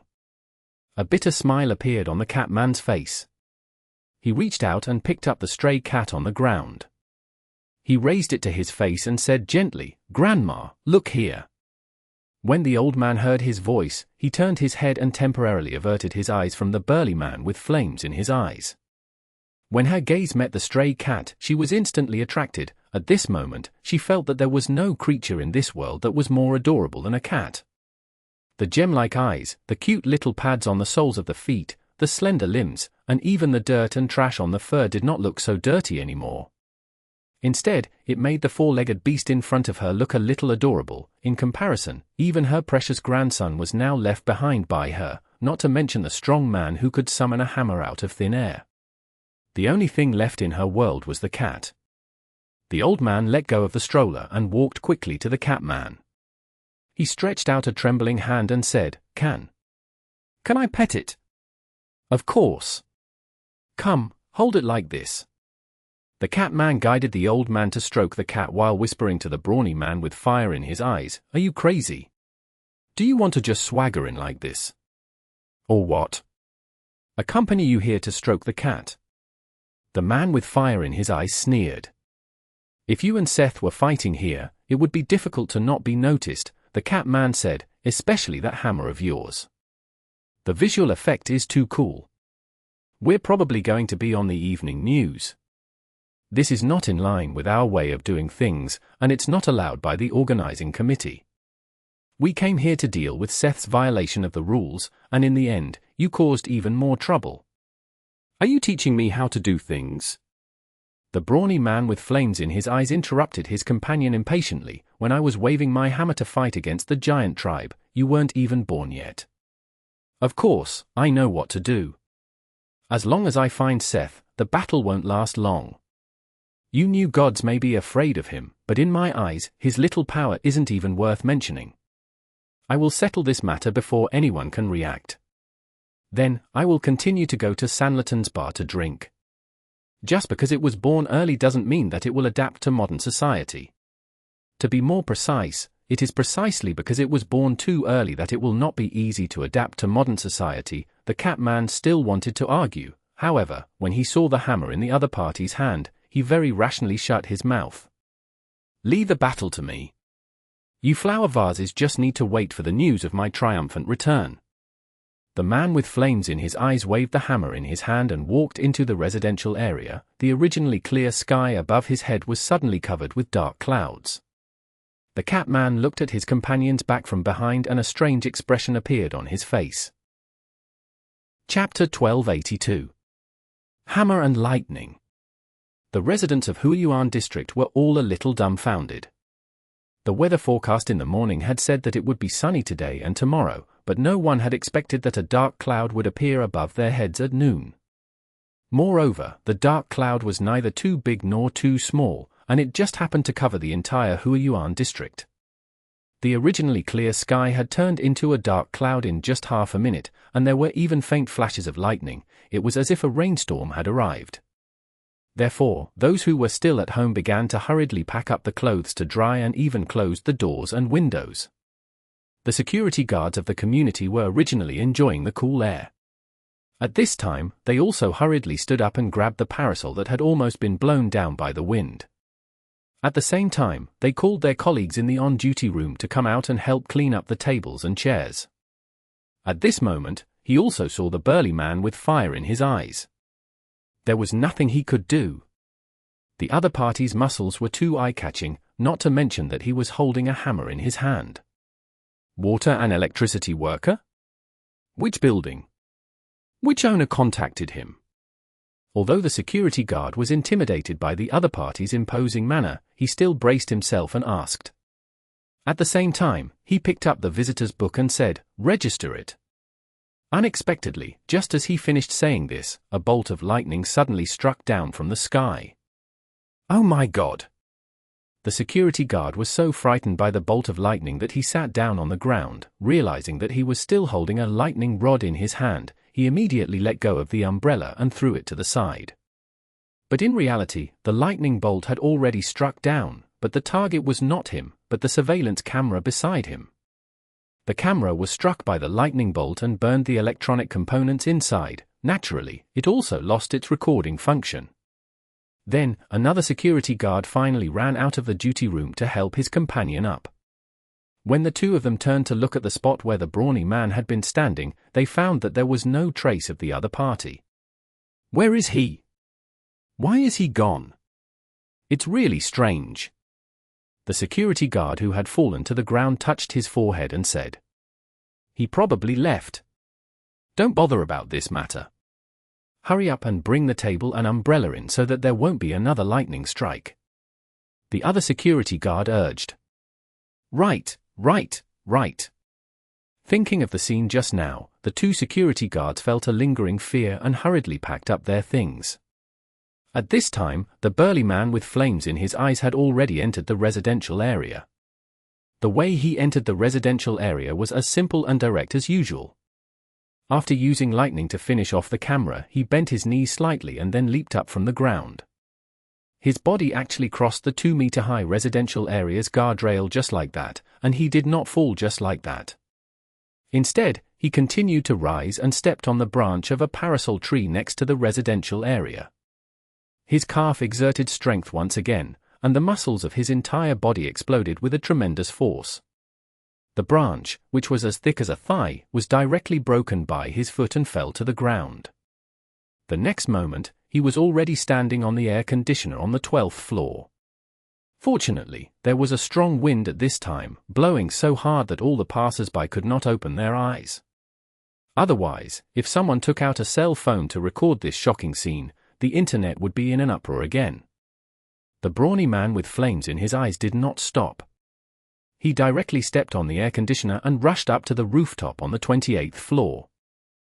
Then, he raised the hammer in his hand. The lightning that was swimming in the clouds was like a shark that had smelled blood, one after another, striking toward the hammer. At least dozens of lightning gathered together and interweaved into a terrifying electric net. The wildly dancing electric current flowed along the hammer and struck the brawny man. If it were an ordinary person, they would have probably been turned into ashes by this strike. However, the muscular man did not show any signs of pain on his face. On the contrary, the expression on his face was somewhat enjoyable after being electrocuted. After the electric current passed through his body, not only did it not show any signs of weakening, it even strengthened. Then, it spread out along the soles of his feet, turning into small snakes that swam all the way down. The strong man on the rooftop closed his eyes. 2 seconds later, he opened them again and shouted, "I found you." Then, his body disappeared from the rooftop. On the 15th floor, room 1503 was in a mess. A working man was lying in a pool of blood. His eyes were empty, and so was his chest. His heart was missing. His wife was nailed to the wall by 12 steel bars. The steel bars went through her shoulder blades, thighs, and arms. Her blood flowed along the wall, but she did not die immediately. This was not because her vitality was stronger than her husband's. It was because the guy in the kitchen had deliberately left her half alive so that she could watch him cook her husband's heart. The figure with the head of a jackal was busy in the kitchen as he asked, "Where's the ginger?" "Madam, where did you put the ginger?" "If you don't put some, it will taste too fishy." "Oh right, there's also cooking wine." "Is it Chinhis?" "Not bad, this brand has 0 additives, it's healthy, it's best to use it to roast meat." The woman's eyes revealed a hint of fear, but at that moment, lightning and thunder started to rumble in the neighborhood. "TSK, TSK, TSK. You still say that I'm attracting attention? This way of making an entrance isn't low-key, is it?" As the gnoll spoke, he casually pulled down the shutters of the kitchen window. In the end, he had just picked up the kitchen knife and was about to cut onions on the chopping board. Unexpectedly, the next moment, the kitchen window suddenly burst open. Glass shards flew everywhere. At the same time, a black shadow flew toward him. The gnoll's reaction was not slow either. He grabbed the kitchen knife in his hand and hacked at the thing. However, before his kitchen knife could touch the thing, an electric current had already climbed onto his arm, causing all the hair on his body to stand up. His movements also stopped for a moment, then the black shadow smashed into his chest. It was a silver iron hammer. The shape was not big, but the kinetic energy was astonishing. The hammerhead broke his sternum, and his entire chest caved in. His body flew out, crashing into a wall and falling into the living room from the kitchen. The woman nailed to the wall saw this scene, and her eyes revealed a hint of delight. But in the next moment, the hammerhead climbed up from the ground and reached out to press her mouth. Don't be in a hurry to be happy. The show has just begun. What a pity for my pot of good meat." As soon as he finished speaking, a muscular figure landed on the balcony of the living room. He reached out and the hammer on the ground seemed to be summoned. It trembled and was about to fly back into its owner's hand, however, he did not expect a big hand to grab it first in the next moment. It is said that not many people can carry this thing. Is it true? Blue veins popped up on the headman's arm. He used all his strength, and the solid wood floor under his feet was broken by his stomp. However, the hammer was still drawing out from his hand bit by bit. Chapter 1283. Come. The creeper heard the sound of his bones and muscles tearing, but he still did not let go. "If you try to be brave, don't even think about taking your right hand," the man with fire in his eyes warned coldly. "It doesn't matter. I feel that 2 hands are a little too much anyway. If you want to kill someone, 1 fist is actually enough," the creeper said with a grin. As he spoke, the endurance of his arm was about to reach a critical point. A crafty look flashed across the baldy's eyes. He suddenly let go of the leg that he had been stepping on the ground. Then, he and the hammer charged towards the burly man with flames in his eyes. At the same time, his left hand had already clenched into a fist and smashed towards the opponent's chest. He cried out in a strange manner, "You should taste this fist of mine too." There was no doubt that his punch was a coincidence. Not only did it have his own strength, but it also caught the pulling force of the hammer flying back to the burly man's palm. In the end, the brawny man who had flames in his eyes did not dodge at all. A hint of contempt flashed in his eyes. Just like that, he stuck out his chest to meet the man's fist. The headman only felt that his punch seemed to have hit a concrete wall. No, if it was a concrete wall, it would have been smashed by his punch long ago. However, the body of the guy opposite him only swayed. A cold snort came from his nose. "Have you not eaten your fill?" "Although I don't like to make excuses, I didn't have lunch when you came," said the gnoll. As soon as he finished speaking, the brawny man opposite him stretched out a hand. His palm directly pinched the gnoll's head and lifted it up from the ground, as if he was lifting a chick. "Seeing that we're both old gods, I wanted to be polite to you, but your mouth is too annoying. Maybe I should tear it off first." "Do you need me to remind you, grumpy friend? According to those ancient sacred covenants, you can't kill me." Although his head was about to be deformed, the headless man still had a smile on his face. "Now you remember those oaths. Why did you violate the rules of the organizing committee and leak the information of all the players? I'm the god of chaos. It's my nature to create chaos. I can't go against my own nature, just like you can't go against your own nature. You don't know me at all. How do you know what my nature is?" The brawny man with fire in his eyes said coldly. "Please, it's the internet age now. No matter what you want to know, you just need to search online," the leader said. "Thank you for the invitation. I'm in America. I just got off the plane. My circle is too small." "What the F***ck are you talking about? Haven't you been on Jihu before?" This is their usual way of answering questions. "I'm just trying to blend into the culture of this land."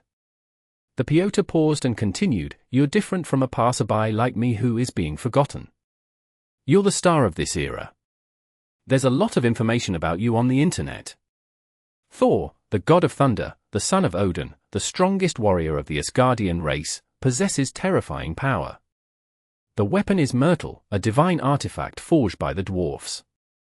By the way, there are many BL novels about you and Loki on the internet. To be fair, some of them are quite good." At this point, the headman felt a sharp pain in his temple. Thor was clenching his hand on his head, and his skull was creaking. "Don't tell me you really think that those **T vows will save your life from me," Thor said with a ferocious look. "Mind your mouth, Seth, before I crush your head completely." However, when Seth heard that, not only was he not afraid, but his eyes were filled with excitement. "That's right. This is what I know about Thor. When you lose your temper, you don't recognize your own family. You're like a wild beast locked in a cage. They put chains on your neck to make you tame so that you can be used by them. But in your heart, you still retain the nature of a wild beast. You don't know what you're talking about." Thor swung his hammer and killed the poor woman nailed to the wall. Her injury was beyond saving, and all Thor could do was to help her get out of it as soon as possible. On the other side, Seth, who was in his hands, was still talking non-stop. "Ask yourself, are you tired of playing this game? If I remember correctly, there is war in your priesthood, right? Don't lie to yourself. You yearn for blood. You must be silently reminiscing the days when you fought against the frost giants. You miss the slaughter, the fine wine of Asgard, and even the final battle. You wield your divine hammer, and no one can stop you wherever you go. Oh, Thor, the bards have also written countless poems for that battle, praising your heroism." "Times have changed," Thor said coldly. "That's right, times have changed. Ever since the organizing committee took power, you can only reminisce about the golden era that belonged to you in your dreams. There are no battles of pleasure and freedom, only those stupid popcorn movies and comics, and those BL fans who covet your buttocks and chest muscles. You have no respect at all. If you want to stir up a conflict between me and the organizing committee, you'd better save your energy, Thor said. I don't like my current life, but no matter what era it is, I won't associate with a silly Dior like you. Unfortunately, sometimes things don't always go as you wish. I don't want to waste my breath with you anymore. Tell me where you hid the foam god, and then obediently follow me back to the organizing committee to be judged. Kneel on the ground and beg for everyone's forgiveness while crying. This is the only thing you can do, Thor said sternly. If you want to know the whereabouts of the god of cell phones, no problem. As long as you don't use your hammer, we can fight fair and square. This is too unfair. You have the world-famous artifact in your hand, but I don't have anything in my hand. You are asking for humiliation. I can crush you with a single finger, Thor said. You may have had your own glory, but now you are just a third-rate god that no one knows about. And my fame spread across the mortal world more than 1,000 years ago, and now you are no match for me with or without a hammer. Words have no basis. You have to try to find out. Seth shrugged. Or are you afraid of my challenge? I'm Thor, Odin's son. I'm not afraid of anyone, Thor said, enunciating each word. I can accept your challenge, but after this, you have to keep your promise and tell me the whereabouts of the foam god. Otherwise, I swear, you don't have to go to the organizing committee anymore. I'll crush your head right here. It's not worth it to break those ancient promises for me. Seeing Thor let go of his hand, Seth took 2 steps back and stretched his wrist and neck. He licked his lips and said, "Come on." Chapter 1284. He had something to ask Loki. Thor really had thrown the hammer at his feet as he had promised. In order to convince Seth that he had lost, Thor had even dissipated the electric current in his body. Thor was confident that he could beat the gnoll in front of him to a pulp with his own strength. Of course, he knew that Seth was probably plotting something when he suggested to fight him one-on-one. But no matter what tricks the other party was planning, it was meaningless in the face of absolute power. Meanwhile, Seth could tell from Thor's eyes that the other party was planning to tear apart a few more of his ribs. That's more like it. Seth's eyes were burning with fighting spirit. Sure enough, fighting with the old gods is the best. Those new gods have divine power, but they're all too sissy. If word gets out, you'll stir up a conflict between the new gods and the old gods again. But Thor paused. Personally, I can't agree more. It seems that even scum can occasionally say a few pleasant words. Is that so? Then try my fist again. Seth roared after he finished speaking, concentrating all his strength on his arm. His right hand instantly expanded more than twice. The veins on it were actually as thick as a finger, and they were densely packed like earthworms. Thor's expression became slightly more solemn when he saw this. No matter what, Seth was one of the 9 pillar gods in Egyptian mythology, and he still had his own strength. Moreover, he had gone through the test of time just like him. Although his divine power was constantly weakening, his combat techniques were becoming more and more proficient. Thor was ready to fight, but then his expression froze. Seth, who had just finished bragging and was preparing his ultimate move, turned around and fled toward the door. He didn't even have time to open the security door of the living room before he punched the wall, leaving a big hole. He jumped out of the hole in a panic. Thor was completely shocked by his opponent's shamelessness. Seth, the god of the 9 pillars of Egypt, who was known as the Lord of Power, did not even have the courage to fight him head-on. Moreover, he had given up on using Myrtle. He had actually run away with his tail between his legs like a dog. Moreover, did he really think that he could escape just like that? Thor was only stunned for half a second before he came to his senses. Since his opponent had already decided to give up on this battle, he naturally did not have to keep his previous promise. Thor picked up Myrtle from the ground. He exerted all his strength in the air and swung. In the next moment, Myrtle left his palm and turned into a bolt of lightning, flying out of the hole that Seth had made.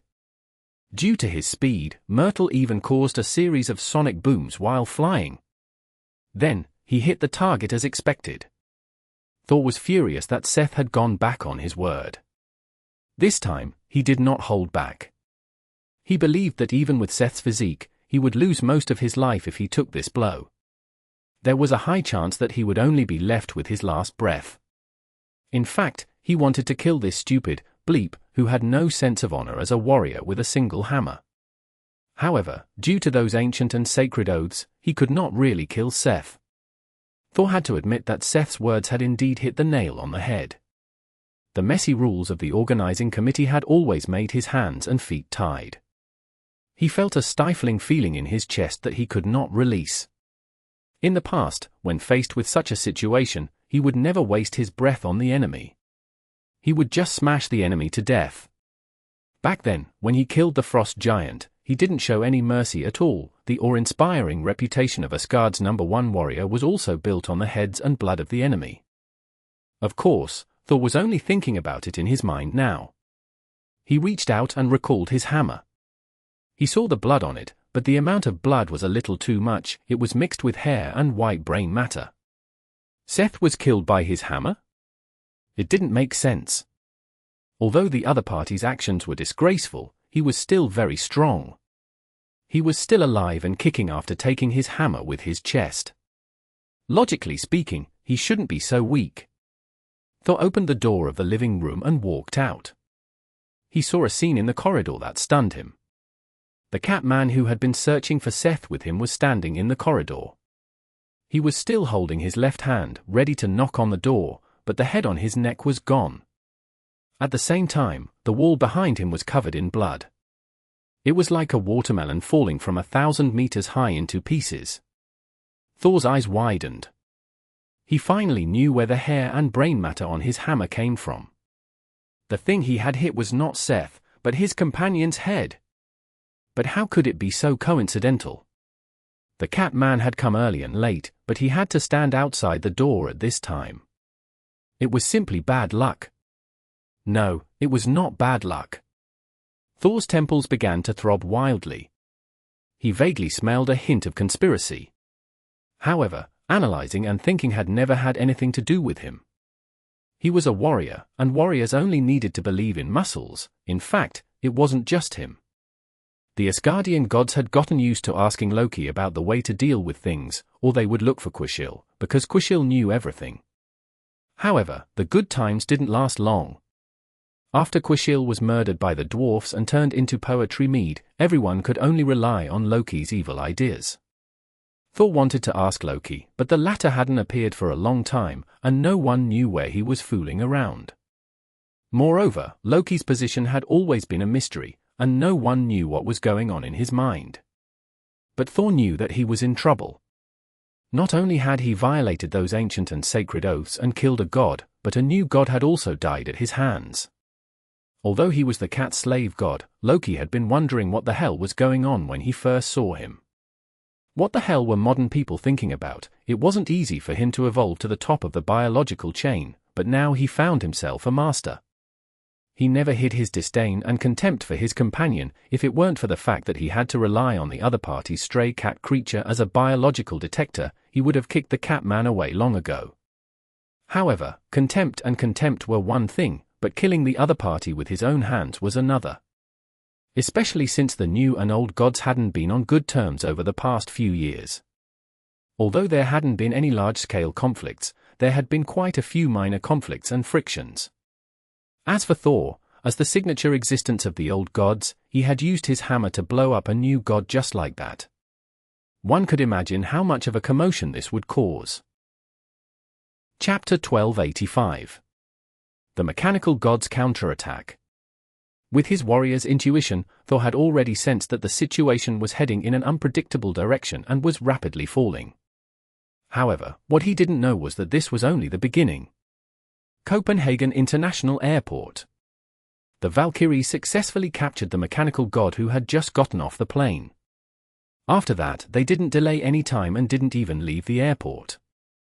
They directly bought tickets to return to China, but there were still more than 2 hours before the next plane took off. Thus, they brought the mechanical god to the airport's first-class VIP lounge. Brunhilde had Sleigh and Shijigal look at the mechanical god. Meanwhile, she found a computer and sent the progress of the mission to the organizing committee via email. This matter should have been solved with a text message, but there was no other way. The whereabouts of the mechanical god was unknown. Until the latter was discovered and rescued again, they could only choose other means of contact.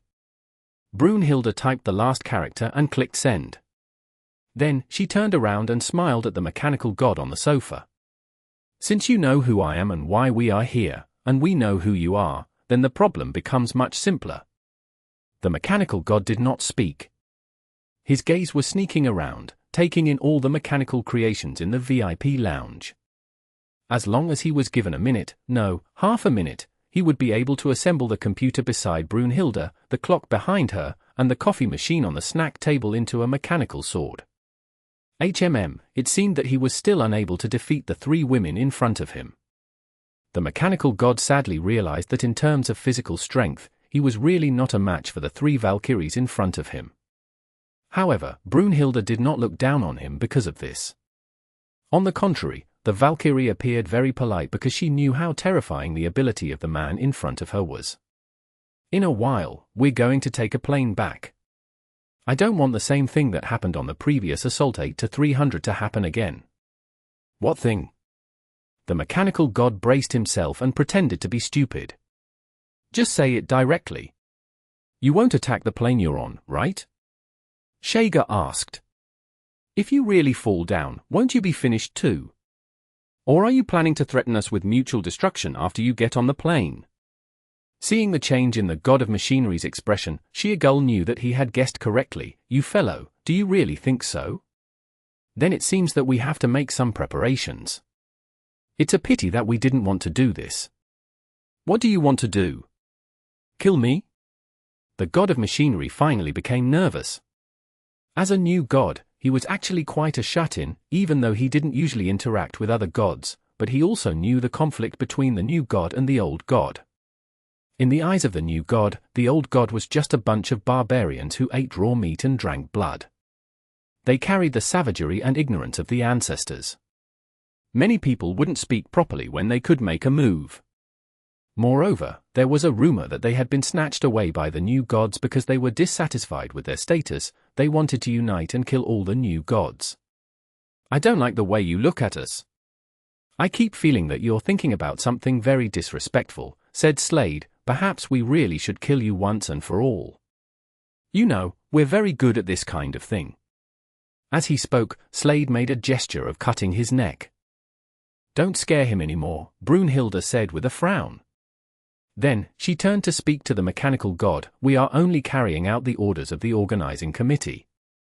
We hope that you can cooperate. We won't hurt you, but just in case, we will knock you out after you board the plane. You just need to sleep for a while. When you open your eyes, the journey will be over. The god of machinery felt that this suggestion was not good at all, but he could not refute it. On the side, Slade and Sheergull had been eyeing him like a tiger, not giving him any chance to take advantage of the situation. As a result, he had been unable to do anything up until now. Fortunately, the leader, Brunhilde, had a good attitude towards him. There's still some time. Don't think about computers or cell phones. Do you want to read a book or newspaper or something? Or a cup of coffee? Then give me a cup of coffee. The god of machinery could only say so. In the eyes of others, the middle-aged man who looked like an engineer in the waiting room looked extremely blissful. He was hugging a supermodel on his left, another supermodel was sitting on his right leg, and there was another supermodel who made coffee for him. These three women not only had outstanding looks, but their bodies were also extremely hot. Other than being perfect, there were no other words to describe them. Moreover, unlike ordinary supermodels, they also had a heroic temperament. Damn it, how many minds did this bastard have in his house? Why did such a beauty throw herself at him? The first-class lounge was originally filled with corporate executives and social elites, but when they saw this scene, they still felt like they were madly eating lemons. Most importantly, the pretentious criminal in the middle still looked like he had nothing to live for. Brunhilde was brewing coffee when a sense of danger suddenly arose in her heart. She didn't know where this sense of danger came from. The culprit who caused all this, Seth, had already been confirmed to be not abroad. Moreover, there were other people who were specifically going to deal with him. With that person's strength, it was almost impossible for him to fail. On her side, she only had to deal with the god of machinery. Now that she had succeeded and was being watched by them, she only needed to bring him back safely to the organizing committee to complete her mission. Brunhilde couldn't think of anything else that could go wrong, but at the next moment, she felt a wave of tiredness welling up in her heart. Be careful! Brunhilde's many years of combat experience came into play, causing her to immediately squat down. However, her two companions' reactions were slower than hers by half a beat. One of them, Sleigh, seemed to find the mechanical god quite interesting and was sitting on the other party's thigh, preparing to scare this young man again. However, he did not expect that the next moment, a bullet from a sniper rifle would directly hit her temple. Her expression became distorted. On the other side, Chewbacca was also hit in the arm by a bullet. The other party had chosen a large-caliber sniper rifle, and the bullet broke her arm bone. The mechanical god, who was sitting in the middle, was splashed with blood all over his face. He stared blankly at Sleigh's corpse sliding down his knee, still unable to react to what had happened. Dead. A god had died right in front of him, although it was an old god, and although they had threatened him before, the three Valkyries were still rather polite to him. They hadn't hurt him, and had only intended to capture him back to the organizing committee. In the end, one of them had already died. Sheergull imitated Brunhilde's actions and crouched down. At the same time, he endured the pain and shouted, "Be careful of their warheads. There's a powerful curse attached to them. It seems like they're used to deal with us." Chapter 1286. Even the toaster. The bullets flew over the first-class lounge and interweaved, playing a symphony together. Unfortunately, most of the passengers in the lounge had fallen into a deep sleep, so they couldn't enjoy this Relaxation movement. The only people who could still move were Brunhilde and Seagull, and only the god of machinery was left. The latter was currently sitting in his seat in a daze, stretching his neck and looking like a wooden chicken. After witnessing Sleigh being shot in the head and dying, he thought that he was dead for sure because the other party had already proven how outstanding his marksmanship was. The two Valkyries also reacted very quickly and had already bent down to find cover. Thus, right now, he was the most eye-catching person in the rest room. The mechanical god had already realized that it was impossible for him to escape the other party's second round of attack. He had originally prepared to close his eyes and wait for death, but he didn't expect that the bullets seemed to have eyes and they all circled around him. They chased after Brunhilde and Kaggle. "Bastard, you deliberately pretended to be a person, but it turns out that you had a helper lying in ambush," Kaggle said hatefully. She covered her injured arm and hid behind a bookshelf. Sleigh's body was less than 5 steps away from her. There was still shock and fear on her face, as if she could not believe that she had died here. "I have a helper?" The mechanical god was as surprised as Mr. Lee, who had just received a phone call and learned that he had won $5 million. As if to answer his question, the gunshots outside became even fiercer. Bullets poured toward Brunhilde and Slater's hiding place like they were free. The bookcase was instantly riddled with holes. It seemed that it was about to collapse. Shager, who was behind him, did not speak anymore. It was unknown whether he was alive or dead. Brunhilde's situation was slightly better. She hid behind the marble snack table and was temporarily not in any danger. However, one of her companions had already died, and another companion was also in danger. As the leader of this mission and the strongest of the three, Brunhilde knew that she had to do something. However, up until now, she still didn't know who the person who attacked them was, how many people there were, and most importantly, the attack happened too suddenly. They were completely unprepared before they were attacked. Their target for this mission was the mechanical god. From a battle perspective, it wasn't difficult. The key to completing the mission was to control the mechanical god before he could react. Otherwise, once he came into contact with the mechanical creation, the situation would develop in an unpredictable direction. Thus, Brunhilde and the other two didn't carry any weapons or armor. They only wore their daily attire and tried their best to blend in with the passengers at the airport. In the end, they did successfully capture the mechanical god. They just didn't expect that this would be a trap. Brunhilde could tell from the firing frequency that there were at least 6 gunmen on the opposite side. In other words, she and Sheargull each had 3 gunmen to take care of them, which fully ensured the continuation of the firepower. This gave her no chance to rush out from behind the snack bar. And Brunhilde did not have any weapons that could be used for long-range attacks, so she could only think of another way and said, "Hey, can you hear me?" The mechanical god was stunned for half a second before she reacted. You're calling me? Or else, I need your help, Brunhilde said. Did I hear wrong? You're asking me for help? But aren't we enemies? The mechanical god had a look of disbelief. I'm just doing my job. I just want to bring you back to the organizing committee. Even if there's some conflict between us, it can't reach the level of an enemy, right? Not to mention what? Brunhilde wasn't in a hurry to answer the mechanical god's question. Instead, she said, from the looks of it, you don't seem to know the people who attacked us. Although I don't know them, they didn't attack me. This means that they don't have any ill intentions towards me. It's obvious that they're here to save me. I feel that I can get to know them. Although the mechanical god didn't have that many crooked ideas, but he wasn't stupid. He could still tell who was better to him. Don't be silly. Can't you see that the reason they spared your life is to make you take the blame? Take the blame. If I and my 2 sisters die here, who do you think will be the most suspicious? Brunhilde asked. The mechanical god finally realized the seriousness of the problem. But I don't know them. I just need to tell the organizing committee the truth. Brunhilde sighed.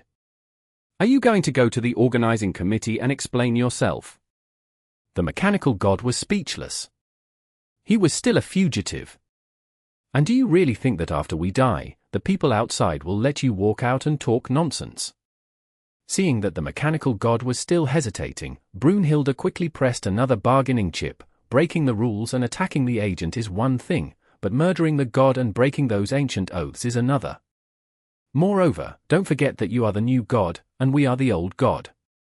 The last sentence of the Valkyrie also made the mechanical god wake up from his dream, but he thought about it and added another condition: I can help you, but after that, you have to let me go.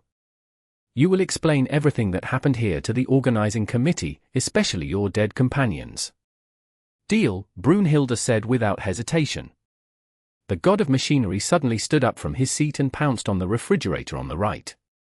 The gunman outside hesitated for a moment, but in the end, he did not shoot him, allowing him to successfully pounce behind the refrigerator. The moment he touched the refrigerator, the god of machinery seemed to have changed into a different person. He no longer looked dull and stiff like before. His eyes were filled with excitement, like a monkey who had found the needle to calm the sea. Leave it to me, he said confidently as he inserted a hand into the refrigerator's motor. Then, the refrigerator seemed to come to life. All kinds of parts were quickly falling off and reassembling. It was just like the Transformers in cartoons. Coffee machine! The mechanical god suddenly shouted midway. When Brunhilde heard this, she pulled down the tablecloth and let the coffee machine on the snack table fall into her hands. Then, she threw the coffee machine to the mechanical god. I want the toaster too. Brunhilde didn't hesitate. She threw 2 at the same time. It was a convenient thing. TV. I can't get it.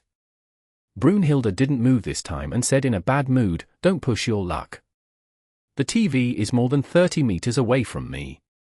If I run over, I'll be a sieve. Then forget it. The main thing is that I lack an LCD screen and 2 speakers.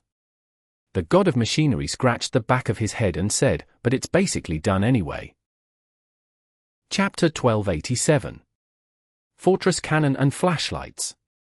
At this moment, the refrigerator in front of the god of machinery had long been beyond recognition. It had turned into something similar to a fortress cannon. 2 of the refrigerator doors had turned into a guard plate in front of the cannon, and the cannon muzzle as thick as a thigh poked out from behind the guard plate. How did you make this thing? Brunhilde was stunned when she saw the finished product. I just magnified the power of the compressor. And? Forget it, you don't have to explain. I don't understand it anyway, Brunhilde said. The key is how powerful this thing is. You'll know after one shot. The mechanical god was very simple. Then, he directly raised the muzzle of the cannon. Just then, a new round of bullets had arrived. The mechanical god fired in the direction of the bullets. In the end, a terrifying hole appeared in the wall. At the same time, ice shards flew in all directions. The entire waiting room seemed to have experienced an earthquake. It shook along with it. Why does it still have a freezing effect? Brunhilde was finally able to boldly stick her head out. She looked at the large hole in the wall and the nearby ice crystals in shock. Well, after all, it was modified from a refrigerator. I also have a heating bomb made from a toaster here. The mechanical god paused and said, "Oh right, do you need any weapons or equipment?" "You can make it?"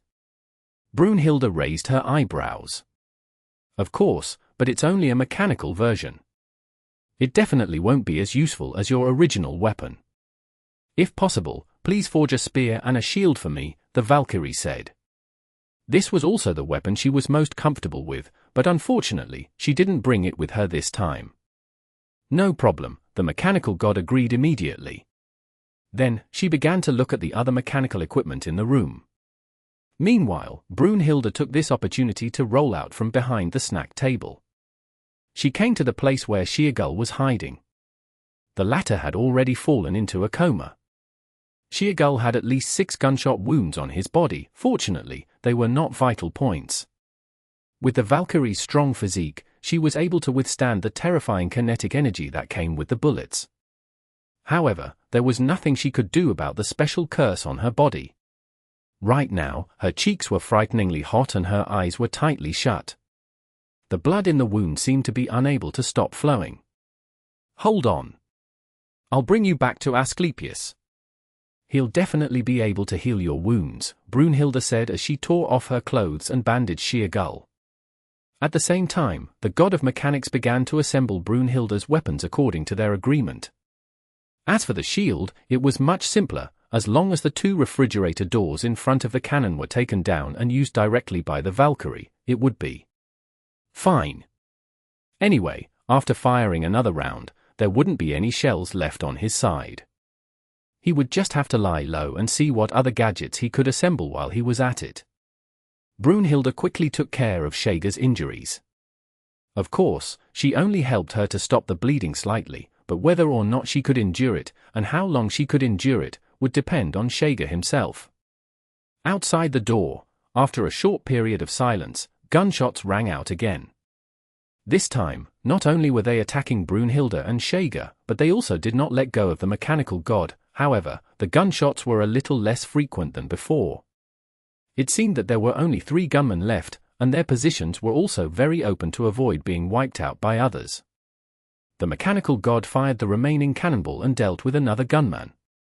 At the same time, it threw a mechanical spear and a refrigerator door shield to Brunhilde. The latter weighed them in her hands. The weight of the shield and spear added up to more than 40 pounds. For ordinary people, just holding them was very uncomfortable, let alone waving them. However, in Brunhilde's hands, it seemed to be very flexible.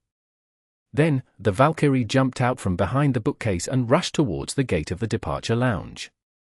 She had already torn off the hem of her long dress and no longer affected her running. At this moment, she opened her 2 long legs and her body was like a cheetah, elegant and full of strength. As the bullets that came at her from the front were all caught by her shield. Although sparks flew everywhere, Brunhilde was unharmed. The terrifying kinetic energy of the bullets only made her body slightly pause. In less than 3 seconds, she had already rushed to a place less than 5 meters in front of the first enemy. The enemy was covered in a mask, so her appearance could not be seen. However, Brunhilde could still see the astonishment in his eyes. Faced with an enemy of unknown origin, the Valkyrie did not dare to hold back. She used all her strength and threw out the mechanical spear in her hand. The enemy did not seem to expect that Brunhilde would be able to launch an attack from so far away. She did not have time to react and was still holding the sniper rifle in her hand. In the end, she was pierced through by the mechanical spear and nailed to the ground. Brunhilde was a little surprised. She did not expect her opponent's body to be so weak. However, she did not have time to think too much because another gunman had already launched an attack at her. At such a close distance, Brunhilde did not have time to put in 120% of her energy. She relied on her excellent motor nerves to dodge the shot from her left hand. And this wasn't the end. Another fist had already smashed towards her. Brunhilde raised her shield again. However, this time, her refrigerator shield let out a whine and was forcefully smashed into a depression.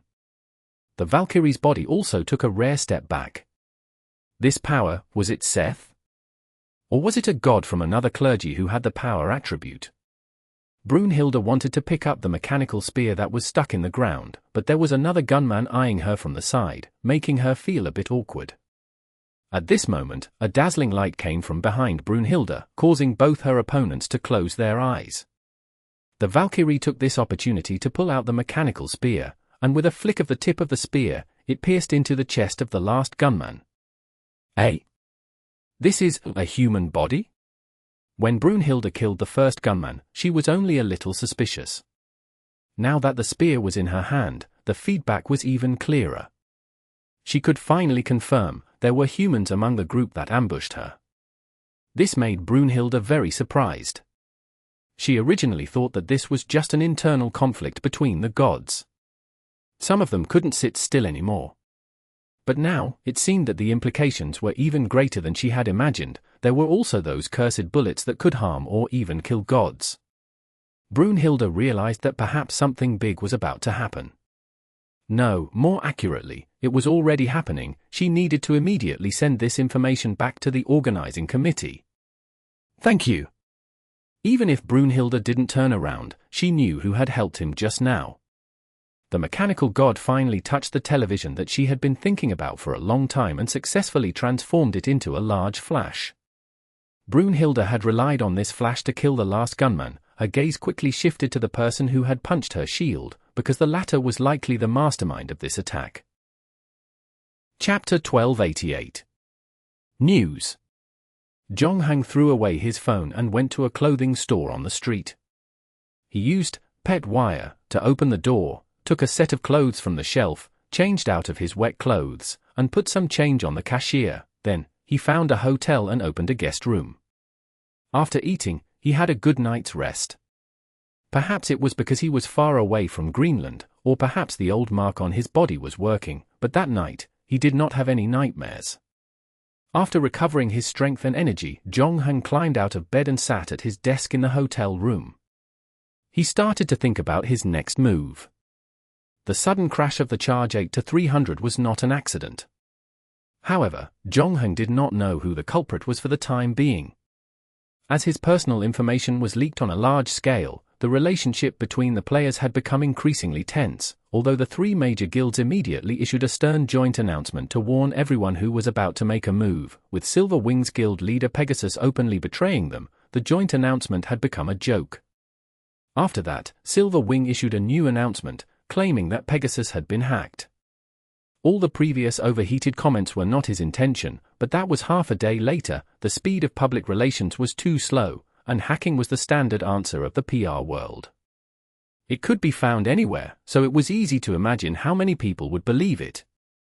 Although Jonghang had been dealing with the issue of his background, he had been keeping an eye on the situation on the forums. However, many of the old accounts that had been active on the forums had disappeared, and a large number of new accounts had flooded in. Most of these new accounts, like Jonghang, only browsed the forums and did not comment. The number of posts and replies on the forums had dropped drastically. Even the gossipy parties from before had disappeared without a trace. Without their tireless efforts to dig up and spread all sorts of rumors, whether real or fake, the people on the forums felt as if they had been blindfolded. Now, everyone relied on news reports instead. Recently, there had been an obvious increase in disappearances and accidental deaths in various places. There were also all kinds of strange weather and natural phenomena mixed in. For example, a large patch of dark clouds and lightning suddenly appeared above the Hua Yuan residential area, and a couple was unfortunately struck by lightning and died. The reporter also interviewed the security guard of the residential area who was almost struck by lightning. The latter had a look of lingering fear as he described vividly how he had escaped death in the small lightning incident. Subsequently, the television station invited a weather expert. He explained the cause of the formation of thunderstorms as if it was a matter of fact, and how ordinary citizens could protect themselves on rainy days, reducing the probability of being hit by lightning to end the news. However, there was another version of the incident on the players' forums. There was a rumor that Thor, the god of thunder, had a fierce battle with another unknown god here. The outcome was unknown. Other than that, there were also news reports of missing or accidental deaths. The deceased had also been found to have the identity of a player.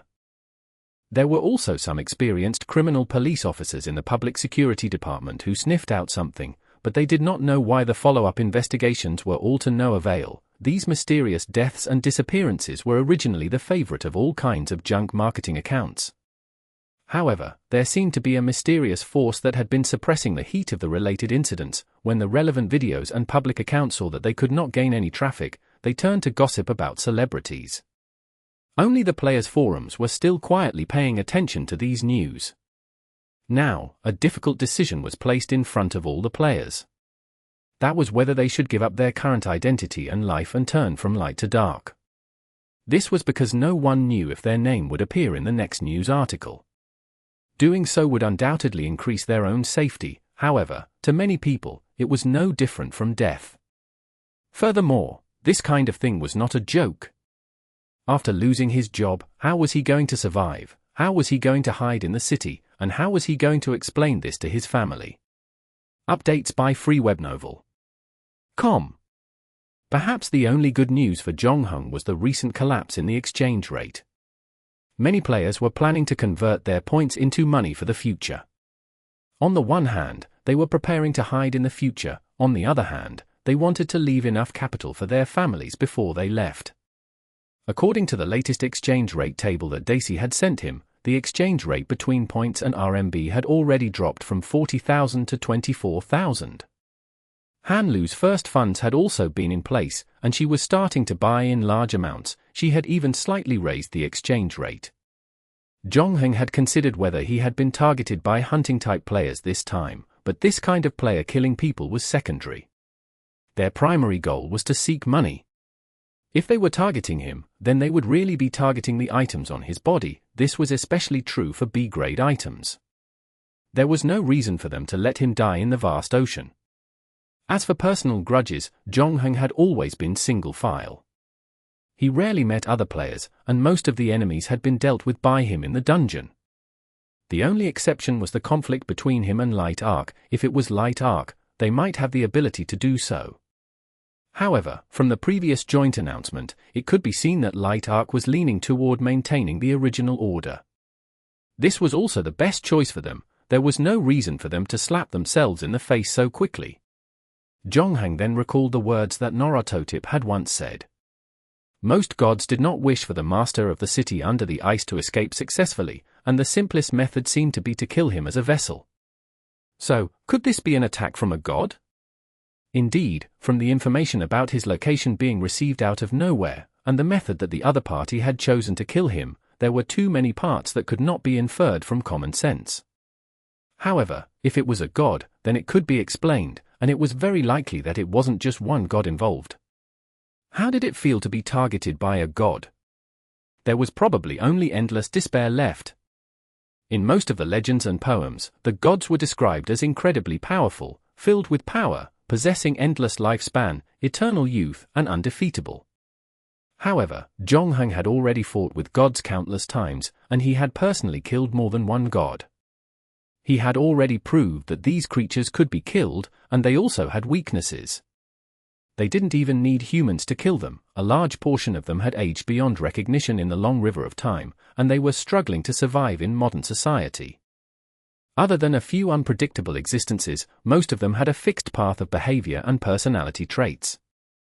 They were imprisoned by the poems and literary works that depicted them, and that was where their power came from, but they were also trapped by this.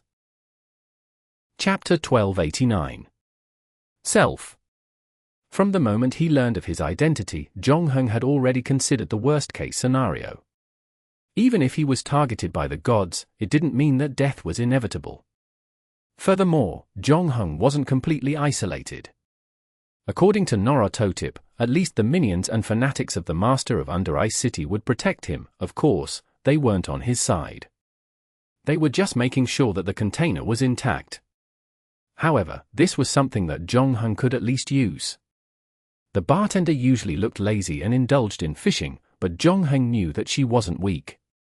Previously, in the underground tunnel, when Yemengad was about to wake up, she was the one who had sealed the giant python back. Jong-hung guessed that her strength was at least on par with his. Other than that, there were many other gods in the god system that the Master of Under Ice City was in. Other than Nyarlathotep, who had fought Jong-hung before, there was also his boss, Azatos, whom Nyarlathotep had mentioned. However, unlike the Nordic god system, the gods in this new god system did not seem to be very united, so Jong-hung did not really expect much help from them. In addition, the biggest danger to him was not the hostility from the external gods, but the blood flowing in his veins. Even though he had temporarily gotten rid of the nightmare last night, Jong-hung knew that this was not the end. It was more like a beginning. The Master of the City Under the Ice had found him. The relationship between the two would only get closer and closer. Nyarlathotep said that this was an irreversible and unsolvable process that would continue until his soul was completely devoured. Therefore, Jong-hung realized that the time that had been so abundant, even to the point of overflowing, suddenly became unfriendly to him. Previously, on the plane, Jong-hung had been thinking about a problem. Who exactly did his body belong to? According to Nyarlathotep, the baby that the fanatics had snatched from Tibet was not a complete life because it lacked the most important soul. In a sense, the baby was indeed a vessel.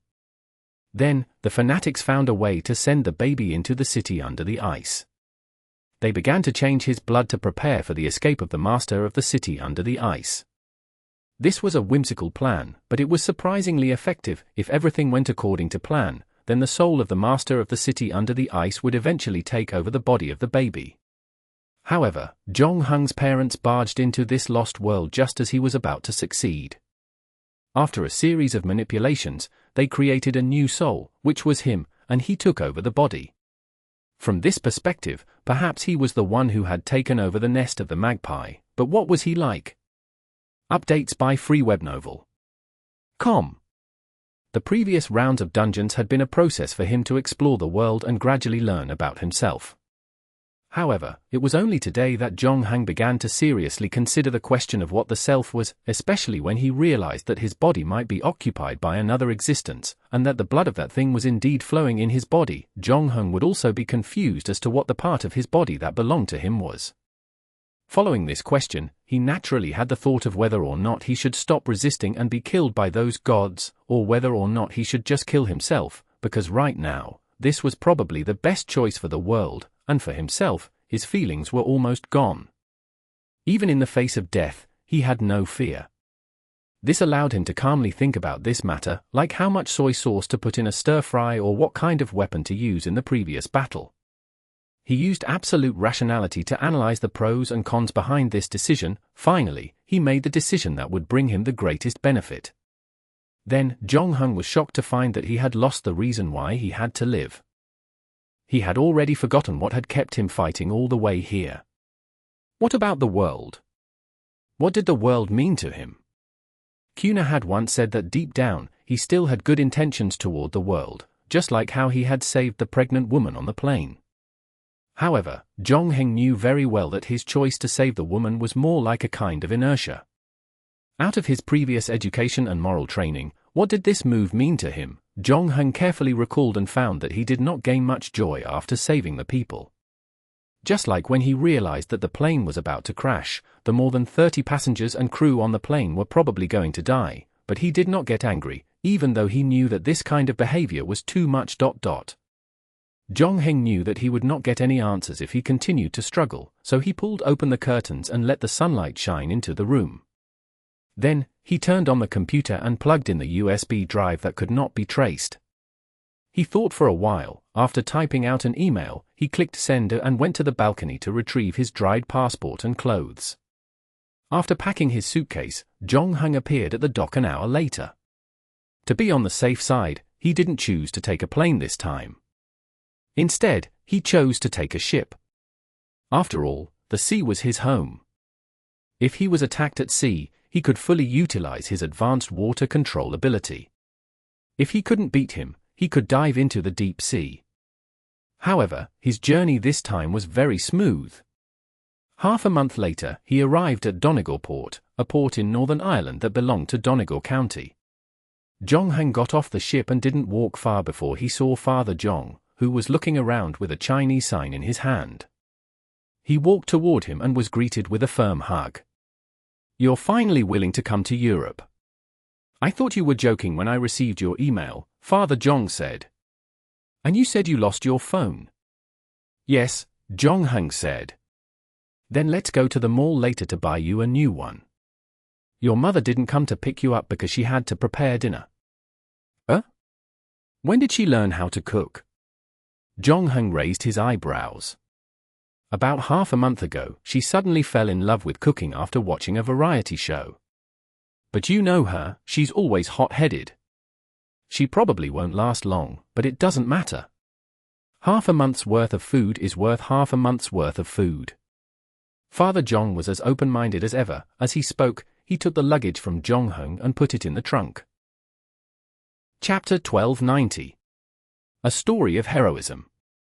"You're on summer vacation, aren't you?" Father Jong started the car. "I'm so envious. When you get back to work, you'll know how rare such a long vacation is." "Why, are you guys busy?" Jong-hang fastened his seatbelt. "Well, not really." Father Jong scratched his head. "Our job is a bit special, so we don't have to work every day. But that's not the point. I just want to tell you that you should cherish the good times of your youth," he continued after a pause. "Since you're here, why don't you stay a little longer? Your mother misses you too. Our family hasn't been spending much time together these past few years, so we can take this opportunity to take a road trip around Ireland." "However," Jong-hang said, "we'll see. I'm just here to see you guys. I haven't decided how long I'm going to stay here." Father Jong was startled. "Do you have anything else to do during your vacation?" Jong-hang didn't answer the question. Instead, he asked, "Have you guys received any strange calls recently?" "Strange calls? Do the welcoming ads at the strip club count? Other than that?" "Then it's nothing," Father Jong said. "You know, our work is a bit special. We've been staying abroad all these years and have been running around the world. We barely keep in touch with most of our former classmates and friends. This is also the reason why we left you in the country when you were young. Your mother thinks that a stable living environment is more beneficial for the growth of children. We just moved to Ireland 6 months ago, so we don't really know anyone here." "That's good. Let's bring Grandpa here later." "Who?" "Xiao Xia and I didn't have any objections, but didn't your grandfather always not want to go abroad? We used to think that it was because you were still studying in the country, so it was inconvenient for him to leave. But now that you're older, we mentioned this to him the last time we went home, but we didn't expect him to still not agree. He said that he was used to living in the country and that he still had to take care of the plants in the yard. Find some excuse. Isn't my mom pregnant right now? Just say that she's emotionally unstable and wants Grandpa to take care of her."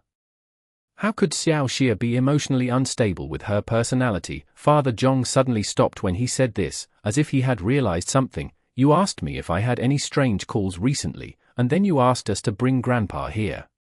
Did you get into some trouble in the country? Trouble at school? And a loan shark? Your mother and I may not be very rich, but we've saved up some money over the years. We can help you cover it up first. If it doesn't work out, your mother can sell her body to her rich girlfriend. It's not that kind of trouble." Updates by Free Web Novel. Com. Then what kind of trouble can a college student get into? Just in case, I can solve it myself. Just give me some time, Jong-hang said. You're just as stubborn as I was when I was young.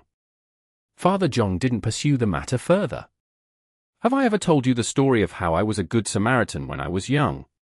I don't think so. I don't remember.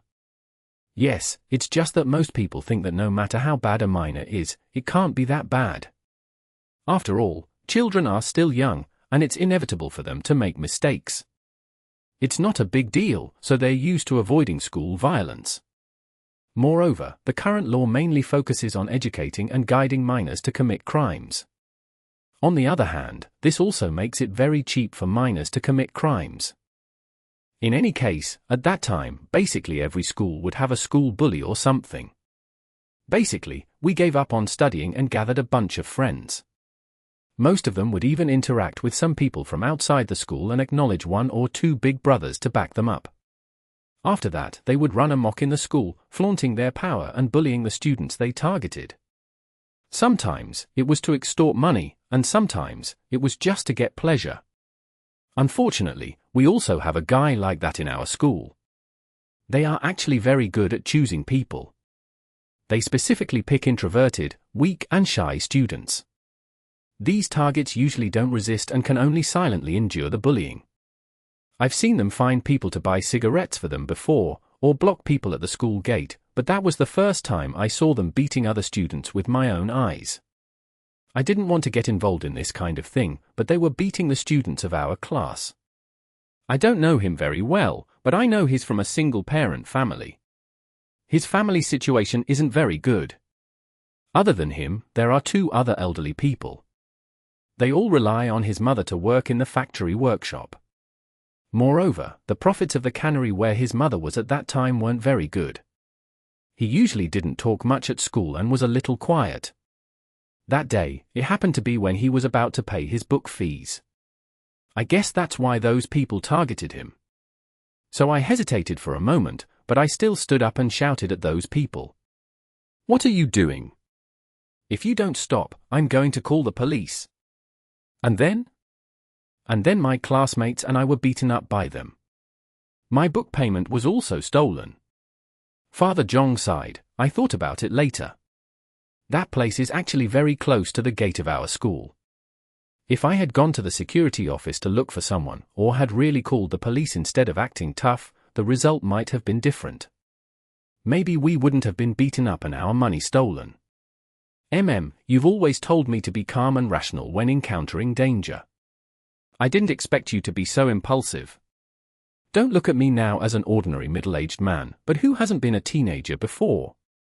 Father Jong spoke of this matter with a beaming expression. Taking advantage of the fact that there was no one on the road, he even opened the car window and stepped on the accelerator. He felt the pleasure of the strong wind whistling past his ears, and it seemed that he had used this opportunity to return to his youth. An hour later, the two of them arrived at Father Jong and Mother Jong's new house in Ireland. Even though it was a rented house, it was very clean. Furthermore, all the appliances in the house were already fully equipped. The front yard was also planted with flowers and plants. Mother Jong was busy frying something in the kitchen. Compared to the new year, the bulge in her lower abdomen was very obvious. However, it was still early for her to give birth. There should still be a few months left, and her complexion was as good as ever. She still looked as heartless as ever. She couldn't help but laugh when she saw Jonghang. "How dare you say that I'm in a daze? I'm so big, and I can't even look at my phone. Where did I throw it?" "If I knew where I threw it, I would have picked it up," Jonghang said. "That's true. Forget it, you came at the right time. You caught me at the perfect time to have a taste of the world's delicacies. Let's go buy you a phone tomorrow. I also want to buy a chef's phone." Father Jong was at the back, taking Jonghang's luggage out of the trunk. At that moment, his phone rang. Father Jong looked at the message he had received and said, "You guys eat first. The research institute has something they want me to do." "Now?" Mother Jong asked. "But my food is almost ready." "Sorry, it should be related to the paper I'm about to publish. It's urgent." "Don't worry, I'll be back soon." "Don't eat all of it, save some food for me," Father Jong said as he opened the car door. Chapter 1291. Ordinary People.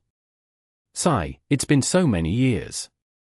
I still haven't changed my habit of touching my nose whenever I lie. Mother Zhong watched Father Zhong's car leave through the road in front of the house. Do you want me to follow him to see where he's going? Zhongheng asked. My tracking skills are very good. I won't be discovered by him. There's no need for that. Men have their secrets. Mother Zhong took a glass of water from the tap and handed it to Zhongheng. Anyway, as long as it's not related to another woman, I'll just let him be. Do you have that much confidence in him? Zhongheng took the glass. No, I just believe in my ability to choose my own people.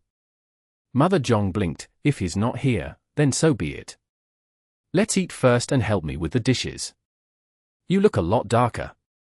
It looks like you've been exposed to the sun quite a bit. Your father said that you came by boat. How was it? Did you see any whales on the way? Just as Zhongheng and Zhongheng were having their meal and chatting, Father Zhong parked his car by the side of the road. His face was no longer as gentle and calm as it used to be.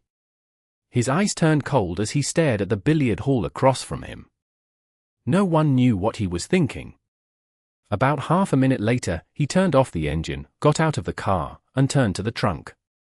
He opened the tailgate and pulled out the moisture-proof cushion underneath, revealing a locked toolbox. He used the key to open the small toolbox. He took out a SIG Sauer P365. It was a miniature pistol. It was only 147 millimeters in length and was very portable. Unlike other pistols, it could hold 10 bullets in its magazine. If necessary, it could be upgraded to 12 bullets. Father Zhong took out the SIG Sauer P365. He opened the magazine and checked to make sure that it was loaded. Then he put the gun behind his waist and covered it with his clothes before walking to the billiard hall in front of him. Although he was trying his best to blend in with the environment, he had to admit that his scholarly temperament was hard to hide. It also made him a little out of place with the billiard hall in front of him. Therefore, after a few steps, a bald man with a beautiful tattoo on his arm said, "Hey, nerd over there, did you come to the wrong place?" However, before Father Zhong could say anything, another voice came from behind the bald man. No, he didn't come to the wrong place, because I asked him out. The bald man turned around and saw an old man about 60 years old smiling gently at him. Updates by freewebnovel.com. I suggest you and your little girlfriend continue playing billiards and stop meddling in other people's business. Or what? The bald man clenched his fist. The old man shrugged. Or I'll use this billiard stick in my hand to smash your daisies. Old man, are you courting death? The brawny man was furious when he heard that and took a step forward. However, before he could make a move, he felt a sharp pain from somewhere behind him and fell to the ground. None of the people present could clearly see how the pool cue in the old man's hand disappeared. In fact, there was still a distance of 10 meters between him and the bald man. Quickly take your boyfriend to see a doctor. If you're late, I'm afraid there will be some sequelae. The old man turned his head and reminded his little girlfriend, who was standing next to the bald man, with a friendly smile. The latter, however, acted as if he had seen the devil. He hurriedly helped his howling boyfriend up from the ground, pulled out a pool cue with blood on it somewhere behind him, and quickly escaped with the limping bald man. Did you have fun? Father Zhong asked. It was just SOSO. Speaking of which, I'm helping you out. Even if you don't say thank you, there's no need to put on a sour face, right? Not to mention, it's in front of an old friend.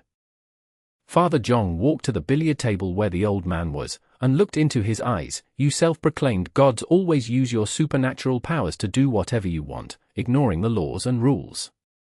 No matter where you appear, nothing good will come of it. That's a little unfair. The old man took a new club from the shelf at the side. You humans have been praying for us to appear. Whenever you encounter any difficulties, when you are in a desperate situation, or even just because you are in a bad mood, you will shout our names and hope for a miracle.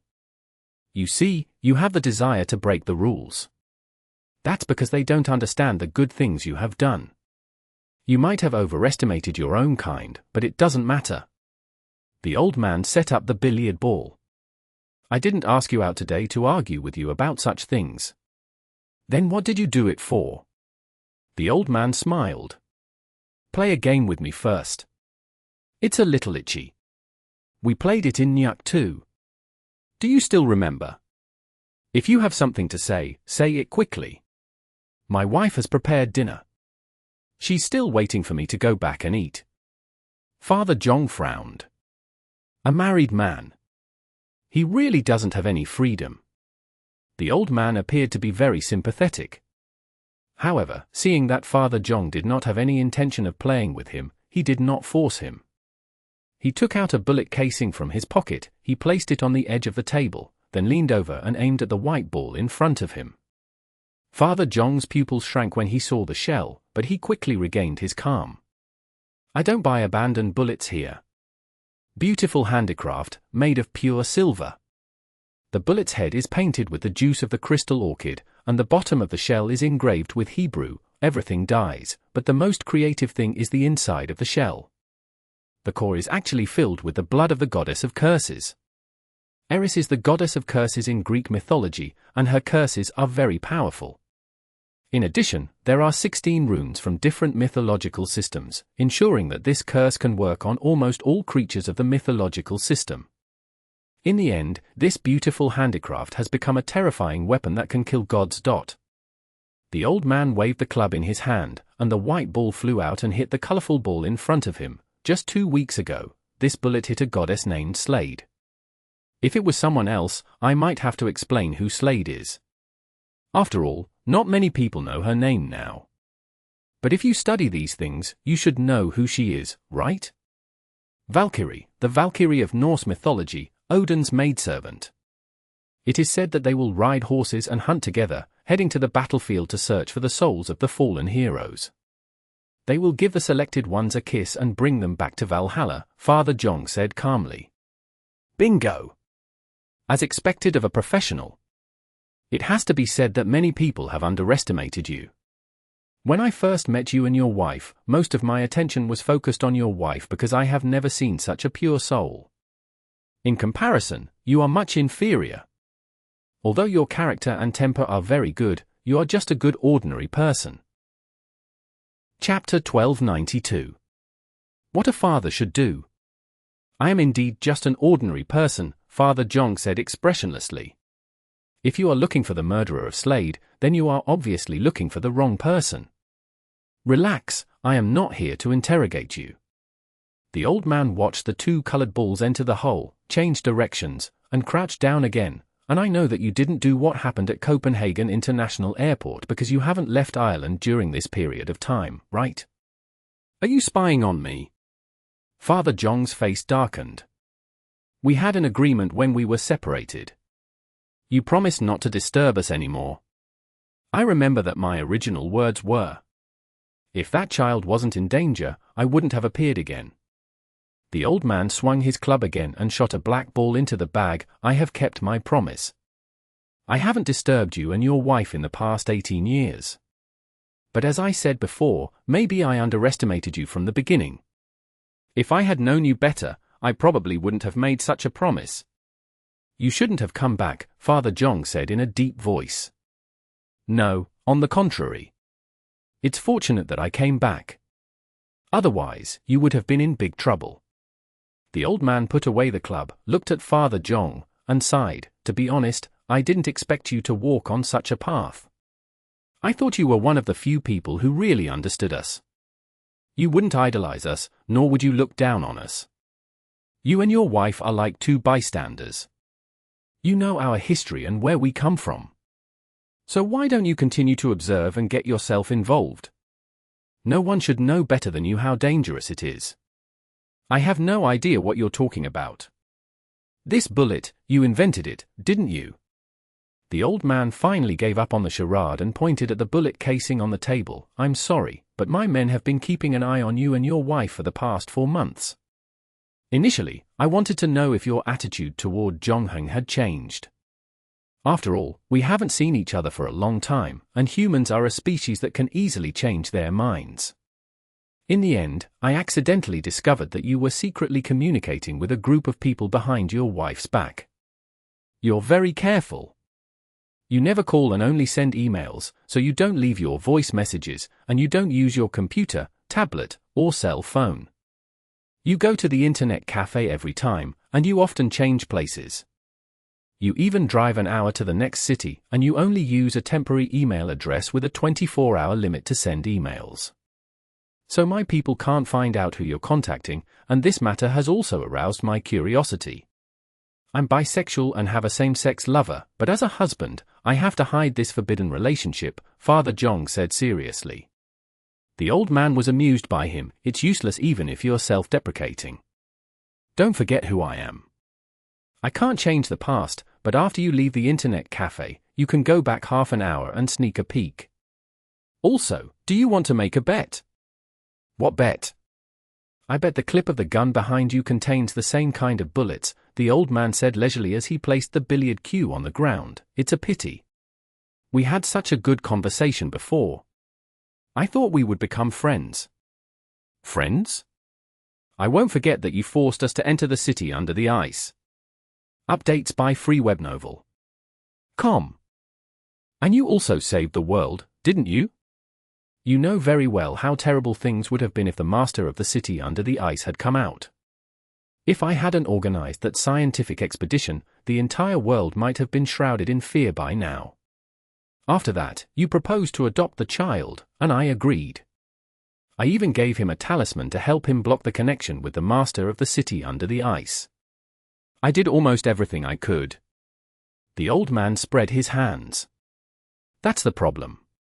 Based on my understanding of you, Kronos would never be so kind for no reason. So, 10 years ago, you began to search the world for people who hated the gods for various reasons, gathering them together. At the same time, you consciously guided them and helped them find a way to fight against the gods with a mortal body. In the end, you created these god-slaying bullets for these extremists. As the old man spoke, he picked up the shell casing by the edge of the table again. They were not extremists. They only had relatives or friends who died at the hands of the gods. Most of them were not even the targets of those gods. For example, there was a captain who brought his younger brother and son out to sea to fish. In the end, he met Poseidon, who was in a bad mood that day and set off a 40-meter-high wave on the sea. In the end, his son and younger brother died in that shipwreck. For so many years, he had lived in despair and pain because no one believed his words. They only thought that he was hallucinating due to excessive grief. He also thought that he would never be able to take revenge. Then you gave them hope. Hatred is the best driving force. I admit that some of us do things very crudely, but these bad habits are also given to us by you humans because you think that our image will be more flesh and blood, more similar to yours, and more conducive to the spread of those stories. The old man put his palm on the club, drama. Most of us also hate this word. To us, it's like a curse. Also, don't make yourself sound so righteous. Others may not know, but I know very well your true purpose in doing this. It's not to avenge those extremists. You must have already figured it out in your heart. Sooner or later, Jong Hung's true identity will be revealed. When that day comes, it's not hard to guess how the gods will react. Killing him is the easiest way to solve the problem. You know that this child will one day become the enemy of all the gods, so you've been trying to think of a way since 10 years ago. If the gods want to kill him, then kill them all. If I hadn't read your email, I wouldn't have believed that an ordinary person who looks easygoing and has a good temper as described by his friends would have such a crazy and arrogant idea. I just did what a father should do, Father Jong said calmly. Even if this decision will destroy the whole world? It's not just us gods, there are other humans as well. You should understand that allowing Jong Hung to live means that the master of Under Ice City might be able to escape. Interesting, even though there is a part of your blood flowing in his body, he wasn't born between you and your wife. Is it really necessary to do this? The old man asked curiously. Chapter 1293. Guardian. When we first met, I actually didn't like him very much. I even considered whether or not I should use my ice pick to hit him on the head. After all, according to the situation at that time, this was the most normal option. That's right. So why did you change your mind after that? The old man took out a bag of Random's fudge from his pocket, tore open the packaging, grabbed a handful from inside, and threw it into his mouth. Because my wife has always been a heartless person since she was young. She has been muddle-headed every day and likes to push all her problems to the people around her to solve. It's not easy at all, but she has a natural instinct. That guy has never missed a single step in all the major events in his life. I always thought that it was some kind of supernatural ability. It was not until we got married that I got the answer to this question. What is it? The old man's interest was piqued as he asked while chewing on his fudge. No matter how cruel this world is, the world is filled with evil. She can always find the kindness hidden behind the cruelty and evilness that others have overlooked. Therefore, this world always reciprocates her kindness, Father Jong said. At that time, when we were in the city under the ice, we could see that the child was dying after leaving the tentacle, but we were indifferent. We even faintly hoped that he would die. However, only Xiao Xia wanted the child to live. She first picked up the umbilical cord and inserted it into her body, using her own blood to deliver nutrition to the child, even though I didn't think that she had fully thought about the risks at that time. But that's who she is, and if you live with her long enough, you'll understand that you don't have to question her choices, you just have to follow her instincts. So I took her place and gave my blood to that child, which gave that child my blood and Xia's blood. What happened after that proved this point once again. When we were surrounded by those monsters and thought that we would definitely die, it was this child who saved us.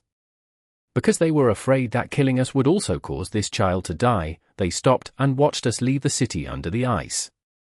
Xiao Xia and I gave him life, but in the end, he also gave us life. It was also at that time that I felt a certain connection between us and him. This was also why we decided not to ask for anything in the future. We only wanted to adopt him, Father Jong said. To be honest, when you made this request to me, I was also shocked.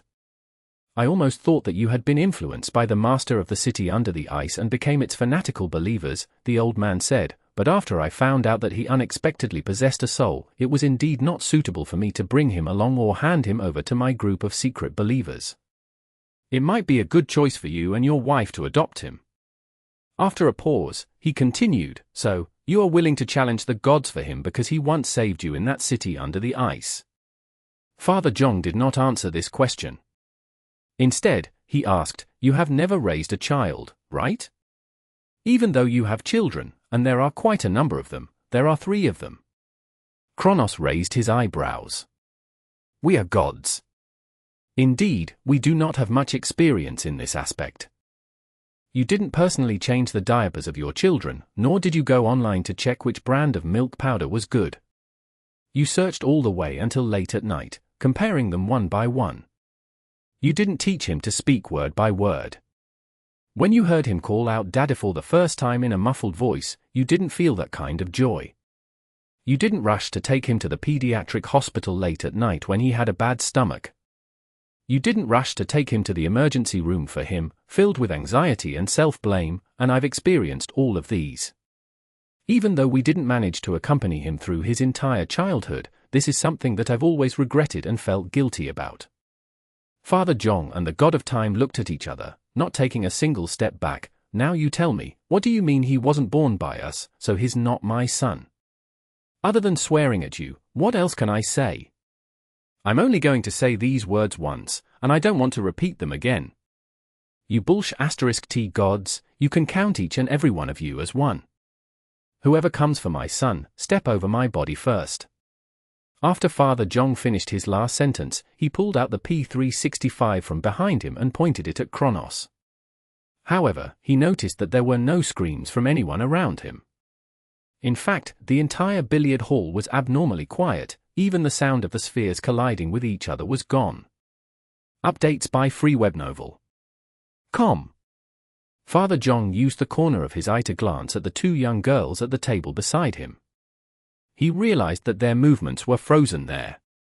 They did not move at all, just like 2 statues. Then, he saw that Kronos' expression did not change. He nodded and said, I'm relieved to hear that. What do you mean? Father Jong frowned. You seem to have misunderstood something. I'm not your enemy. At least in terms of ensuring your son's safety, I think our goals are the same.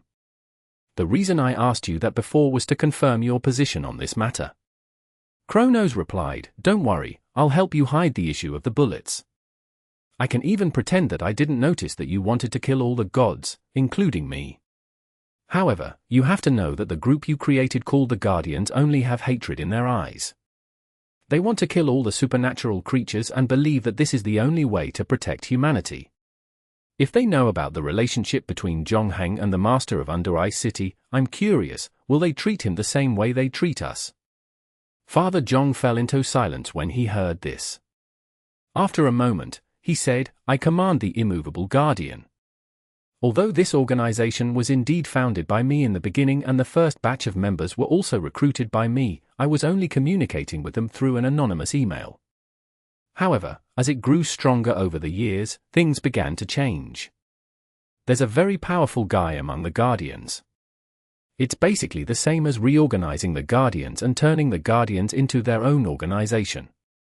The Guardians' executive ability and cohesiveness have improved by a few levels, but it has indeed become more and more unfamiliar to me. However, the basic tenets of the organization have not changed. This is also the reason why I still gave them the manufacturing method of the Godslayer bullet after hesitating. TSK, TSK, TSK. You open Pandora's box just by giving them this thing. I just got a tip that they seem to be working with Seth to start a war between the old and new gods, and the odds are that they've already succeeded. I'm afraid there's going to be a lot of excitement. Chapter 1294. Rhythm. How's Grandpa's health? After dinner, Mother Zhong covered the portion of food left for Father Zhong. Then, she took out an ice cream from the fridge and collapsed on the sofa. Pretty good, you know him. His lifestyle is healthier than anyone else's. He walks and exercises every day, planting flowers and plants. He's still learning at his age, Zhonghang said as he pointed at the ice cream. You, on the other hand, aren't you pregnant? You should eat less cold food, right? It's rare that your father isn't around, so I ate half of it. I'll leave the rest to you, Zhonghang's mother said as she quickly opened the popsicle paper in her hand and licked it. I told my father before that I should bring my grandfather over to stay for a while. Ah, no way. Doesn't that mean that there are two people in this family who are in charge of me? Zhonghang's mother couldn't help but shudder when she thought of the tragic life that followed. I'm just kidding. Of course, it would be great if my dad was willing to come, but in this case, you're the only one left in the country. Mother Zhong took a bite of the popsicle. No one can take care of anything. I'm already 20 years old, and I still have Auntie Han. Mother Zhong's ice cream suddenly didn't smell good when she heard this. She stared into Zhonghang's eyes and frowned. What's wrong? Do you and Hanlu often communicate? I heard from Grandpa that the two of you went to Japan for a vacation together. We did go on a vacation, but we only communicate 3 or 4 times a semester. Mother Zhong's expression relaxed slightly, but she still said, "No, you should stay away from her in the future. I was careless before, and I thought that woman would be worried about her 20-plus years of sisterhood, but then I remembered that she was never a kind person, and she would definitely get what she wanted. When I was studying abroad, in order to drive me to buy her favorite cake, she could get up in the middle of the night and run to the balcony naked to blow her coal to win my sympathy. I've never seen someone so ruthless to themselves, especially now that she's gone through the ups and downs of the business world and earned money. She's probably even more inhumane." Updates by Free Web Novel. Com. Zhonghang didn't know what to say. The woman in front of him usually looked like she was in a daze, but at times, her instincts were surprisingly accurate. Help me tell Hanlu to give up. I won't give her the chance to call me Mom. Although it feels good to think about it that way, doesn't that mean that there are 3 people in this family who are in charge of me? Mother Zhong bit down on the popsicle in her hand. Zhonghang didn't want to dwell on this issue any longer, so he changed the topic. Are you and my dad used to living here? Of course. We've traveled the world over the years, and my adaptability and survivability have been pushed to the maximum. Even if I were to be thrown on a deserted island, I would still be able to live happily with the monkeys on the island. It's just that the takeout and express delivery here are not as convenient as in China. Zhongheng's mother paused. Actually, your father and I are thinking of settling down here. Settling down? Are you planning to settle down here? Zhongheng raised his eyebrows. Yes, my tutor recommended me to Menu's University, but it's not a lecture, it's an administrative job. It said that I'm quite free. Basically, I only have to work a few hours a day. I can freely arrange the rest of the time. That sounds good. Congratulations. No, it's not that fast. Zhong waved her hand. The school is still discussing it, but if it's approved, our next step will be to buy a house near the school. When that time comes, your father will also change a job that can accompany me. You still have 2 years to graduate, right? How about it? Are you interested in studying here? This way, our family can reunite. Previously, because of work, we left you behind in China, but in the blink of an eye, you've grown so big. I don't know. I haven't thought about the future yet, Zhongheng said honestly. He didn't even know who he was, so how could he consider whether he wanted to study abroad in 2 years? It's okay, you can think about it. I'm not forcing you, I'm just saying it. It's up to you. If you meet a girl you like, it's good to stay in the country. When I was your age, all I could think about was novels and manga. Zhongheng's mother yawned as she spoke. Perhaps due to her pregnancy, she was more lethargic than usual. Especially since she had just finished her meal, it was easier for her to fall asleep due to the elevated blood sugar level. Therefore, Zhongheng's mother passed the half-eaten ice cream to Zhongheng. On the other hand, she lay down on her back and rested her head on Zhongheng's knee. She closed her eyes. Do you want me to carry you back to your room to sleep? Zhongheng asked. No, I'm just going to take a nap. It's fine. Okay. Zhongheng moved his thigh slightly and changed his position to make Xiaoxia's pillow more comfortable. He thought Xiaoxia would fall asleep like this, but after a while, Xiaoxia spoke again. Why aren't you speaking? I want to hear your voice. What do you want to hear? Just say something. Say something about the girl you like, the troubles you had when you were growing up, or simply talk about the singers you've chased and the games you've played. If you have any doubts in your heart, you can ask me. No matter what, I've been through it before, and I've also experienced puberty. Even though I'm not a man, you should wait for your father to come back and ask him about the questions regarding my physiological impulses. Really? I've been thinking about who I really am recently. Are you studying philosophy? Sort of. Each of us came to this world with some kind of a mission, right? I don't think there's such a troublesome thing. Everyone just needs to live happily according to their own wishes. But what if one person finds out that their true intentions aren't a good thing for others? Is that what you're afraid of? Afraid that deep down, you're actually a bad person? Is that why you don't dare to face yourself completely? Zhongheng's mother turned over, lying on her side. She grumbled. Her voice gradually lowered, and she sounded like she might fall asleep at any moment. It's fine, then accept that you're a bad person. But what if you're a bad person who's bad enough to destroy the world? Zhongheng pressed on. If that's the case, then let the world be destroyed, Xiaoxia said softly. It doesn't matter. In the history of mankind, there have been several mass extinctions. The murals carved in the cave and the myths of the ancestors recorded these stories. We will eventually get through this. We can build a civilization not because we're smarter than other species, but because we're tough enough. But I don't want to lose you, Dad, Grandpa, and my unborn sister, and I don't want to lose my friends. Silly child, you won't lose me because no matter what you become in the future, you will still be my son.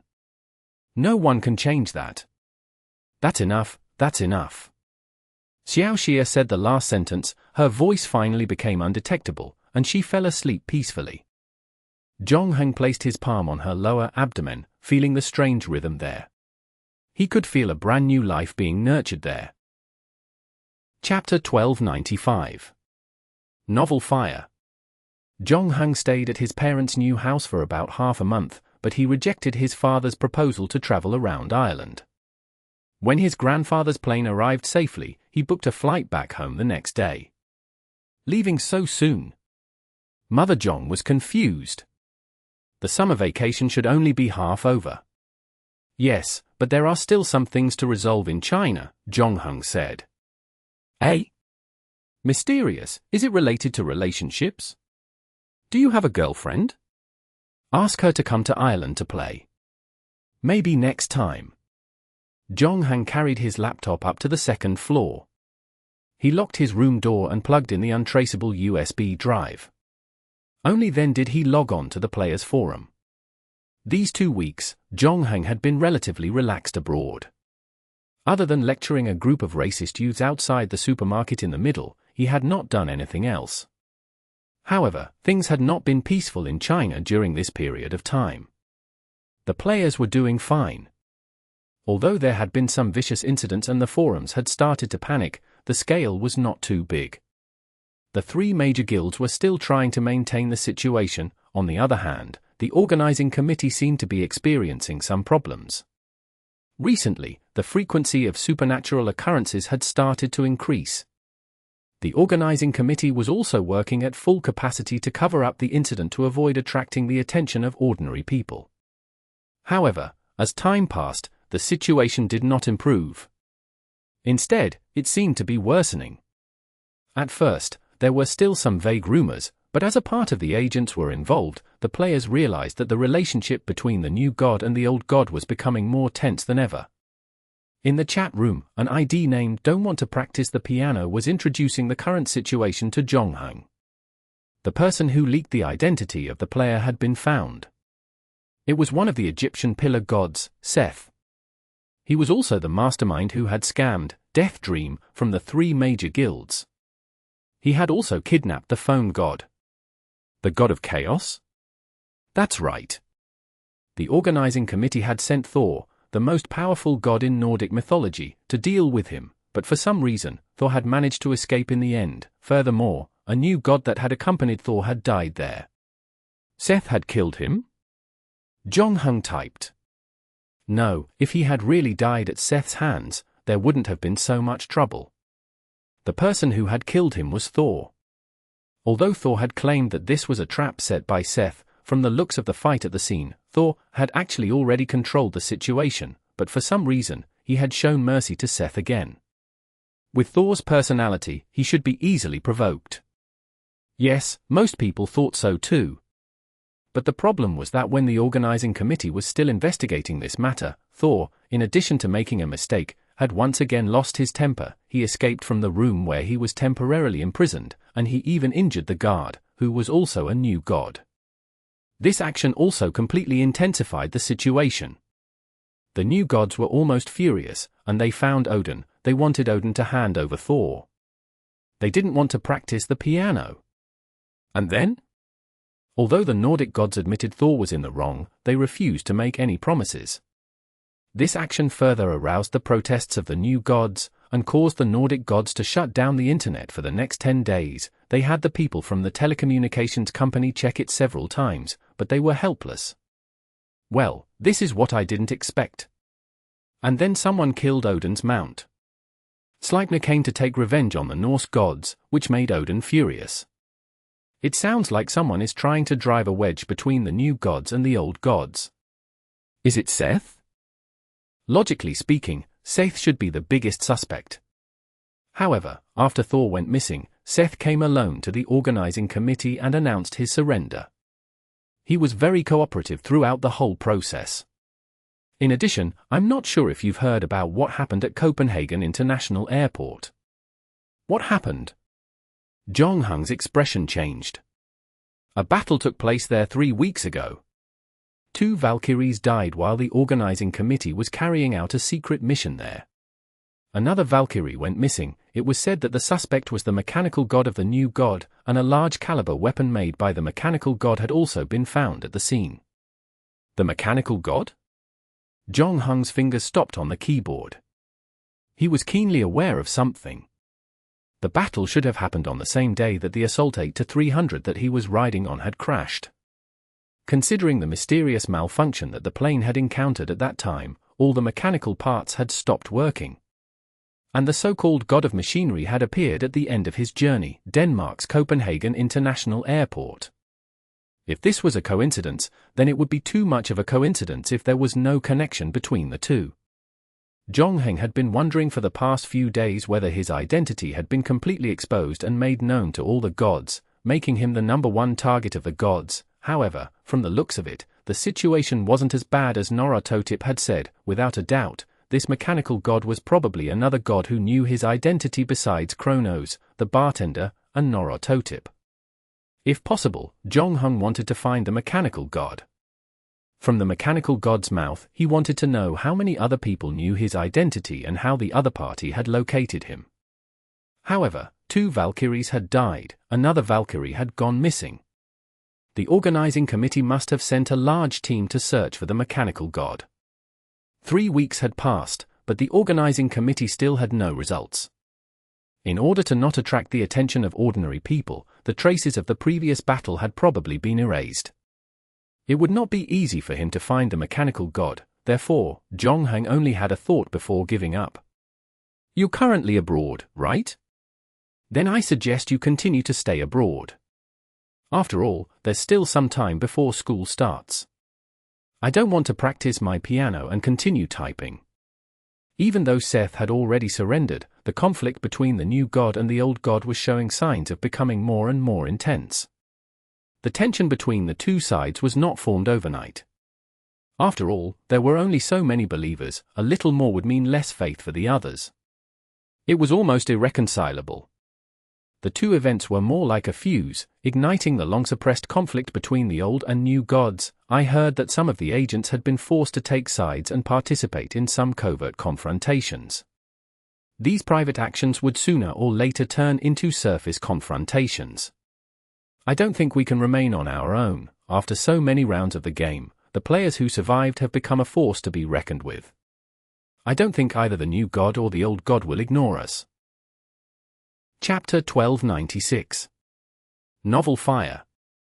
Zhongheng left the forum room after ending the exchange with Fan Mainan, but he did not change his plans to return home. It would be safer to stay in Ireland, but as he said, he still had unfinished business.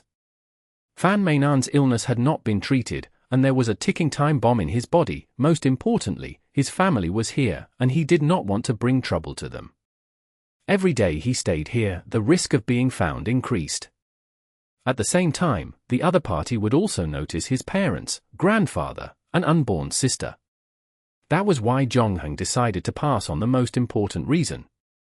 However, he did not tell Xiao Xia or the other people in the room about it. Even so, the night before he left, there would still be a small problem. It was already 1 o'clock in the morning when Zhongheng heard the sound coming from downstairs. The sound was not loud, but it did not escape Zhongheng's ears. When he slept, the door was not closed, just in case something happened. Therefore, Zhongheng got out of bed, he grabbed a knife that he had bought at the supermarket and hid it behind his back. He bent down and quietly walked down the corridor like a civet cat.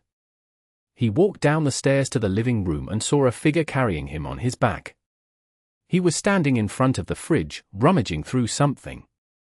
"It's so late. What are you looking for?" Zhongheng put away the knife in his hand and asked. The figure heard his voice and turned around. It was Father Zhong. He was holding 2 bottles of beer in his hands. "The stars tonight are pretty good. Let's go sit in the courtyard." "Oh right, bring some mosquito repellent. It's in the first drawer under the coffee table." Zhongheng opened the drawer. Sure enough, he found a bottle of mosquito repellent. He sprayed it all over himself before returning to the courtyard and tossing it to his father. He then took a bottle of cold beer from the latter's hands. "When you were young, I told you stories about the stars, didn't I?" After applying the mosquito repellent, Zhongheng found a chair and sat down. He pointed at the starry sky above him. "Isn't it amazing? People from 2,000 years ago looked up and saw the same starry sky as we did. I remember you telling me many myths about the stars. Zhongheng sat down on another chair. That's right. If you look back at the early human civilization, you'll realize that almost every civilization had stories about the stars. At that time, people were filled with curiosity about the stars above their heads. Those celestial bodies tens of millions of kilometers away from us were so mysterious and untouchable. The pictures drawn from their proximity also stimulated the imagination of the people under the stars. Father Zhong opened the beer in his hand and took a sip. At that time, the environment our ancestors lived in was much more difficult than it is now, and there were too many unexplainable things in the world, such as diseases, natural disasters, why the wheat yield on the same piece of land was decreasing year by year, and why there were always many retarded children born to nobles. They hoped to find an answer, but the technological level at that time could not give them that answer. This is why the gods were born, to bring the answer to mankind. They are like the starry sky above us, mysterious and untouchable, giving people endless reveries. You have to admit that this is actually quite romantic. People push problems that they cannot solve to the gods. Thunder is because the thunder god is drumming on the clouds. The sun rises and sets because the sun god is cruising in a carriage in the sky. Disease and disaster are the divine punishments that a god has given to humans out of anger. This also tells us that we should always be humble and do more good deeds. When I first came into contact with the stories in the frescoes and the ancient books, I asked myself, did their prayers and sacrifices finally take effect? Was there really a rainstorm that came in time to save the crops that were about to be killed by the drought? Did the god of war give the blessing of victory to the warriors of their country when their country was in danger? Would the fertility goddess bless the birth of his second child? Then I suddenly realized that none of this really mattered. People choose to believe in a god because belief can help them find some kind of spiritual comfort in this chaotic and difficult world. At least until our civilization has developed to a certain extent, we cannot control the weather. Rain may or may not come tomorrow. Those who firmly believe that rain will come tomorrow will be happier than those who do not believe that rain will come tomorrow, at least for one day. This is the meaning of belief. It can give you some kind of spiritual encouragement so that you can survive the long night better than others. At that time, it was probably the honeymoon period between mankind and the gods. Together, we fought against the unpredictable nature and established a civilization on this land. However, with the development of technology and productivity, the previously unanswerable questions were solved one by one and became no longer mysterious. Even the gods behind them lost the respect of mankind and fell from the altar. As for the remaining gods, their relationship with mankind gradually changed. They no longer existed to find an answer, but what remained unchanged was that they still carried the desire of mankind. Zhongheng listened quietly. He opened his own bottle of beer, but he did not say a word. Of course, with the constant improvement in technology and entertainment, mankind has developed many new desires. For example, in the hot summer, the desire to return to the air-conditioned room. We have already climbed to the moon, so we are also eager to climb to the stars. So, if one day, some new era of gods appear, I won't be too surprised. Father Zhong shrugged. What if some people are longing for the end of the world? Zhongheng, who had been silent the whole time, suddenly asked. Father Zhong did not look too surprised when he heard this question. He said as he drank, fear is the most primitive instinct of human beings. It can also provide sufficient stimulation to the brain. In modern society, the dangers we face are actually decreasing. We are far inferior to our ancestors, so the fear that we can feel is also decreasing. Most of the time, we can only get this kind of stimulation through horror novels and movies. We cannot do without fear, so doomsday fantasies are actually common. This kind of desire cannot be eliminated, right? Unfortunately, yes. But don't worry, we will find a solution. It's just that, it will take some time. Father Zhong finished the beer in his hand. Each of us should have faith in ourselves. Chapter 1297. Novel Fire. From the outside, it didn't look like a prison cell. It looked more like a hotel executive suite. There were 4 rooms: living room, bedroom, reception room, and bathroom. In the room, there was a TV, refrigerator, air conditioning, and other appliances. There was a soft bed, 24-hour hot water. There was also a fresh fruit and food supply. The people inside could basically do anything they wanted except not go out. In fact, there was a burst of cheerful singing coming from the bathroom.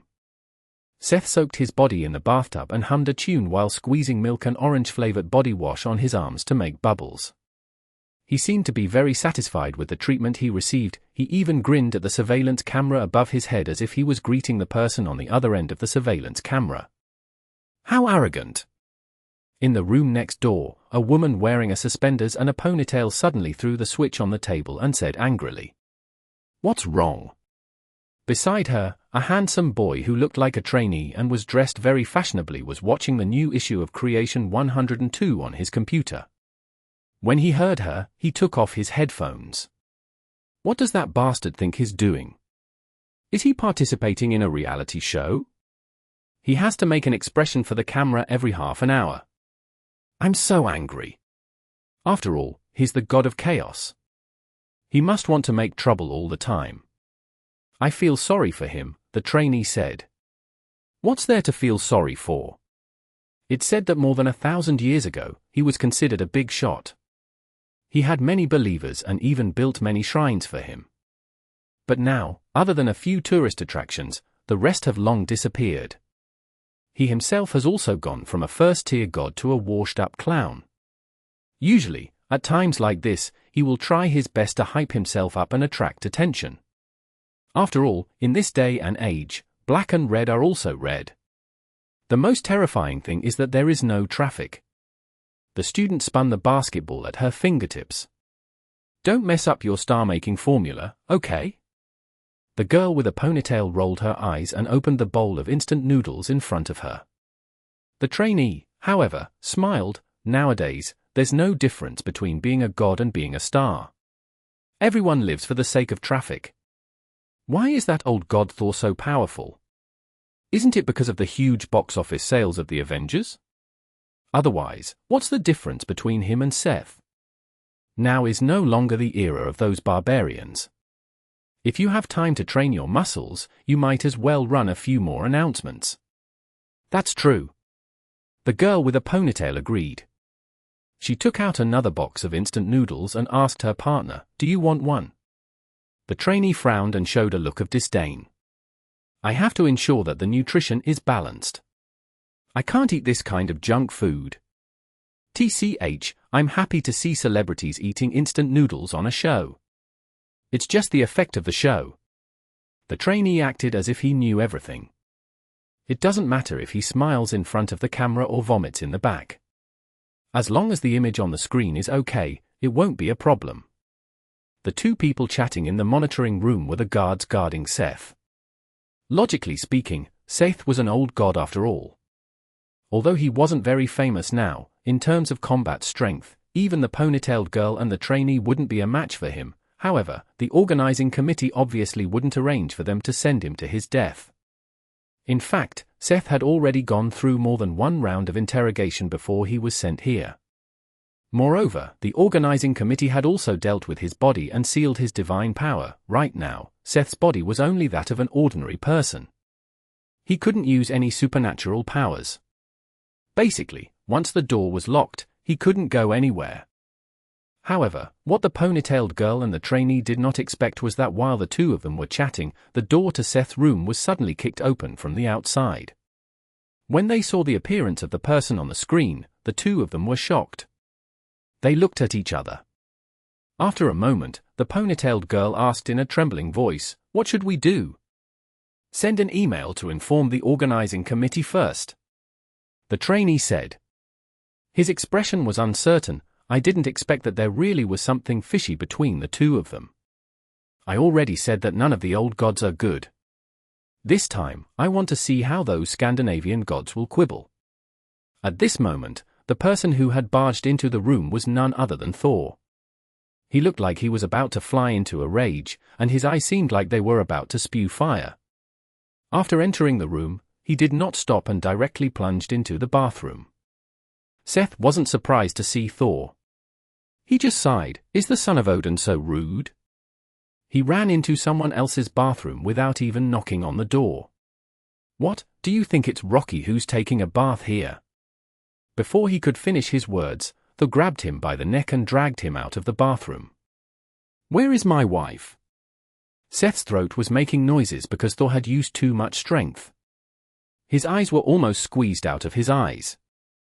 Although Thor wanted to hammer this bastard to death right now, he had no choice but to let go of his hand before he found his wife's whereabouts. Seth's body slid to the floor of the bathroom. He held the bath and coughed dryly, then laughed. How strange is this? Your wife is missing, but you didn't hurry to find her but came to me instead. Why didn't you ask the organizing committee? I've been a prisoner here all this time, and I haven't done anything. Loki heard him and smashed his hammer into the bathtub behind Seth, shattering it into pieces. The splashing cement and porcelain pieces left streaks of blood on Seth's naked body, but the latter's expression remained unchanged. What a pity. I quite like this bathtub. Thor had already used this blow to release part of the anger he had suppressed in his heart. He calmed down a little and put away his hammer. He looked up at the surveillance camera above him. Then, he picked up a set of clothes and threw it on Seth. Put it on. You like to play games for me? Well, let's have a good game. Forget about those annoying rules. It's just you and me. You have no idea what you're doing. Seth wiped the blood off his face and put away his indifferent look. You've already killed a new god and escaped from your room. Now you want to kidnap me from here. Do you really think that the organizing committee is just a decoration? You don't have to worry about that. When the matter is over, I will naturally apologize to the organizing committee. You should worry more about yourself. I can guarantee that for the next 24 hours, you will be in hell until you bring me to my wife. Oh, it sounds quite interesting. Seth put on his clothes and was once again strangled by Thor. The two figures rushed out of the room and disappeared into the camera. Only the trainee and the ponytail girl were left looking at each other. Chapter 1298. The Clouds of War. Jong-hung did not choose to fly directly back to the city where his school was located or to transfer to his hometown. Even if the plane crash was not enough to kill him now, he did not know how many people knew about his identity, so he tried his best to keep a low profile. In the end, he chose to land at Honko Airport, borrowed the identity cards of others, and rented a car to drive back to school. He didn't go to the game station to look for the bartenders, and he didn't even contact Ma Wei, who was still a tutor. He just went to the storage place to get his hidden scabbard and plague bone bow in exchange for his polo, and then he took advantage of the time freeze. He drove out of the city overnight. He drove the car to his and his grandfather's house. Since his grandfather was already in Ireland, it was now pitch black. Jong-hung used the key to open the door and walked into the room. Before his grandfather left, he cleaned the house very neatly. The chairs and cups were washed and arranged neatly. There was almost no dust in the house. Jong-hung walked around the house, but he didn't see any signs of an intruder. However, he did not let his guard down completely. He searched the courtyard again. The information that was leaked on the internet listed his address as a school. It even listed the house number of his dormitory in detail. However, there was no information about the house in his hometown. However, Jong-hung did not feel that he could rest assured just like that. After all, it was already an information society. As long as he was willing to put in the effort, it was not difficult to follow one or a few messages to find another. Therefore, even if Jong-hung did not find any signs of being hacked, he still did not plan to stay here. He took advantage of the time freeze to catch up on his sleep and put on some makeup to cover up his original appearance. Then, he drove away before the extra 24 hours were up.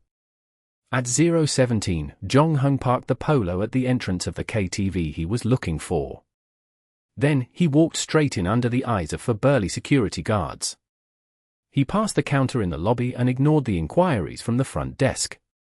He walked straight to room 2306. The last time he was here, there was a sexy bunny with a sweet smile standing by the door of the private room. However, this time, it was two burly men who were even bigger than the security guards outside. Their waists were bulging. Jong-hung showed them the serial numbers on his arms. However, they did not move away from him. Instead, they signaled for Jong-hung to raise his hands. Jong-hung stared into the eyes of one of the burly men, causing the latter to stop in his tracks. "One person," Jong-hung said. The burly man nodded and allowed his companion to stand at the door while he continued to walk forward and reached out to touch Jong-hung's body. Updates by VIP Novel. Com. The reason Jong-hung agreed to the search was because he could see that the burly man didn't seem to be targeting him, but was just doing his job. And if there was really something wrong with the man, it was because of him. If there was only one person, he could subdue the man with his superior reflexes. The brawny man quickly finished searching Jong-hung's body and nodded at him. "I'm sorry, we've just received news that a game point has been attacked. Fortunately, there aren't many players there, so the casualties aren't too serious. However, the other game points have also strengthened their defenses. Do you know who did this? The organizing committee is still investigating." The burly man left after saying that, obviously not intending to say anything more. Jong-hung did not ask any more questions. He walked into room 2306 and saw the receptionist wiping a double-barreled shotgun. He was still wearing his Hawaiian-style beach pants and slippers. However, he was wearing a bulletproof vest over his short-sleeved shirt. Because Jong-hung had put on makeup, he could not recognize him. He held the shotgun and asked, "Is there anything I can help you with?" "I want to identify 2 items," Jong-hung said. "No problem, I'm happy to help." Seeing that there was a business visit, the beach pants uncle readily agreed. However, he still did not put down the shotgun in his hand. However, because Jong-hung was new, he patiently explained, "Recently, the situation has been a little unstable. We are currently on the eve of war, and unfortunately, my strength is the worst among all the hosts at the game point. At the same time, it seems that my business partners have no interest in protecting me, so I have no choice but to protect myself." When he mentioned business partners, he glanced at a group of women dressed in cool and flowery clothes.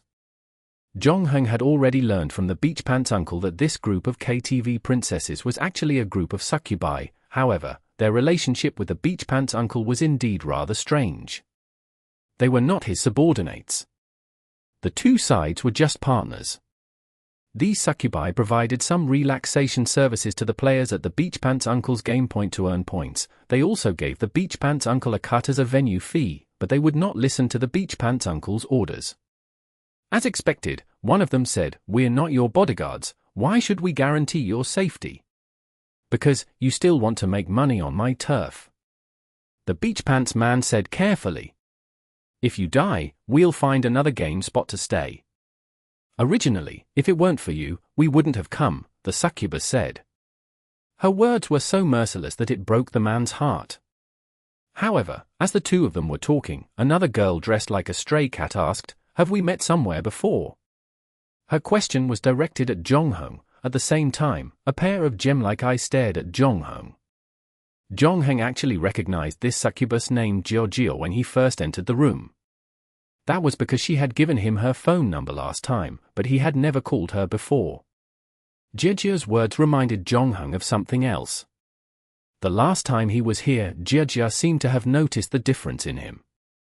She had even offered to borrow his seed, but he had rejected her. Seeing that Jong-hung did not reply, the girl asked again, "Why does your scent feel familiar to me?" "You must be mistaken." "I don't think we've met before," Jong-hung said calmly. "That's a pity. I'd like to get to know you better if you were here any other time," Giorgio said. "But right now, we're thinking of leaving this place." "You're leaving?"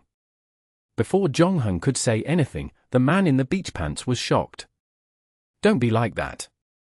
I'm not dead yet, and you've already found a new home? You can't be so heartless. It's not like we're leaving this place forever. We're just trying to stay out of the limelight. It's not like your place is safe. Of course, if you really die, we won't be coming back," said the succubus who had spoken earlier. Chapter 1299. Rumors. The beach pants man was obviously not satisfied with the succubus response. but he had no choice but to return his attention to the matter at hand. He took two things from Zhonghang. One was the fishbone bracelet given by Alexia, and the other was the pebble named Old Seal. The beach pants uncle looked at the fishbone necklace first. It's something from the shamanism. It looks like it's a talisman made by the Inuit. This thing is quite rare.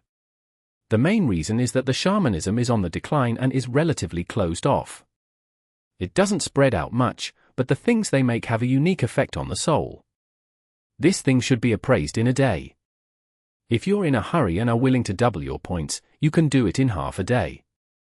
After saying that, he picked up the pebble again. This time, he was slightly surprised. Old Seal. You know this thing too? Zhonghang observed the expression on the beach pants uncle's face. Of course, I also read novels and play games, the beach pants uncle asked. Are you willing to sell this thing to me? I can offer 200 points. I didn't know that there was a tool recycling service in game points, Zhonghang said. It's not a service for game points. I bought it myself, the man in the beach pants said. You don't have to worry about the tools that I lied to you about. All the old seals are F-grade tools. Based on the exchange value between you players, they won't be worth more than 50 points. If you sell it to me, you'll earn 4 times the original price. Moreover, this thing has a single purpose, so it's not useful under normal circumstances. Then why are you willing to spend so much money to buy a useless item from me? It's just in case, the beach pants uncle mumbled. However, before he could finish his sentence, he heard a voice from the succubus. I'll offer 500 points. What are you guys trying to do? The beach pants uncle almost jumped out of his seat when he heard that. It's fine if you don't try to protect me, but you still want to snatch an old seal from me. The person who raised the price was a pure-looking girl who looked like a girl from the neighborhood. Zhonghang remembered that her name was Bei Bei. Bei Bei tucked her hair behind her ear and looked at the man with a half-smile. You still have the cheek to complain that we're not cooperating with you. Did you tell us everything you know? Unfortunately, you're not the only source of information for us sisters. Updates by VIP Novel. Com. It's not that I'm unwilling to share, but isn't this just some gossip? There's no chance of success, the beach pants uncle said with a smile. At the same time, he winked at Bibi, signaling for them to take the old seal from Zhonghang. After that, the two of them slowly discussed who should get it. However, Bibi completely ignored his winks. Instead, he said to Zhonghang, I'm different from the profiteers over there. I won't let you suffer any losses. I'll give you 600 points to sell this to me, okay? If you need anything else, I can provide you with a special service. However, to her surprise, the new player opposite her said, I don't lack points, or rather, I don't lack these 600 points. However, if any of you know the origin of this old seal or the creator's information, I can give this to you for free. The man in beach pants had a strange expression on his face. Zhonghang already knew that he was the vessel chosen by the master of Under Ice City. The conflict between the two of them could not be reconciled. There would definitely be a battle in the future, and the old seal was the only thing he could find that could work on the other party. Although the effect was not ideal, it at least pointed out a direction for Zhonghang. If he could find the creator of the old seal, Zhonghang might be able to get more methods to deal with the master of Under Ice City from him. Why, is this request too much? No matter what, the old seal is actually no secret. Or rather, it's all a secret. No one knows the exact origin of the old seal. The earliest theory is that it was made by a Karnak native on an island, but no one can find that island. It is said that some ordinary people called investigators can also make the old seal, but it is not something that can be easily drawn. Therefore, the number of old seals has always been low. On the other hand, the man in the beach shorts was also a bachelor. He knew that it would be difficult for him to get the old seal from Zhonghang, so he decided to reveal everything. Actually, the old seal's function is just that. Holding the old seal is more for peace of mind. 200 points is more or less my limit. I can't afford any more. I'm not as rich as those women. Then why do you suddenly want peace of mind? Jong-hung asked. The beach pants uncle hesitated for a moment before saying, I recently heard a rumor that a troublesome guy is coming back. It's not just me, many people are starting to make preparations. A rumor? Where did it come from? No one knows where the source is, the beach pants uncle said with regret.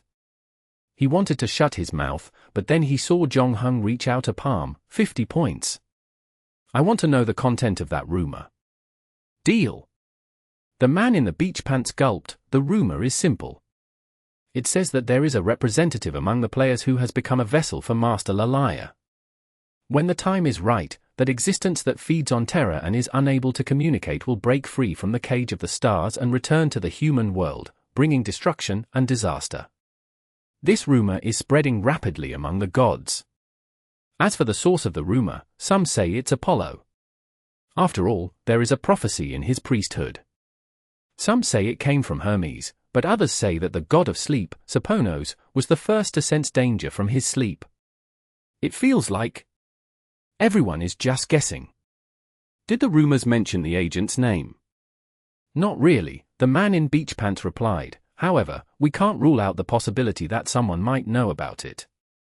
In short, that guy is in big trouble.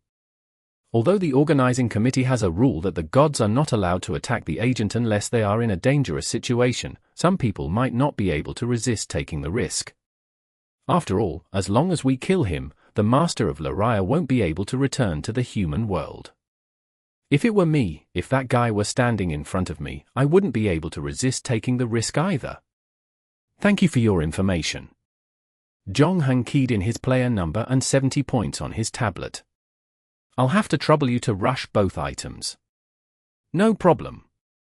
The old man was in a good mood after seeing the large sum of money in his account. The regret of not being able to buy the old seal was long forgotten. You can pick it up after 6 p.m. tonight. You can also leave an address. I'll send it over for you. Chapter 1300. Reminiscing. Jong-hung came out of the KTV and looked at the starfish in his hand. It wasn't even 1 a.m. yet, so he drove the Polo to find a hotel as a temporary residence. The news he received from the beach pants uncle tonight was worth it. It wasn't a good thing for Jong-hung to know that his background had begun to spread among the gods, however, it was not too unexpected. Jong-hung had already thought of this possibility when he was targeted by the mechanical god. In fact, the current situation was not the worst for him. After all, his name had not been mentioned in the rumors. In other words, most gods did not know where to start even if they wanted to kill him. However, there were exceptions to this. In addition to what Sheen did not want to tell him about the phone god being kidnapped, and what Rocky said before he died, Jong-hung could already guess who the real mastermind behind the mechanical god's attack on him was. He just didn't expect Seth to target him as well. For the time being, he wasn't sure whether Seth wanted to kill him purely for his own safety or whether he was planning to use this matter as a pretext. To be honest, Seth's ability to stir up trouble had exceeded the expectations of many people, including Jong-hung.